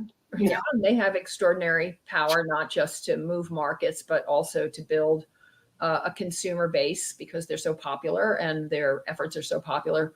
And I also believe sort of the squeaky wheel gets the oil. Certainly that's true in the environmental movement. And so having a consumer base and a consumer movement that's willing to demand more is key to it. And having a place to go, whether it's Kevin's or Andre's or Kate's work, is a key to really changing the way we look at consumer behavior to begin with. So the more of them there are, the more successful Earth Day will be. Absolutely. Y'all, thank you so much for joining. This has been such an informative conversation. I feel like I learned so much. I feel optimistic. I think that's something that's so special about Earth Day is targeting solutions. And I think we've targeted so many here. We've talked about so many solutions here. So I just want to wrap it up with a thank you to Aspiration for sponsoring, to Earth Day for hosting, for all of your beautiful faces for waking up so early to do this. Thank you so much. I would love for all of you to do a collective hair flip for me for Mother Nature. So Kevin, you can grab your hair. And it is time to restore our Earth. So let's go do it. Thank you all again so much. We really appreciate you joining. Thank you. Thank you, Patty. Hello, everyone. It's now that time again to hear from our friends on Twitter. So join us on social media with the hashtag #EarthDay2021QA and ask us your questions. This first question is from William from Texas asked a question on YouTube. What is your favorite part of the planet to visit to feel connected to nature? I love this question. I'll very briefly just say that whenever I'm around animals, the priority of nature just goes right to the top. So I have that with my dog, who you can't see right now. And I definitely have that when I visit farms or just like pet a goat, see a horse. I'm like, oh, I want to take care of you.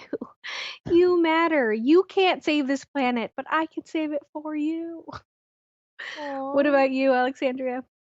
Well, I, of course, love to reconnect with nature in any possible way, and I agree, animals. And for me, I, of course, reconnect when I go to the ocean or in my hometown of Davis. There's this beautiful arboretum that has a bunch of different wildlife there and different trees, some of the oldest trees in the United States, I believe. And so one of my favorite things to do there is go there and feed the ducks. And I always used to say that ducks were my spirit animals. And so they are just amazing. But, we must all remember that we're not just fighting for this planet for future generations, but we're also fighting for every species on this planet. Yeah, amen. Well said. So now we have a message from Sir Jose Ramos Horta, who is a Nobel Peace Prize laureate and the former president and prime minister of Timor-Leste. He shares a statement that Earth Day should be every day. He says that it is possible to undo the damage we have caused and that everyone, from small and large nations alike, is responsible. Let's hear his message now. Lisipria Kangujam and Francisco. One, Lisipria is from India, 9 years old. Francisco from Colombia, 11 years old. The two are my mentors, my heroes in the fight to save our planet. We must take care of the nature, of the forests, of the water springs, of the rivers, of the lakes, of the seas. We must make every effort to repair the damage that we as human beings have done to Mother Earth over centuries, because the good of the environment, the good of nature, of Earth, is the good of everybody, of us. It will create conditions for harmony, for peace among all of us. So to all of you around the world, on this day, I send a big, warm embrace, hug from all of us in Timor-Leste. I thank you and God bless you all. We send you a big warm embrace right back. Next, you'll hear from two phenomenal environmental leaders who demonstrate how to overcome great obstacles and to follow your passion. The first one is an 8-year-old who is a fellow activist and is amazing, by the way. Lisapriya Kangujam is a youth environmental activist from India, and she is the founder of Child's Movement, an organization to raise awareness about climate change. Lisapriya advocates for laws to curb India's air pollution and for mandatory climate change. Hiba Al-Farah is the founder of Women in Energy and Environment and the 2018 UN Young Champion of the Earth for West Asia. Women in energy and environment support leaders and the green industry in the Middle East and North Africa. These women are truly an inspiration for us all to protect the planet, and we know that they will inspire you just as much as they have inspired us. Hi everyone, My name is Lissapriya Kanguja. I am 9 years old. I'm an Indian climate activist and the founder of the Child Movement. I'm fighting to save our planet and our future. Very soon, from zero to thousands of schools will start teaching climate education in India. I am campaigning about the climate education because if our leaders include climate change as a compulsory subject in our school education curriculum, then we can fight the climate change from the grassroots, and it will also help to teach our world leaders and climate deniers by their own children and grandchildren. When I was just around 6 years old, I've got a chance to attend one United Nations disaster conference in Mongolia. It was my life-changing event. Many people told me that you're too young to get involved in such activism, but I proved them that age doesn't matter to make a difference. And big or small, it doesn't matter. I'm a girl child. I strongly believe that children can lead the change. And I always receive lots of online abuse, online threats, and cyberbullying from many people to silence my voice, but I never pay attention to them. That's why I'm telling to many other children to fight for our planet and our future, so our little things can make a huge difference. Climate change is not only for me or for you or for someone else. Climate change problem is for every single person living in this world. Each and every child living in this country, living in this world, are already the victims of climate change. And I have a dream where there is more bicycles on roads instead of more motor vehicles. I have a dream where there are more electric and solar vehicles on roads instead of more fossil fuel vehicles. I have a dream where there are no coal power plants and thermal power plants and replace it by clean energy. I have a dream where all the children breathe the clean, have the clean air to breathe, clean water to drink, clean planet to live. So these all gives me the hope to fight for our planet and our future.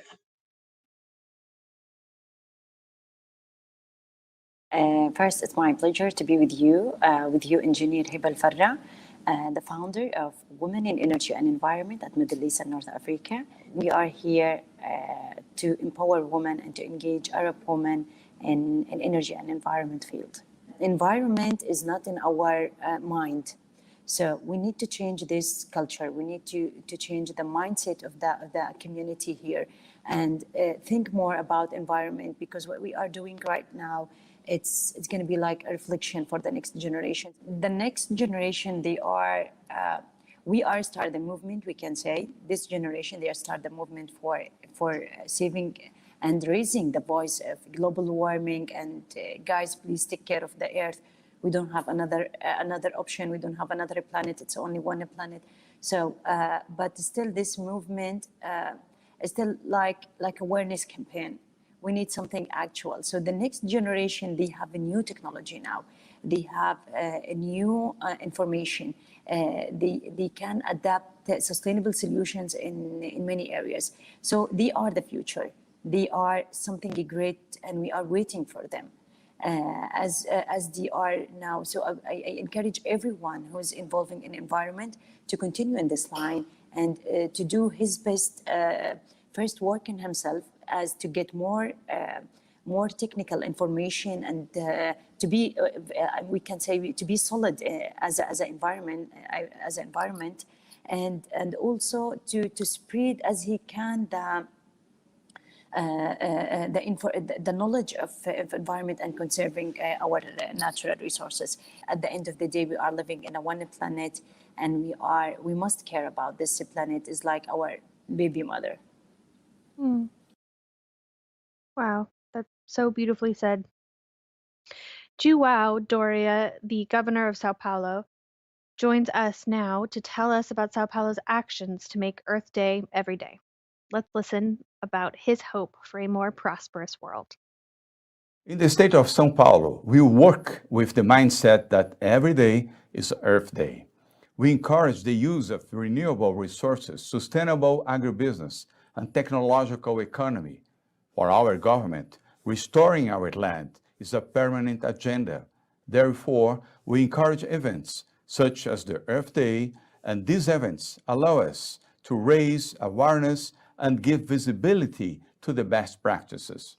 In São Paulo, we support the Paris Agreement and the Sustainable Development Goals of the United Nations. We want to contribute with President Joe Biden against the climate change, being together on the Earth Day, fighting and making commitments to our future, fortifies our hope in a more human and prosperous world.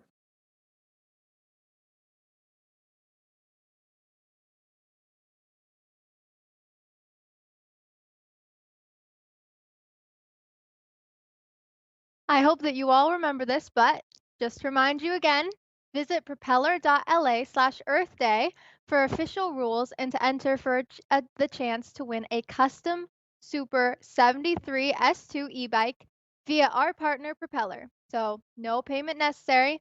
Just make sure to enter by July 13th, 2021. And now we have a conversation with Clarence Anthony, the CEO and Executive Director of the National League of Cities, and Victoria Woodards, the Mayor of Tacoma, Washington, in the United States, and the second Vice President of the National League of Cities. The National League of Cities, for those that don't know, is the largest and oldest organization that represents America's cities and their leaders. They'll tell you about Tacoma's greening efforts and how other urban areas can follow suit. This is Clarence Anthony, CEO and Executive Director of the National League of Cities. NLC is the oldest and largest organization in the United States representing local leaders in more than 19,000 cities, towns, and villages nationwide. NLC is the voice of America's cities here in Washington, D.C., and we are proud to support EarthDay.org and many other partners who celebrate Earth Day 2021 and the Restore Our Earth campaign. Today, I'm very proud to be joined by one of these leaders, the leader of the National League of Cities, our second Vice President, Mayor Victoria Woodards of Tacoma, Washington. How are you today, Mayor? I'm doing great. How are you, Clarence? I am wonderful. And it's just such an honor to have you talk about an issue that is very present in America right now. And that is sustainability, but also the recognition of Earth Day in America. In Tacoma, transportation sector accounts for 71% of our total greenhouse gas emissions. So if you can imagine us being able to make investments in our infrastructure, that's the kind of benefit we're going to see. Wow. And it's also about, creating jobs for local communities as well. And it will help all of us recover. But it'll also help us address kind of the most emergent needs like affordable housing and attacking the issue of homelessness in our communities. So there are a lot of things that are going to come out of this and give us an opportunity to lift those in our community who need us the most, our vulnerable communities, and to bolster our economy. It's going to make a real difference. I know here in Tacoma, and I know if it makes a difference in Tacoma, it's going to make a difference across the United States. Let me get specifically Tacoma, to your city, because the city of Tacoma has passed a resolution declaring climate emergency, and you are currently updating your climate action plan. Part of the effort includes environmental justice focus working group to try to make sure that whatever you do is centered around environmental justice. Tell us why you guys did that, and then in this update, there's such a strong focus on environmental justice. Why was that important? Clarence, that's a really, really great question. And so first, let me start by saying earlier we talked about youth, and the resolution declaring a climate emergency was pushed by the youth of our community. We have 500 young people who showed up outside of City Hall demanding action. And so in December of 2019, just before COVID hit, we passed a resolution declaring a climate emergency in Tacoma. As we plan for our collective climate future, the city of Tacoma needs to hear from more voices and to really consider the impacts of historically underrepresented, underserved, and vulnerable communities. Well, Mayor, I want to just thank you so much for spending this time with us to talk about the things that you're doing and your commitment to creating a sustainable nation, city in Tacoma, but also your commitment to making sure that all of your residents, no matter their age, their race, sex, gender, orientation, that all of Tacoma is thought about as we create these sustainable communities. So happy Earth Day, happy Earth Month in Tacoma, and I really appreciate you being here today. Thanks, Clarence, for having me. Good to see you. Good to have this very important discussion. All right. Thank you, Mayor. Have a great day. You too. Bye-bye. Bye. It's that time again to hear from all of our friends on Twitter. So don't forget the hashtag is hashtag Earth Day 2021 QA. We're looking forward to all of your questions. Okay, let's get a question in. So Twitter asks, oh, this is a great question for you, Alexandria. Who are your environmental heroes? And my she goodness. also said, or the writer, they also say, Trees and Bees 500 is their handle on Twitter. And they said, so glad to see Dr. Lovejoy here. That So is who amazing. are your environmental heroes? Well, there are so many, and I don't think I can get through all of them, but I think that first of all, I'll start with just 3 to keep it short for time. My first group of environmental heroes are all the youth activists that I am working with every single day and organizing with, and especially all of those at Earth Uprising, because today is actually Earth Uprising's birthday too. It was launched 2 years Wow. ago today, so we're officially 2 years old. So they Happy all are my birthday. heroes. Thank you. We're so excited. So they are all my heroes. Dr. Ayana, who we heard from earlier, is also one of my heroes. I'm a part of All We Can Save as one of the essayists, and she was just amazing in putting all that together. And then lastly, Erin Brockovich actually is one of my heroes because seeing how she used law to bring justice to people who are being impacted by, big groups and corporations. And so I think that she is also a big inspiration to me. So that's just 3, but there's so many more. And especially everyone go to Twitterverse. The climate Twitterverse is strong. You will find way more there. Yeah, I also find Dr. Ayana Johnson really inspiring. And one of the things that she said today in her interview was that it's important for us to encourage people to find actions that they find fun. Because then they'll keep doing it. So, yeah, she's not only full of knowledge from the scientific world, but she's also full of wisdom into how to keep us motivated and moving. I totally agree. So, just so everyone knows, you can support Earth Day every day by becoming an earthday.org member at earthday.org/member or by texting Earth Day to 33339 to donate. So, every year, the beauty industry contributes about 80 million pieces of plastic to our landfills. And plastic can be found virtually everywhere, from the bottom of the ocean to the top of Mount Everest, which is just a sad visual. Imagine reaching the top of Mount Everest and seeing a piece of makeup garbage. Skip, a beauty company wants to change that by producing hair and beauty products that are paper-based, fully recyclable packaging. Skip also wants to empower the next generation of change makers to make a difference. Let's check them out. Dear planet Earth, for the past 200,000 years, we humans have used your natural resources to build our civilization.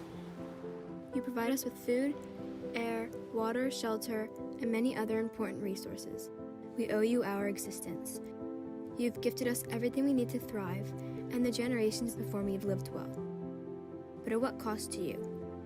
I've learned about the melting glaciers, changes in weather patterns, and rising sea levels. Even my own town was left without power for weeks after a storm. We know you are trying to tell us something, but who is listening? My generation is listening. I've heard of young people in other cities who march to fight climate change, and I want to join them. I want to protect animals and their habitats. I look around at all the bottles, plastic containers, and cups littered about, even in parks, and it is heartbreaking. We see the birds pulling plastics into their nests. We see sea life washed up on shores full of plastics. I'm telling you, we see you. And we are doing things now to course correct. We start by breaking our addictions to plastic.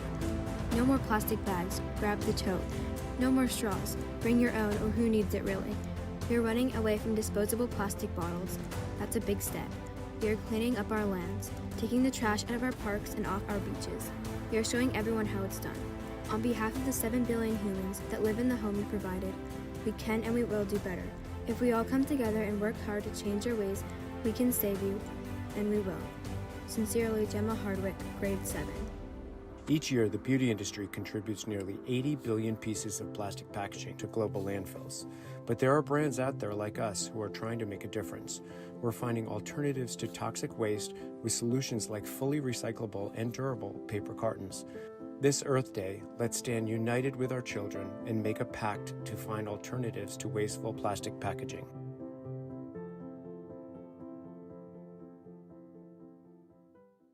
For our next segment, we have an interview with Lucas Niepold, a college student studying offshore wind technologies. Green jobs are on the rise, woohoo! With jobs in renewable energy increasing by about 4.5% from 2018 to 2019. Literacy about climate change is necessary to prepare students with the skills for these jobs. EarthDay.org's climate literacy campaign works to support compulsory and assessed climate and environmental education in every school in the entire world. We asked Lucas questions about his studies and thoughts about going into a green career. So let's hear what he has to say. Hi, my name is Lucas Niepold. I'm going to be going to Bristol Community College in New Bedford, Massachusetts, and I'm going to be studying offshore wind technologies. I plan on getting a job in this career, and it's about to boom in the coastline of the US, and I plan on working in that. For me personally, I was compelled to study and work and want to work in renewable energy because of my father helping me, as well as my underlying learning from my education in middle school to now, and the importance of climate change and it helping the world in that scenario. I think that my education has benefited because of my science department offering classes in climate change as well as engineering. I wanted to pursue a career in engineering initially, but I moved to this idea of offshore wind. And personally, I don't think there's anything that would have needed to change for this process in my education, because I've missed a lot of opportunities, such as the NYLF engineering opportunity due to COVID. I personally would like the government to make more of the offshore wind technologies programs more available around the country, because personally we only found one in Massachusetts, and I'd like the government to continue supporting offshore wind technologies in the future. We are now joined by Patricia Espinosa, the Executive Secretary of the United Nations Framework Convention on Climate Change, also known as the UNFCCC. The UNFCCC supports global response to climate change in order to achieve the goals of the Paris Agreement. The Paris Agreement was created with the goal of keeping the global average temperature at 1.5 degrees Celsius below pre-industrial levels. Patricia speaks to us about the need for transformations across every sector and in legal frameworks to meet these goals. Listen as she tells us about education to achieve these exact transformations.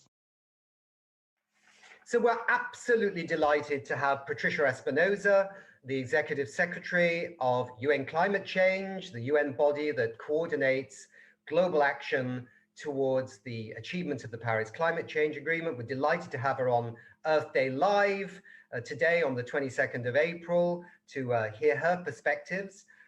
It's a big day, Patricia, for many ordinary people around the world. Hundreds of millions of people come out on Earth Day to show their support for the environment, to act, and to try and change the trajectory of what is happening.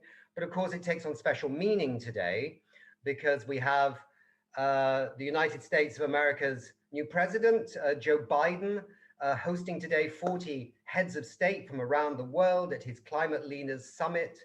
How important is it for you and for your mission and what you're trying to achieve that the United States is back in the climate action game? Well, first of all, thank you, Nick. Thank you for this invitation. And yes, today is a very special day. It's a day where we really hope that raises the awareness, that also helps people understand how they can contribute in their everyday life to address the climate emergency. And it is, as you say, also a very special day because of the fact that all these heads of state and government led by the new US President, Joe Biden, are getting together. And we are certainly expecting to hear very important news from that meeting. I think it is the moment where the leaders of the world need to show that they are determined to really comply with the goals of the Paris Agreement, that there are possibilities to do this. We need to give some signs of hope to the people of the world. Thank you, Patricia. So we're talking today on Earth Day, the 51st Earth Day, and it's not that many months now towards the next UN climate conference, your UN climate conference, kindly hosted by the government of the United Kingdom and Italy in the wonderful Scottish city of Glasgow.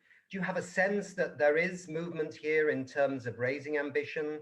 Can you point to things that you feel good about, but also maybe touch on any concerns you have as well? We need finance. We need financial flows. We need clear signals that the commitments by developed countries to support the efforts of developing countries will become a reality. As you know, in 2010, actually since 2009, there was a commitment made to mobilize 100 billion yearly from 2020. And this has not happened. We still don't have those 100 billion with clarity on the table. So there is a lot of skepticism in the developing world, especially, to really commit to this deep transformation. And I would say that it is time that really all leaders of the world understand that this is an existential threat, that this is the moment where they need to define how they want to go down in history. I know you have a passion about education. I know you can't be too prescriptive about how ambition might look, but do you share this feeling that somehow the time has come to prepare our young people more systematically for a very different future in terms of climate education? Absolutely, absolutely, Nick.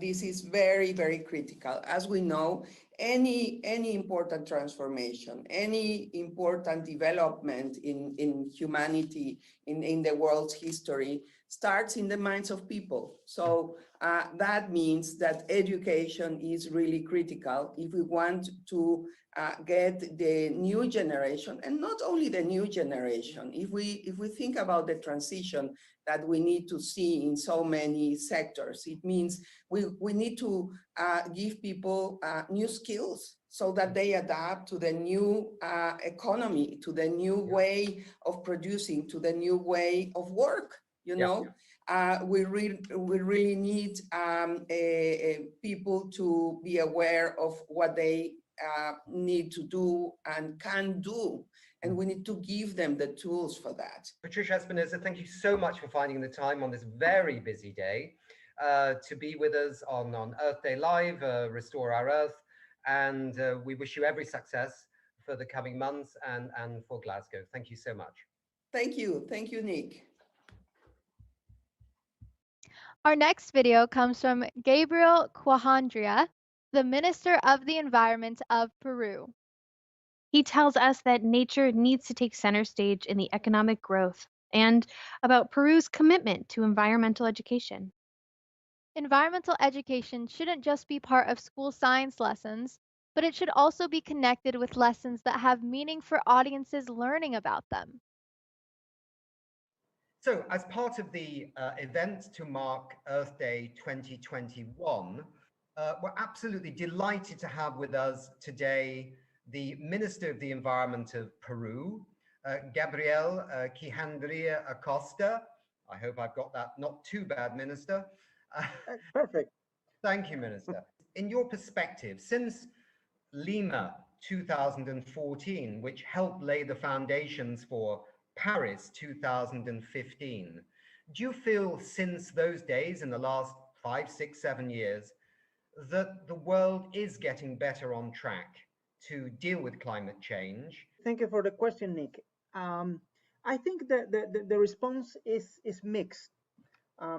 I think that in terms of public opinion, in terms of the society, I think these years have been very useful in terms of generating awareness and consciousness among the whole society about the problem of climate change and the threat that climate change implies to our economies, to our lives. Something that it's positive, I think, or we should be optimistic about is that climate action coming from the private sector, from the corporate sector, has also become much more active,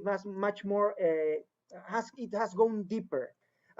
I think. Is Peru behind some kind of stepped up ambition by all nations on climate literacy? I suppose that's the question, by or at COP26. Yes, well, as you mentioned, I also think that education and capacity building to be able to face climate change is something that is fundamental. Mm-hmm. We have included representation from young people, adolescents and children in our National Commission on Climate Change with regard to forests, to sustainable energy, to sustainable transportation. We want for these contents to be focused in things that kids can recognize as something that it's real, and something that they see happening outside their window, not something that it's distant to them and that reflects other realities. So we should work. We will work very closely in terms of generating, for instance, specific contents for our children in the Amazon region that it's related to forests, in the Andean region that it's related to glaciers and what is happening with the future availability of water, with glaciers retreating as an effect of climate change, or how important it is to handle water in our coastal cities that are located in one of the most dry deserts of the world. So thank you very much. I hope that on Earth Day 2021 that the people and the government of Peru will be out doing their thing in terms of environmental protection. Yeah, I hope we can go past this situation, this strange situation that has yes. COVID-19 has brought us. Yes, I think it would be better to have done this interview with you in your office with a nice pisco sour. Yeah, certainly. So moving on, we now hear from a panel with 3 high-ranking officials about how learning about the environment from a young age was instrumental in making them all advocates for the environment and education. I can also testify to that. We are joined by Patrizio Bianchi, the Italian Minister of Public Education. Michael Regan, the administrator of the U.S. Environmental Protection Agency, and Haldis Holtz, the Deputy General Secretary of Education International. Though in 3 very different roles, each one understands the urgent need for climate literacy. You'll hear about their commitments to climate literacy and how the EPA, the Italian Ministry of Education, and Education International can support policy, students, and educators in increasing ambition on this very topic.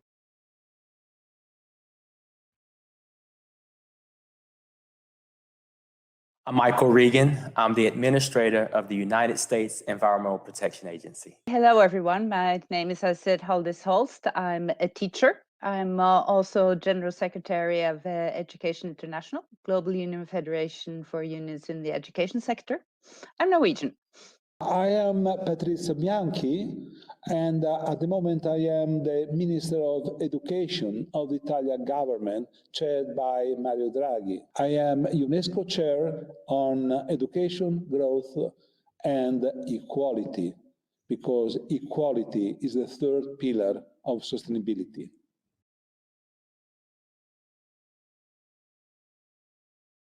Climate literacy looks like every child in every school in America having the tools and resources in the classroom to guide their understanding of the natural world. Curiosity often develops at a very early age. So the sooner we introduce and break down terms like climate change, the sooner our children can grasp those concepts, begin to make the connections between our health and a healthy environment, and develop a sense of responsibility for caring for the planet. When climate literate students make those important connections, they can start to see themselves as a part of the solution, as people who can have a positive impact on their communities, their country, and beyond. So it's very important that our children can see themselves in the vision that we're creating for their futures. A climate literate student to me would be a student that through their education, they've acquired knowledge. And for me, knowledge is very much scientific based, that they through their education have been introduced to what we know, what we can prove, but also what opinions are out there. So they're able to access knowledge, but also to interpret it. But also to be literate, you should be able to act on it. And it is to prepare your students to develop their own attitudes and their own skills and ability to contribute the way that they feel is best for them. Whether it's being, an activist, being a politician, where it comes to choosing what kind of livelihood you want to do, but that you can make informed choices that you feel are good for the future and for the world that you're going to live in. Because education is about preparing for the future.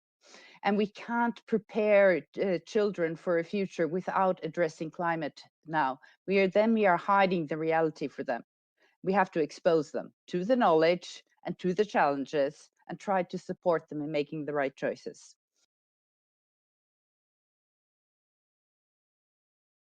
As President Biden has said, this is an opportunity to elevate our global climate ambition and convene major economies together to jointly tackle climate change. No country can solve the climate crisis completely on its own because the issue by its very nature is a global one. So the summit will also underscore how confronting climate change presents a tremendous opportunity to spur job creation, accelerate innovation, and help vulnerable countries who've done the least to contribute to climate change, yet they face the most dire near-term consequences, adapt to its impact. So the summit is important for what it seeks to achieve and for the message that it also sends. We'll be announcing an ambitious 2030 emissions target as our new nationally determined contribution. And the president is urging leaders to similarly outline how their countries will also enhance their climate ambition.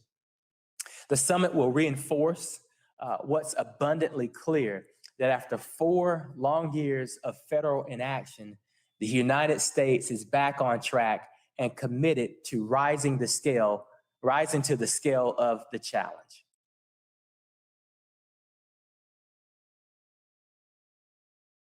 I'm very happy that the United States decided to be once again part of the global community for climate. It was not possible to have an effective global community for a better climate, for a better environment without the United States. the fact that President Biden decided to be proponent for a global conference on climate is extremely important for the entire globe. And President Draghi is for sure a principal supporter of this idea. In our capacity, we want to put this point at the center of the G20 of this year that we chair. For sure, in my capacity, I put this issue at the center of the meeting on education that I'll chair in Catania. But it's clear that we take the results of the G20 to the Milan conference of the pre-COP 26, and for sure in the meeting of the COP in Glasgow. I feel that it's extremely important to connect the different points and the different appointments. Because if we still have this idea that we have now the G20, after that we have the G7, and later on we have the COP and another conference, this is not really useful for us. What is important is to start with a thought, a collective thought, a collective engagement. G20, G7, pre-COP, COP. A global movement to take seriously this argument of the climate change and the environment protection as a unique vision, a solid vision, a concrete vision for changing the context where we are living on. I think this is the idea. This is the strong political engagement that President Biden offered to us and that the Europeans and Italian for sure are really ready to assume as a proper engagement in this story. So we need countries, we need ministers, we need governments to commit to doing their part of creating space in whatever format a curriculum has in a country to make sure that the mandate for teachers is to address climate change education, not just as a small topic, but as a cross-cutting issue that fits in and through everything you do at school. For that, you need a systemic change. You need a political commitment so that the mandate is there for teachers. And then you need to do all the follow-up. Because of course, teachers like me that were educated a long time ago, we need professional development. We need to be updated on the science, on the knowledge, so we're able to try to deliver that in a classroom and to interact with students about it. Because sometimes they know more than we know, but we need to be able to connect that. So we need the commitment, we need the professional development, we need the space and room and acknowledgement that this is important so that education becomes relevant for the young students. We're going to start now, and we hope that by the time we get to COP26 in the fall, that we're ready to get the ministers to commit and the governments to commit that if they haven't already done it, it's about time they commit to doing it. And after that, they have to implement. The education sector is part of the commitment. Because if a commitment is only done by an environmental minister or finance minister or whoever, it's good, it's a commitment, but change doesn't start happening until the people who are responsible for a sector also commit. And of course, you have to have things like budgets that align with it so that it's not just for show, but it's real. And then when you come home, you need to have the witnesses that it's happened and that the stakeholders are involved in how to further develop this within countries. Because countries will be at very different stages and they'll have different systems. Some will have national curriculums, some only have very broad framework curriculums, and it's up to locals or even school level to further develop. So you need to empower and mandate those who have the power to create the change to do it. And extremely important, you have to involve the students, the young people who this is about. And for me, it really touched my heart when you had the young people marching in the streets, demanding that, enough is enough of talking, we need action. And when you hear some of the voices, you can't stop listening to them when they say, this is my future. I'm scared. And if someone has fear, you need to try to empower them to do something about that fear and to change it, because that is a feeling of a disempowerment, that someone has taken away their ability to influence their own life. We have to give them that ability back.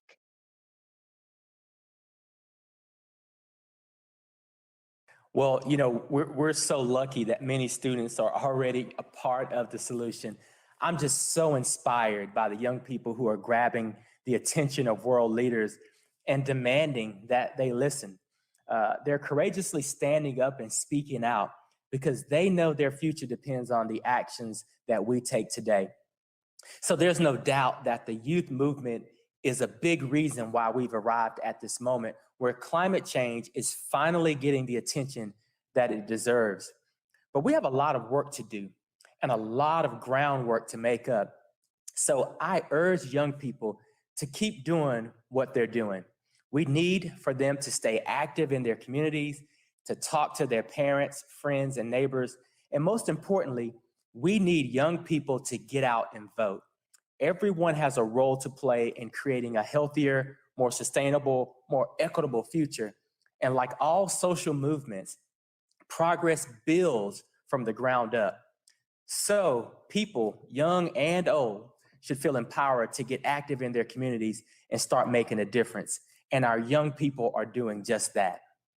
So I feel that the role of students is crucial.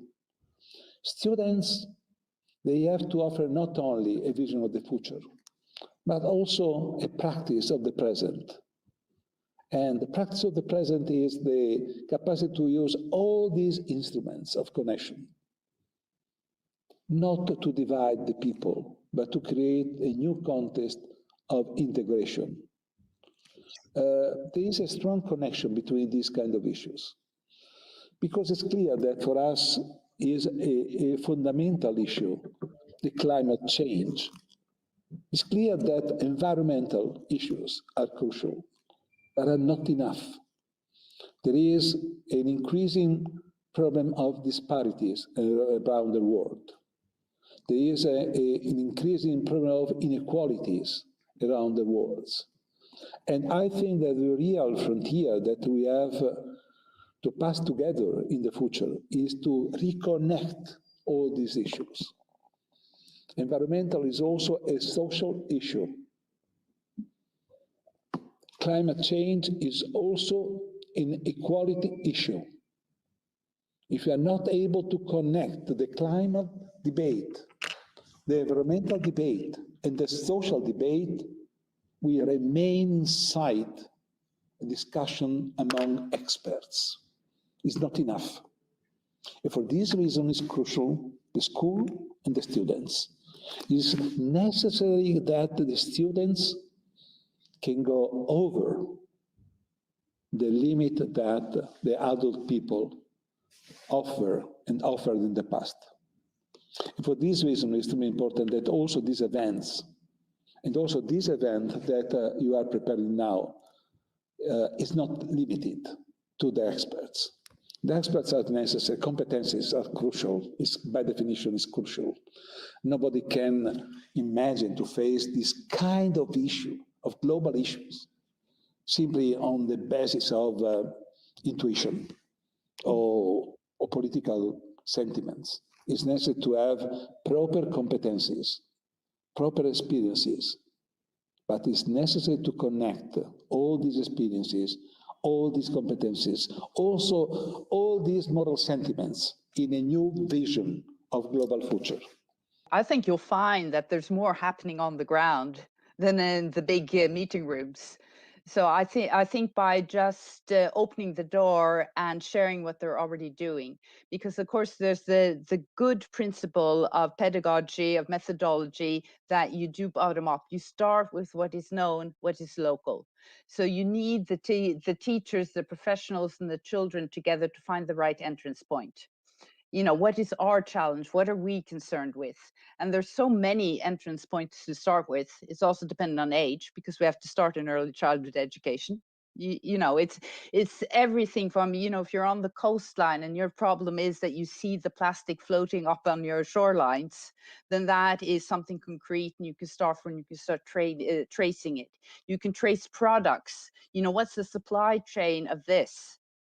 How did it came into making and into my bedroom or playroom or school?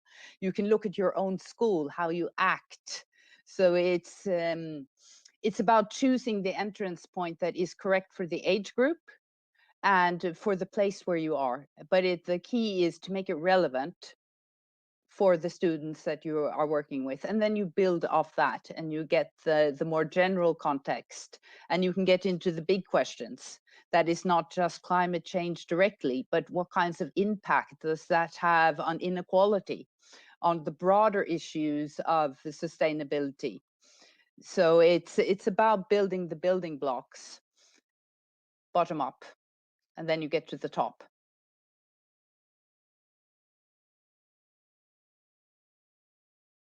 You know, I am extremely optimistic that this is a moment in time where people are really latching on to how they as individuals can contribute to this solution.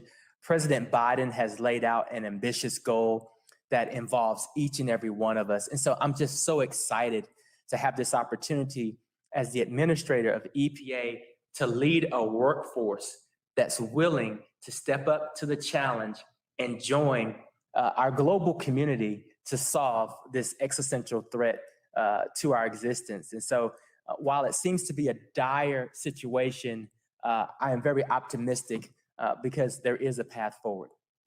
We are facing a global pandemic. We are facing probably a global crisis, economic crisis. In most of the world, there are still wars and revolutions. Why you are optimistic? Because I must be optimistic. We need to have the optimism of the reason, because we have no alternative. The alternative is the self-destruction, is the idea to survive in a global context that is destroyed by ourselves. So I think that I must be optimistic, and I am an optimist. But the idea is the only possible way to maintain this level of the vision of the future is dialogue. And it's for this reason that this kind of conference are so crucial. Because, you know, we can have also several political meetings where everybody is there just to defend an interest or to negotiate an interest. But we need a dialogue before that. We have to re-establish the common language, the common lexicon of peace. And the peace at the end is possible if we have stability, equality, and education to understand the reason of the others. For this reason, I think that this conference on the earth is so important. Earth is not only land, it's also people. And people are speaking different languages. It's time to speak the same language, that is the language of the peace. The young people are a great inspiration, because that tells you that there is hope, there is will, they do believe they can change. And I think the world has proven sometimes that we can change for the better, not only for the worse. And the day we lose hope, then we also lose the change. So we have to keep there. And that's also the value of doing things bottom up, because you can quite quickly see changes in your everyday life or in your house or in your school. And that gives you the hope to move on. And even though we're not moving quickly enough, I think that you in education quite quickly, also with children that have a shorter memory, they can remember that things have changed. You know, so some years ago, we weren't recycling our garbage the same way. You see young people now much more interested in reusing, resewing, remaking clothes, and not just buying new. So they're both behavioral changes and attitude changes that we can reference to show that change has happened and more change will happen. That was so amazing. And now moving on to another amazing person out here in this movement. Mitzi Janelle Tan is a youth climate justice activist from the Philippines. Mitzi is the co-founder of Youth Advocates for Climate Action Philippines and an international team member of Fridays for the Future. She's such an inspiring person, I can tell you that. And she's going to tell us about how she became an activist and her passion for empowering relevant climate and environmental education. Listen to her words about why we need climate education for a more equitable future. Hello, I am Mitzi Jonel Tan, a climate justice activist based in Manila, Philippines. I became an activist in 2017 when I was able to talk to an indigenous leader from our country and learn about the challenges that they face as a community because of the climate crisis. I realized then that I had to join the fight for our planet and for our life. Do we want climate justice? Do we want it now? I learned about the climate crisis in school, but there was a disconnect between what I was being taught inside the classroom and what I saw happening to people where I live. It just didn't add up. My education didn't look at the social justice issues of climate change at all. How can we take action and work together if everyone is not equally informed about what is happening? The only way to do this is to make sure that everyone gets empowering and relevant climate and ecological education in their school curriculum. It is our right as young people to learn about the climate crisis. A lot of countries promise to implement learning about it by committing to the Paris Agreement and the global goals. We need to see this happen in every country around the world. What would it mean if we all did learn? What would happen? Imagine what we could all do if we were all empowered by knowledge.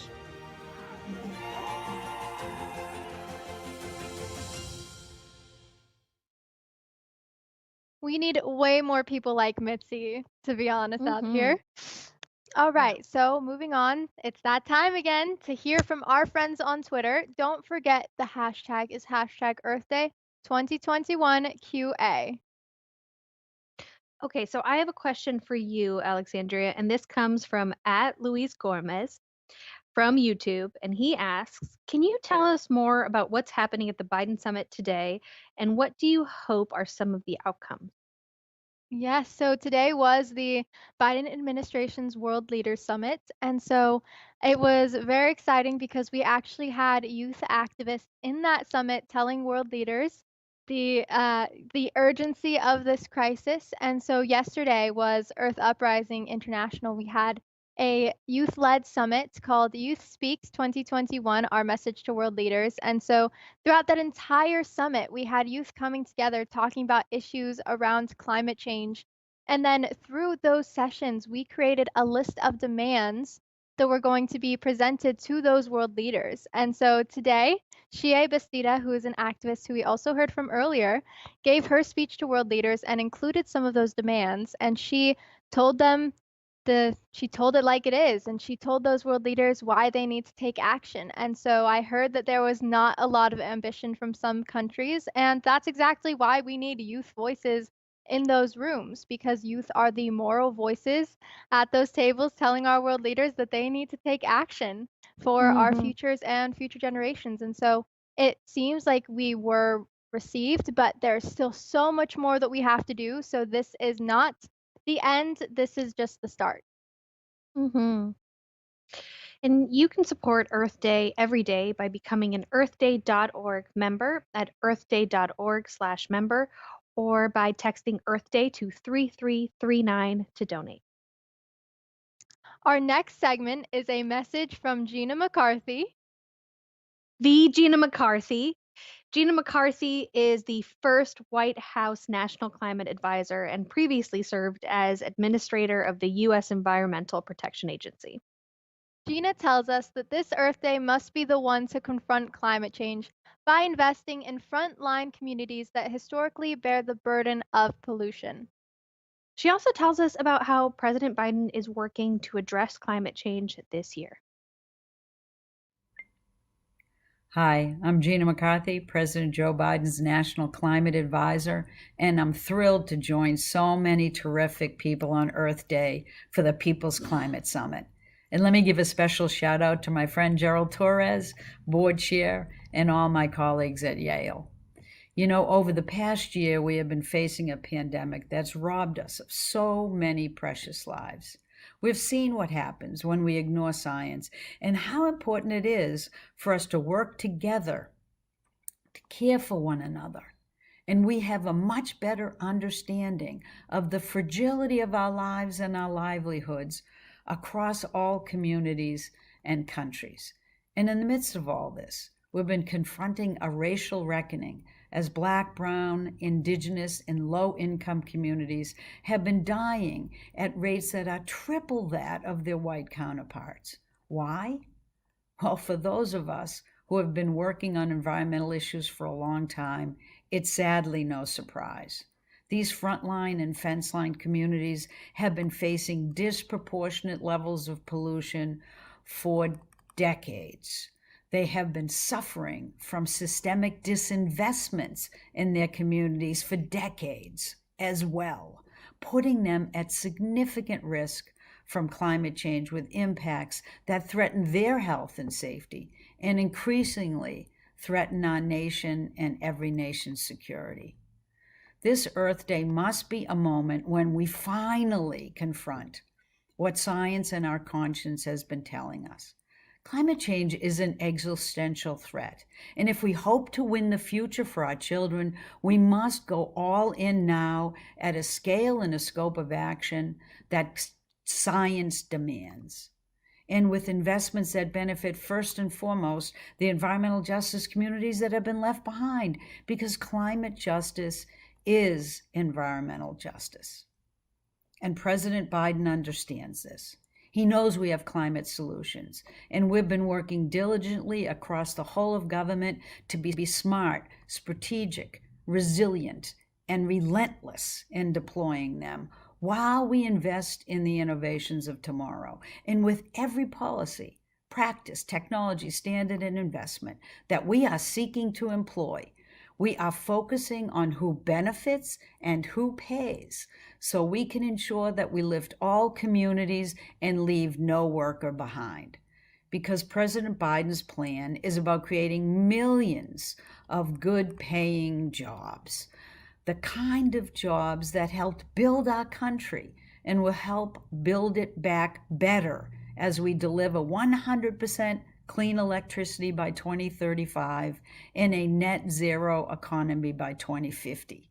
And we ensure that at least 40% of the benefits accrue to environmental justice communities. That is what this transition from fossil fuels to a resilient, sustainable, and equitable clean energy future has to look like. You know, from day one, President Biden has proven he is unwilling to nibble around the edges when it comes to climate. He is facing our climate crisis head on, and he knows that if we work together, we can turn that crisis into a time of renewed hope and opportunity, not just for our country, but for the world. The U.S. rejoined Paris on day one of President Biden's presidency, and we will soon be announcing a commitment to the world that will signal to everyone that we are ready, willing, and yes, able to do our part, and we'll be working arm in arm with other countries to win this fight for our lives. This Earth Day, President Biden and his special envoy, Secretary John Kerry, will be virtually gathering world leaders in a climate leadership summit to begin to build the road to Glasgow in November.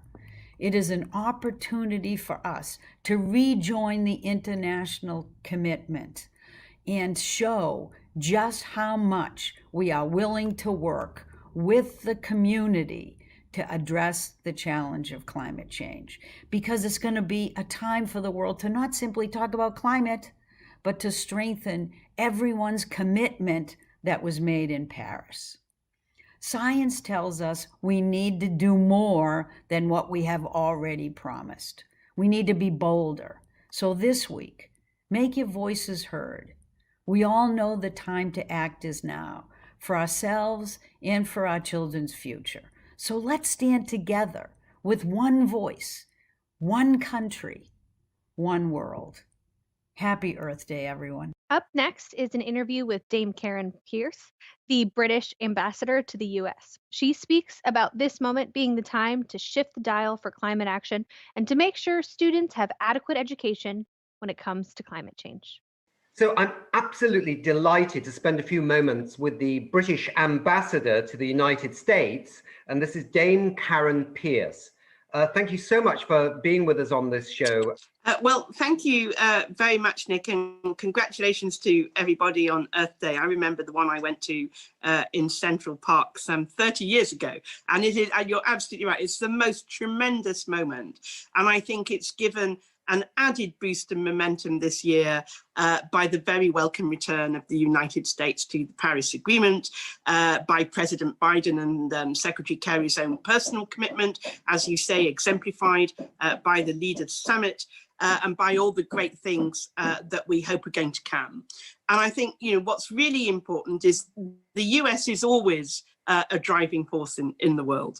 And on climate, it can be a driving force for good now. It's the world's largest economy. Where the US go, other big economies follow. And I also, though, want to just pay tribute, if I may, to the many states and city halls around the United States who have kept going on tackling climate change, even while the United States was out of the Paris Agreement. You mentioned COP26, the UN climate conference that is coming up in really rapid pace, November. How does the UK feel generally about this event?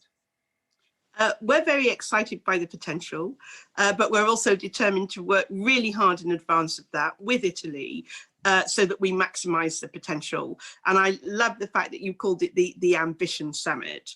And I think the other key factor is that not only have we got the US coming back into Paris, we've got the UK chair of the G7 this year, and we have Italy chair of the G20. So we're never going to get another moment as good as this to be able to really shift the dial.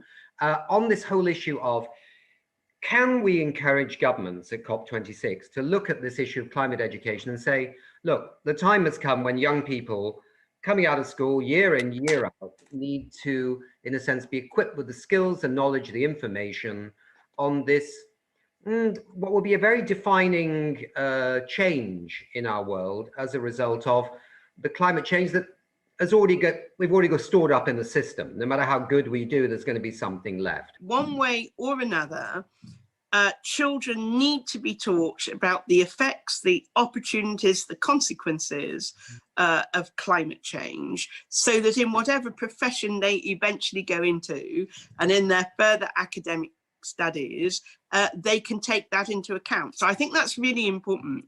Whether or not you have a discrete subject called climate education, or whether or not you mainstream climate into other disciplines like science, like economics, like foreign affairs and geography, I don't know. I can see a case for both, but it is going to be such a part of all our lives from now on.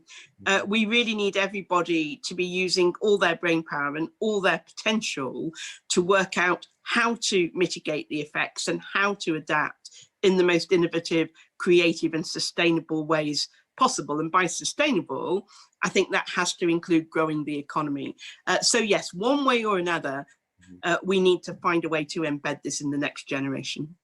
Hip Hop Caucus's recent We Shall Breathe summit brought together Black, Brown, and Indigenous leaders to affirm to the Biden administration that racial and climate justice solutions must come from frontline and BIPOC communities. The Biden administration has committed 40% of climate investments to be directed to frontline communities, as they should. This summit made it clear that the 40% justice commitment is a start, but not the ceiling, and they called for more. Watch this next clip from the summit to learn how you can take action with Hip Hop Caucus, and visit earthday.org to stream the entire event. Yeah,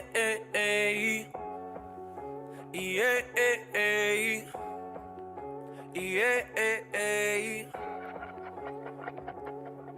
it's a climate change. Oh, it's a real cold game. I feel a climate change.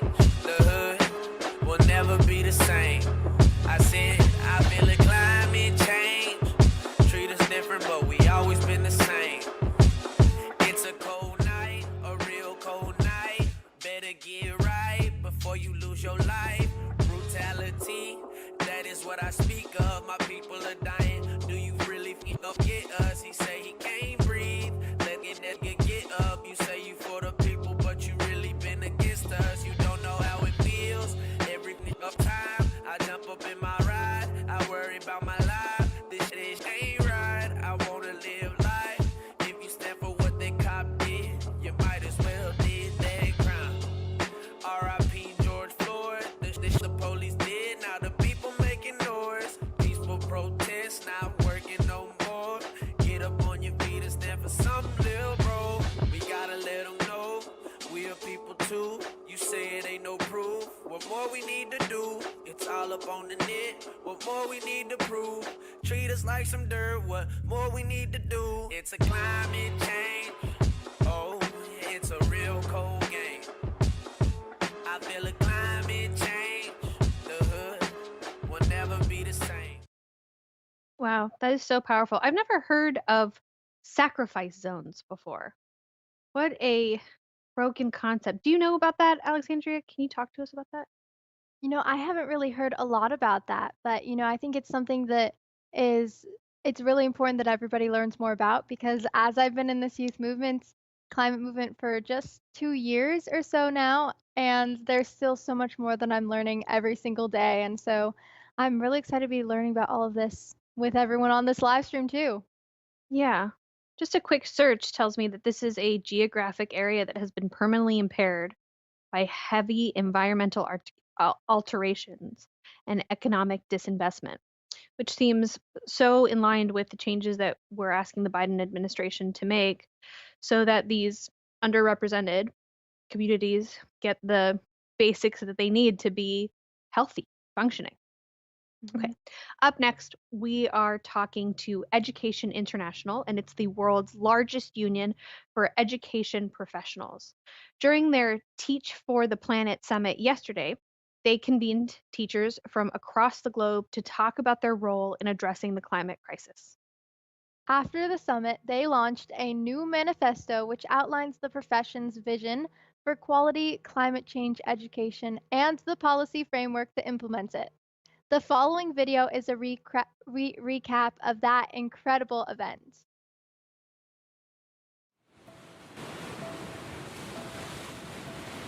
The world needs climate change education now.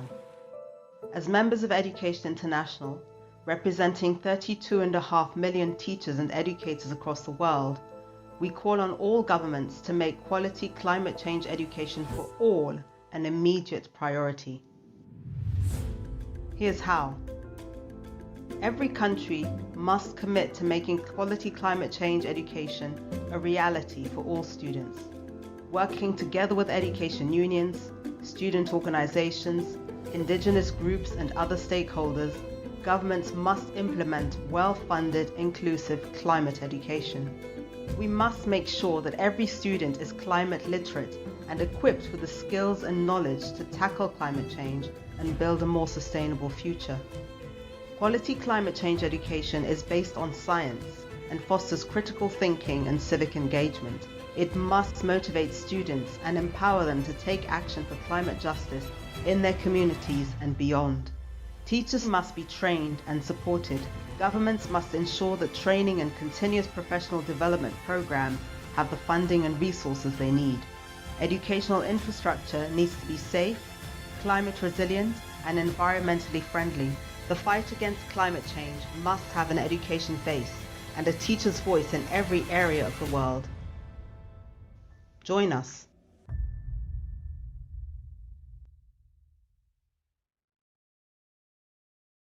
Let me introduce Eleanor. Eleanor is a student from the United Kingdom, and she's here to ask questions of me. Why must Native and Indigenous voices be at the forefront when we talk about the climate, the environment, and protecting the earth? Kia ora mo tērā, Eleanor. For Native and Indigenous people, everyone who is in that situation are the people that are affected by climate change in the first instance. When we talk about climate change in our organisation, we talk about mātauranga Māui. Mātauranga is knowledge, and Māui is one of our ancestors. Now, we talk about Māui as being the original climate change advocate. He was the person that chased the sun when the sun wouldn't stop and let our people do their tasks over the day. He captured the sun and then negotiated to actually get the sun to slow down. He was also the person that looked for fire, so that fire could be used by our people as well. So Māui is our person who is the advocate for climate change. In every single Native and Indigenous person in the world, they will have stories like that. They will have stories that are intertwined with the land, the sea, the forest, and the people. And that is why it is crucial that Indigenous and Native peoples have that opportunity to have that kōrero in the first instance. They have solutions, and that's the issue which we would like to put to the fore in the first place. Thank you for having this conversation with me today. As part of my campaigning, I've always found it really vital to talk with different stakeholders such as teachers and students from elsewhere, and to engage with members of the community. And so it's thanks to this and all the other conversations I've had with other people out there that the campaigns that I'm part of and people around the world are part of can really progress.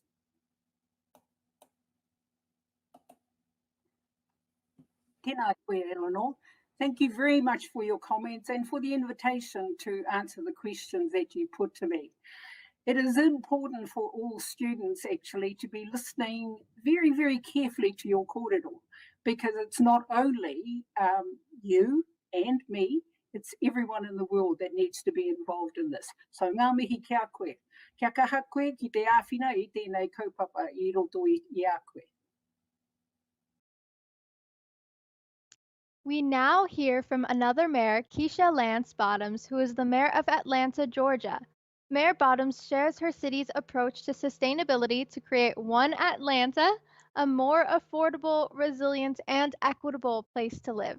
Let's go listen in. Hello, I'm Atlanta Mayor Keisha Lance Bottoms, happy to join you in celebrating Earth Day and proud that the city of Atlanta is part of the global conversation around how we can collectively engage in improving the health of our planet. We understand in Atlanta that we have a shared responsibility, and Earth Day challenges each of us to reflect on the environment, the footprint that we're leaving, and explore how we can inspire awareness, engagement, and activism in our communities. In Atlanta, we're already taking very important steps toward becoming a more environmentally sustainable city. You don't have to look any further than Hartsfield-Jackson Atlanta International Airport, where you will see featured energy-efficient lighting, low-flow toilets, recycling throughout the terminals, stations to refill water bottles, and charge electric vehicles. We've also instituted a single-use plastic ban. This begins at Hartsfield-Jackson Atlanta International Airport and continues through city-owned facilities throughout Atlanta. We also know that being good stewards of our planet goes much further than just conserving energy and water. Environmental sustainability is complex, and it affects all of our communities, but our most vulnerable communities are often hardest hit. That's why we're working with concessionaires at Hartsfield-Jackson to donate unused food to nonprofits in Atlanta. Atlanta has taken a multifaceted approach to environmental sustainability, including adopting a 100% energy plan, which transitions city buildings to clean power by 2035, setting and meeting our goal of making commercial buildings 20% more energy and water efficient, opening the 280-acre Westside Park that will hold up to 30 days of emergency drinking water. Atlanta is the home of America's largest food forest, which provides fresh, healthy foods to Atlanta neighborhoods previously considered food deserts. Through emerging green technologies and public partnerships, Atlanta is committed to our vision of creating one Atlanta, a more affordable, resilient, and equitable Atlanta for all of our residents and our planet.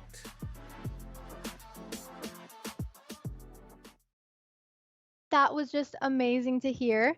And so, moving on a little bit, as a reminder, visit propeller.la/Earth Day for official rules and to enter for the chance to win a custom Super 73 S2 e-bike via our partner Propeller. No payment necessary. Just make sure to enter by July 13th, 2021. For our next segment, Top 100 Young African Conservation Leaders and Earth Day Coordinators, Derek Mugisha and John Bertrand Mondu will interview two young leaders in sub-Saharan Africa about the state of restoration in Africa. Elizabeth Watuti from Kenya is a climate and environmental activist, representative of Wangari Maathai Institute, and founder of Green Generation Initiative. Nasreen Al-Saim from Sudan is the chair of the UN Secretary General's Youth Advisory Group on Climate Change at the UN Secretary General's Office. We hope you'll be inspired by these young trailblazers. Welcome to the Earth Day Live Africa panel discussion. I'm Derek Mugisha and I'm the Regional Director Africa at earthday.org. Today we are discussing a topic, State of Restoration in Africa, and we're joined by inspiring African leaders. Today we are joined by Elizabeth Watuti, who is the founder of the Green Generation Initiative in Kenya and also a climate and environmental activist. She's also the head of programs at Wangari Maathai Foundation and also the coordinator of the Daima Coalition of Green Spaces. Let's have Nasreen El-Saim. She is a member of the UN Secretary General Youth Advisory Group on Climate. Let's dive into the question immediately. What are the challenges or roadblocks in ecosystem restoration, and what can we see change?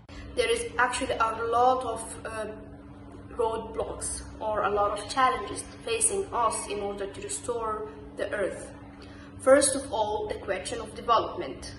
A lot of people, a lot of policymakers, decision makers, a lot of companies, business, private sector thinks that the only way to develop and move forward in technology, in infrastructure, in science is by ruining the environment with using fossil fuel, destroying territories, destroying eco-bases, places, and so on. Well, this is not the truth. There is a lot of ways to develop and to conserve the environment around us. Clean energy, clean technology, and social environmental responsibility. We can cut a tree, but we can grow 10 other trees in its place. We can use one land and then make other hundreds of lands as forests and as areas for natural beings and biodiversity. There is actually a lot of things that science can protect and can help us in living with the synergy with the environment as the old humans used to do. Are we investing enough in science? I don't think so. Are we paying enough attention to Earth and to the environment? I also don't think so. There's a lot of things to do, but we need more determination and more focus on restoring the Earth. And how can the different partners and actors collaborate to meet the challenges and restore Earth? Different actors can partner and collaborate in restoring the earth in so many different ways. And in addition to phasing out fossil fuels and reducing emissions, investing in nature-based solutions is how we will all do the necessary work of absorbing the emissions already loaded in our atmosphere and then relocate them back to where they belong, that's in the soil and in the plants. So it is important that we all come together as governments, institutions, corporations, families, communities, individuals, everyone, and regenerate every bare patch of land, and also make sure that all our remaining natural ecosystems stay intact. And this is how we are all going to succeed in restoring our planet, Mother Earth.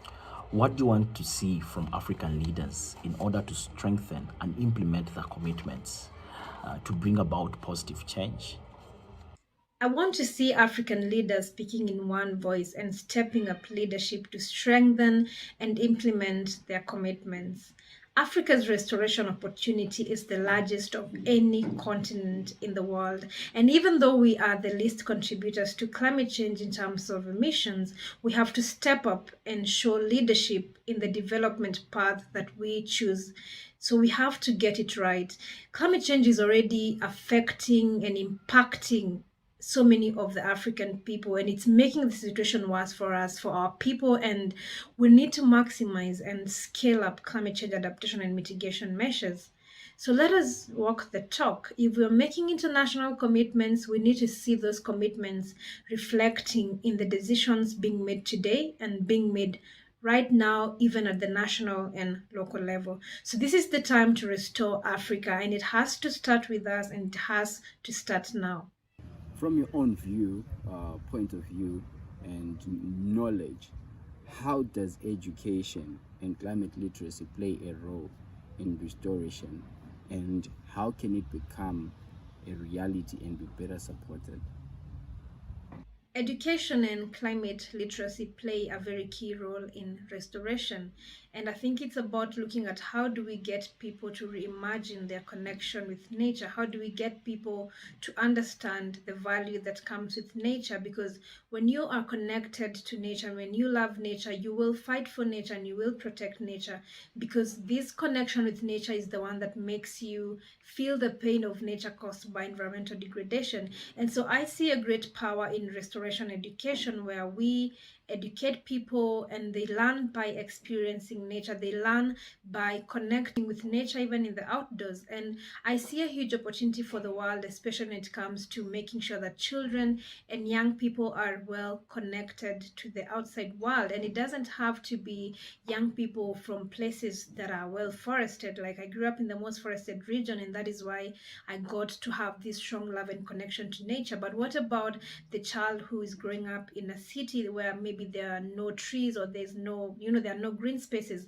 How can we make sure that they are still connected? So this is where the tool of education and also making sure that there's climate literacy comes in, to make sure that people understand the values of nature, and also they understand which are the different nature-based solutions that they can use to restore back the land and to restore back the degraded patches of land all around the world. Climate education will help us not only to reach young people and people in the grassroots to understand what are they facing and then try to come up with solutions, but also it's trying to help us to advocate and push and do more effort and pressure on the policymakers and the decision makers to stop what they are doing right now. What are the most important actions that different members of society can take? Different members of the society can take actions to restore the earth. We have to be mindful of how we leave this planet for all generations to come. And the late Professor Wangari Maathai always espoused on the power of one, that each one of us can make a difference, but collectively we are a force. And I think some of the key important actions we can take, number one, is to educate and raise awareness around people, to make them know the importance of restoration. And we are talking about education and climate literacy. We are the people that are going to keep our communities and our people informed. And the other thing is that we need to also participate in land restoration. There are so many tree growing activities that are happening. So we have to make sure that it's not just about planting trees, it's about planting the trees, watering the trees, and making sure that they grow up to maturity, because that is what is going to lead to the big impact at the end of the day. Then the other thing, we have to make sure that we stand up for our green spaces protection, especially in the cities, because most of these green spaces in the cities are being destroyed and trees are being felled down to pave way for development. And that is not going to help us in the road towards a green recovery. So we have to step up, stand up to be counted when it comes to protecting our green spaces and making sure that all the remaining natural ecosystems stay intact. And I think the other thing we can all do is to also make sure that we are holding our leaders accountable in the commitments that they are making. We want to see these commitments reflecting in the decisions and the actions that they are taking today. And then we have to invest in nature and make sure that we are being mindful of how our actions impact the planet. Every action matters, and we have to start now. Earth Day is a very important and suitable day to advocate more and to push more for walking the talks, because we keep hearing promises to empower young people, to empower the civil society. We don't see this happening. We see a lot of promises to go to net zero, yet a lot of banks and a lot of countries are still approving coal and other fossil fuels projects. It's time to act. No more doubts. Happy Earth Day. So thank you guys for joining us today. It was a pleasure, and I hope you have managed to interact and get more information on what's transpiring, and you see the vision that we have when we talk of restoration of our planet and Earth. Hopefully, with these actions and some of the stated initiatives, we as a continent will be better placed to put up all the efforts that are needed, the required action with all the leaders continentally, and attain the set goals, and ensure with the upcoming initiative and the upcoming COP26, our actions are going to be amplified, and they're going to be concrete actions that are going to be put in place for all the parties in terms of restoring our Earth, as well as climate literacy that will lead to a better planet. Thank you. This next person is so inspiring. Fabiana Rodriguez is an artist, cultural organizer, and activist. Let's listen to Fabiana's message about the gifts of planet Earth. Hi everyone, I'm Fabiana Rodriguez, and I'm an artist, an activist, and a gardener. So much about Earth Day is celebrating and honoring our Mother Earth, and I do that through gardening. When I touch the soil, I connect to the earth, and when I help usher in a new life, like this corn, like this cabbage, I really appreciate and feel very grateful for the gifts of Mother Earth. I started these from seeds, so I'm really happy that they're growing so big. So this Earth Week, I encourage you to spend some time in your garden to ease your mind and to be in relationship with our green friends. Plant something, put some seeds in the ground, and remember that Earth Day is about celebrating our relationship to our only home, which is Earth. When I touch the soil, I really ground myself in my purpose, which is to protect life and to support the life of many other species, not just our animal relatives, but also our plant relatives. Happy Earth Week, everyone. Awesome, Fabiana. I will spend some time in my garden. You know what? I will spend some time in my garden. Our next interview is with Father Jostrom Isaac Curie-Tadam, who is the coordinator of the Sector of Ecology and Creation at the Vatican Dicastery for promoting integral human development. He is also the chair of Philosophy of Science and director of the Institute of Social and Political Sciences at the Salesian Pontifical University in Rome. He is joined by the president of earthday.org, Kathleen Rogers. Father Jostrom believes that empathy and education are the paths to rebuilding our common home of Mother Earth. Listen as he speaks this message of caring and learning. It's a big year, and we are focused on, climate literacy. And when we met during the last COP in Madrid, the encyclical inspired all of us. And so we're working to implement the integral ecology concepts into our activities.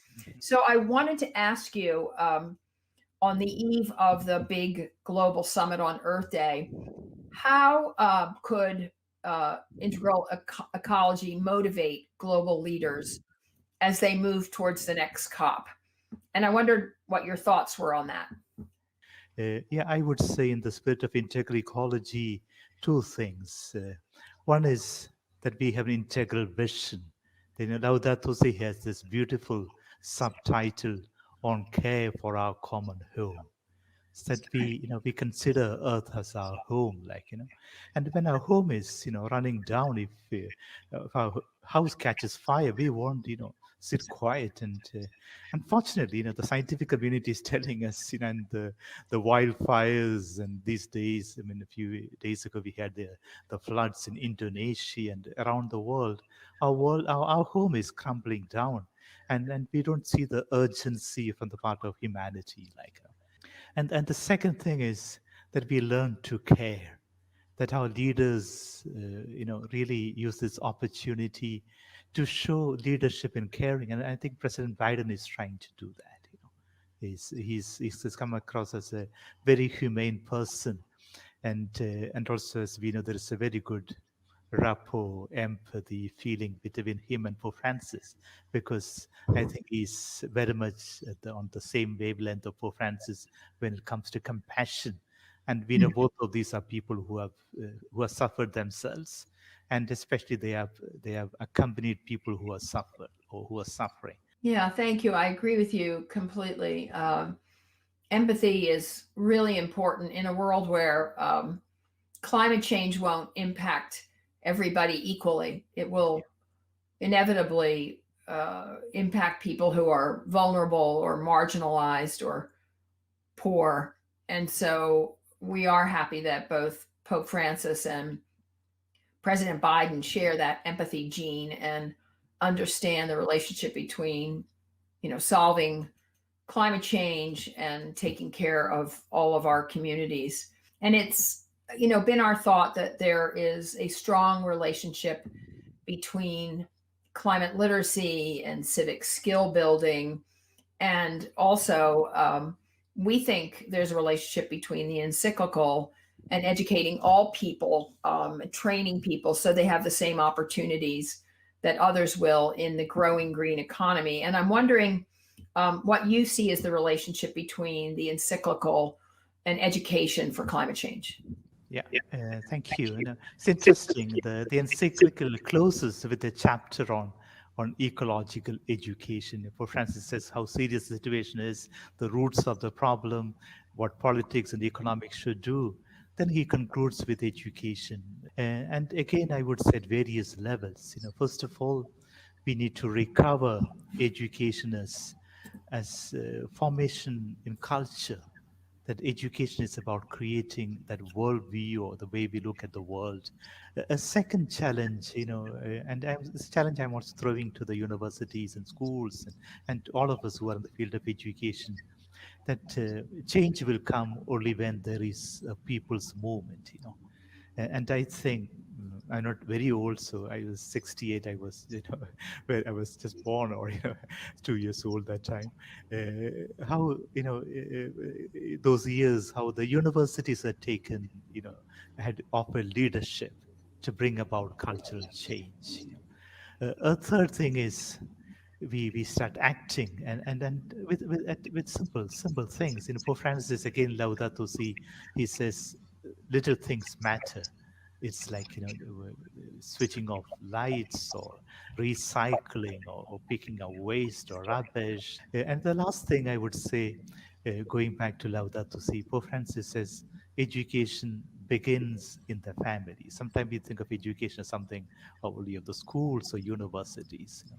Education begins in the families, where we learn to care, to share. Well, that was very inspiring. And this time of year, it's always important to be inspired when you're putting together something like Earth Day. And our goals, I think, align remarkably. And I particularly like the virtue concepts, the ecological virtues, and I think I'll be talking about that for a while. So I hope to see you soon in person, and I can't thank you enough for being here today. Thank you very much, Catherine, and thank you for all that you do. So I am so sad because I wish I could be talking with you all day. But for the last time during the show, let's hear from our friends from across the globe who are tuning in with the hashtag Earth Day 2021 UA. So the last question for today is from @KateTheGreat88. That rhymes. From Twitter asks, what is one action we should take every day to help the planet? I would say one that is, oh, look at my mic and my earpiece. I'm so sorry about this mess. I would say that one action we could take daily is feeling gratitude for the air and the water that we do have and understanding that we can do more. So I think that's maybe the simplest thing that we can do is just appreciate what we have and know that we owe it to our planet to do better. I agree. Reconnect with the earth, but also let's reconnect with each other. As we speak, President Biden's climate summit is convening world leaders to tackle the climate crisis. John Kerry, the U.S. Special Presidential Envoy for Climate Change, for climate, and the previous U.S. Secretary of State underlines the urgency with which we need to act and the need for people to put pressure on their elected figures for this to happen. He also speaks about the transformation that needs to take place and how we cannot leave vulnerable communities behind. He is joined by Dennis Hayes, who is the coordinator of the first Earth Day in 1970 and is currently the board chair emeritus of earthday.org. I'm sure that everybody that's watching this program knows John Kerry as former U.S. Senator, presidential nominee, Secretary of State, and now Special Presidential Envoy for Climate. Less well known is that the young John Kerry was a Massachusetts organizer for the first Earth Day back in 1970. So John, you've been working in this particular vineyard for a very long time. It's a pleasure to have you with us today. Oh, Dennis, thank you. Talk about working at it. You were the leader back then, and you're still leading, so thank you. I have 5 questions I'd like to throw your way. First, the United States has in recent years been an unreliable international partner. Former President Trump famously withdrew from the Paris Climate Accords that you helped to author, and he trashed the Iran nuclear deal that you negotiated. As America resumes an international leadership role now on climate, how will you reassure a skeptical world that we will again begin to behave as grown-ups and honor our commitments? Well, it's a great question, Dennis. We're not going to reassure the world by talking about it. No amount of conversation or rhetoric is going to do the job. We have to take the actions. We have to do the job. And we have to go out there and make 2020 to 2030 the critical decade of real decision and real action in which we actually reduce the emissions. I've said to you before, I want people to set a goal of 2050 net zero. That's important, but that's 30 years away. We can't afford to have people have this big allowance of time to wait. The urgency of what we need to do cannot be overstated. And President Biden understands that completely. It's why he appointed a special envoy. It's why he is hosting a summit this week where leaders of the world are going to gather, all of whom have been asked to raise ambition, to get the job done. We're not getting what we promised to do in Paris done, writ large, and the world is way behind. And the folks gathered in communities all across our nation and around the world today understand better than some politicians how urgent it is that we get the job done. So this is, I think, Glasgow, the meeting of the conference and parties for the UN. Glasgow is the last best hope we have to get nations on track to avoid the worst damage of climate by doing what we need to do 2020 to 2030. And I hope millions of people will be putting pressure on elected representatives all around the world. This is the time for action. And I hope that on Thursday, President Biden's summit is going to show that we've worked with nations to get them to lift that ambition. we will have almost 60% of global GDP making announcements about raising their ambition. The problem is we got to go further, and that's going to come by citizen pressure around the world. We will do our best to gin up as much of that as possible. All of the oil, coal, shale, and tar sands that are still underground are owned by companies and by nations. The current market value of those fossil fuels that we simply cannot burn safely if civilization is to survive has been estimated at several $100 trillion. What sorts of threats or incentives can you imagine that the world could use to persuade Saudi Arabia, Russia, Venezuela, and others to leave those fuels in the ground? Well, I think more than threats, et cetera, I don't think threats necessarily get you very far. What gets you somewhere is sort of a reasonable approach that brings people along to make changes. For instance, let me give you an example. The marketplace, a lot of people, don't want to talk about the marketplace, but I got news for you folks. You and I, Dennis, been at this a long time. And no country has enough money to get this done. We have to accelerate investment. We have to have breakthroughs on storage, on hydrogen fuel, on any number of on regenerative agriculture, on nature-based solutions. They still take capital, money to deploy. And what we've been doing is working with some of the biggest financial institutions who are now setting aside, literally, over the next 10 years, several trillion dollars, about 4.1 trillion minimum, to invest in alternative renewable energy, in the deployment of solar, of wind, of hydro, of different ways in which we can build out our energy supply all around the world in ways that represent the new energy market, the market of the future. So that's actually going to be very important. No country has enough money. No country can do it alone. We need the private sector at the table, but we also need them behaving correctly. We can't be building assets on fossil fuel. They're going to be stranded in 30 and 40 years. We can't, and by the way, even gas is problematic because it's about 87% methane. It leaks. That leakage is 80 times or so more damaging than CO2. So we have an enormous challenge here to grow smart, to put our investments into the clean energy future. And in many parts of the world, that's happening. Last year, among the fastest growing jobs in America was wind turbine technician, number one. And number three was, I think, solar panel installer. I think that we're at the brink of the greatest economic transformation potential since the Industrial Revolution. And what we need to do is push again for the system to put in place incentives. President Biden is going to try to build out with his infrastructure legislation to build the jobs, Build Back Better Jobs for America plan. He wants to build out 500,000 charging stations for electric vehicles. That's an incentive to help people know they can go out and buy a vehicle and be able to charge it.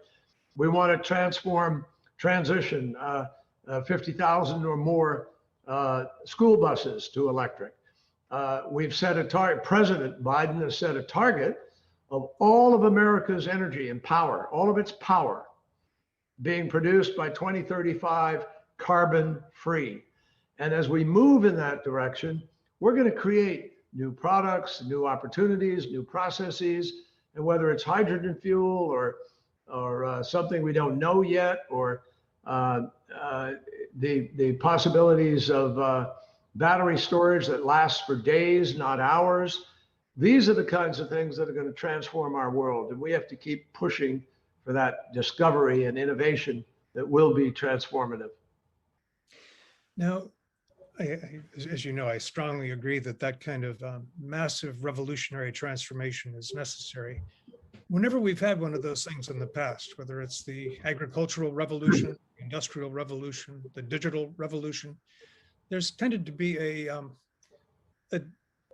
set of folks that come out of it very well off and a set of folks who come out of it very poorly off. On the international front, where you're putting your principal focus, there's a mounting concern on how various solutions to climate change will impact poor countries. And that's been reinforced a little bit by the COVID vaccines and the building up and hoarding of surpluses in some rich countries and not sharing them. I'm wondering what kind of things can the Biden administration do that will assure not just the poor of this country, as important as that is, but also the destitute of the world, that they're not going to be left behind? Well, let me give you a flavor of that because President Biden is extremely focused on it. But number one, this is a minor thing, but I will tell you, I don't talk about climate change anymore. I talk about the climate crisis. And we actually got the Chinese to join us in a joint statement for the first time saying US and China need to work to solve the climate crisis.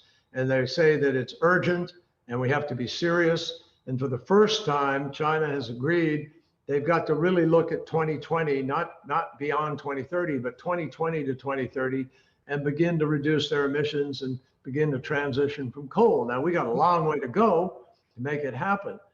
But the fact that there's this new urgency, I think, is critical. Now, President Biden has made a centerpiece of his policy to address environmental justice. And one of the things we're doing at the summit on Thursday to underscore President Biden's commitment to that is we've invited the major economies of the world to come and be part of the summit. But the first time ever, as we gather those major economies, we are gathering the vulnerable nations, smaller countries. So Bangladesh will speak early and among the early invitees. Bangladesh is chair of the Vulnerable Nation Forum. We've invited the Marshall Islands, for instance, threatened in the Pacific with total engulfment by rising ocean. We've invited a host of others, African, Latin American, other countries will participate, and we will have the biggest economies in the world. And we want all the leaders to hear from these countries. And President Biden is very clear that this transition cannot leave people behind, that it is imperative that we target job creating to some of those communities that get affected by the transition so that people aren't abandoned. And if there's any refrain that I've heard him repeat again and again and again, it is his concern for the less powerful, for the people who've been discriminated against. And you and I know, Dennis, way back in the 60s and 70s, we were fighting a situation where, the less powerful were the ones who wound up with the diesel trucks going through their neighborhood. And they're the ones who suffer the greatest incidence of lung problems or the greatest incidence of cancer or the greatest incidence. We have Cancer Alley in America, right next to where these trucks are going every day, all day. So we need to make certain that this transition is fair. And there is going to be a very focused effort by the entire administration. President Biden's issued an executive order that the climate crisis represents something that every agency, every single cabinet officer has got to look at the climate impact of any decision that they're making. I don't think I've ever seen that happen in government here in this country anyway. So we're at the brink of trying to make sure we are inclusive, diverse, and that we're addressing the poverty at the same time. And the jobs component of this is one of the best ways to, in fact, do that, as long as you're making sure that they're really accessible to everybody, including people who might be negatively affected by a transitional process. I have let us get pretty close to the ultimate deadline for this talk now, John. I have just one last question, but it's an important one because it's kind of at the heart of what Earth Day has been all around from 1970 with its college students and K-12 students, education and training broadly, and also preparing people for those jobs that they may not be prepared for right now and they'll need some training.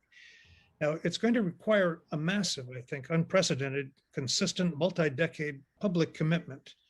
New jobs require new skills. And I'd like to know, what role do you see civil education and climate literacy playing in creating a deeply informed public constituency that will remain steadfast for the decades that we require to solve the climate crisis?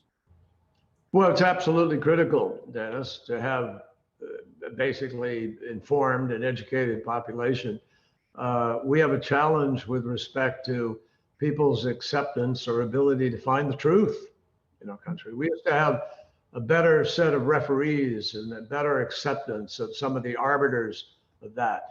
Today, we just have a clash and denial, a level of denial that has partially been paid for by very large entities, corporate entities and others who have bought into this process where they've distorted truth over many, many years. That climate crisis isn't happening, that there is no such thing as climate change, that there's no such impact and so forth. How many times have people heard that one place or another? And science has been defied with this process. So how do you fight back against it? Helping the educators to find a curriculum, to find a pedagogy by which they could teach people the fundamentals of good choices about the environment. And so I think it would be terrific if we could find a way to have more and more people able to go and find sources which they know are impeccable with respect to their adherence to the science, to the truth, and you can really get good information. I think that's an imperative for any democracy. You can't have a really good functioning democracy if you cannot create consensus around truth. And we're going to have to really fight to regain that capacity here in our own country. Can't think of a better note to close on, John. As always, thank you so very much for all that you do and for sharing this time with us today. Thank you, my friend. Thanks for your years of leadership. And thanks to everybody who's taking part in Earth Day and all the efforts. It's not just one day anymore. It's every day, all year, folks. So let's get the job done. Oh my gosh, that was such an amazing segment. There was so much to learn from there. And also, I think that John Kerry is doing an incredible job at, taking climate action and conveying this urgency. Yeah, I'm really looking forward to the changes that the Biden administration has promised to make, the things that they've already done. So, yes, it's a very inspiring message, and I'm just so grateful that John Kerry and that the people that are making these decisions are now coming from a place of such great inclusivity and awareness. So, yeah, what a great time. Yeah. Also important. And it's so sad that we're doing everything for one last time. So here is your one last reminder that we have a special prize offer for you. We have teamed up with our partner Propeller to offer you the chance to win a custom Super 73 S2 e-bike by helping the Canopy Project. The Canopy Project, once again, is EarthDay.org's reforestation campaign. And the Super 73 S2 is a high-performance, street-legal electric motorbike that does not require a license nor registration, and it reaches speeds of 20 miles per hour. It is very cool and the only one like it in existence. So if you're like me and trying to get your license, this is perfect for you. So make sure that you visit propeller.la/Earth Day for official rules and to enter for your chance to win. No payment necessary. Just make sure that you do it by July 13th, 2021. So let's go plant some trees. I'd like to say a big thank you to everyone who participated in the 51st anniversary of Earth Day. This show really showed us the innovative and powerful solutions we need to restore our Earth. Today it reminded us about the opportunities that are ahead as we create a more healthy and equitable world. So as the world starts to open up with the end of the pandemic, we cannot return to business as usual. The fight to restore our Earth is far from over, but it's an uphill battle that requires each and every one of us to succeed. And please help support Earth Day 365 days a year by texting Earth Day to 3339 or becoming a member at earthday.org/member. And if you missed anything, you can watch it again and again and again at earthday.org or on our Facebook, Twitter, or YouTube pages. We hope you are all staying safe and that by this time next year, we can all join together again in person. Alexandria, you have been such an inspiration to me. And I'm so moved by all of your action. I feel really honored just to be hosting this with you, and I hope that you and I can meet in person and that I could hug you for an awkwardly long period of time. This was so incredible. I loved co-hosting with you, and it was so nice to meet you. You were incredible, and this has been incredible to work together for this. Earth Day Live was a success, people. Yeah. Thank you to everyone at earthday.org for having us, obviously, and thank you all for tuning in.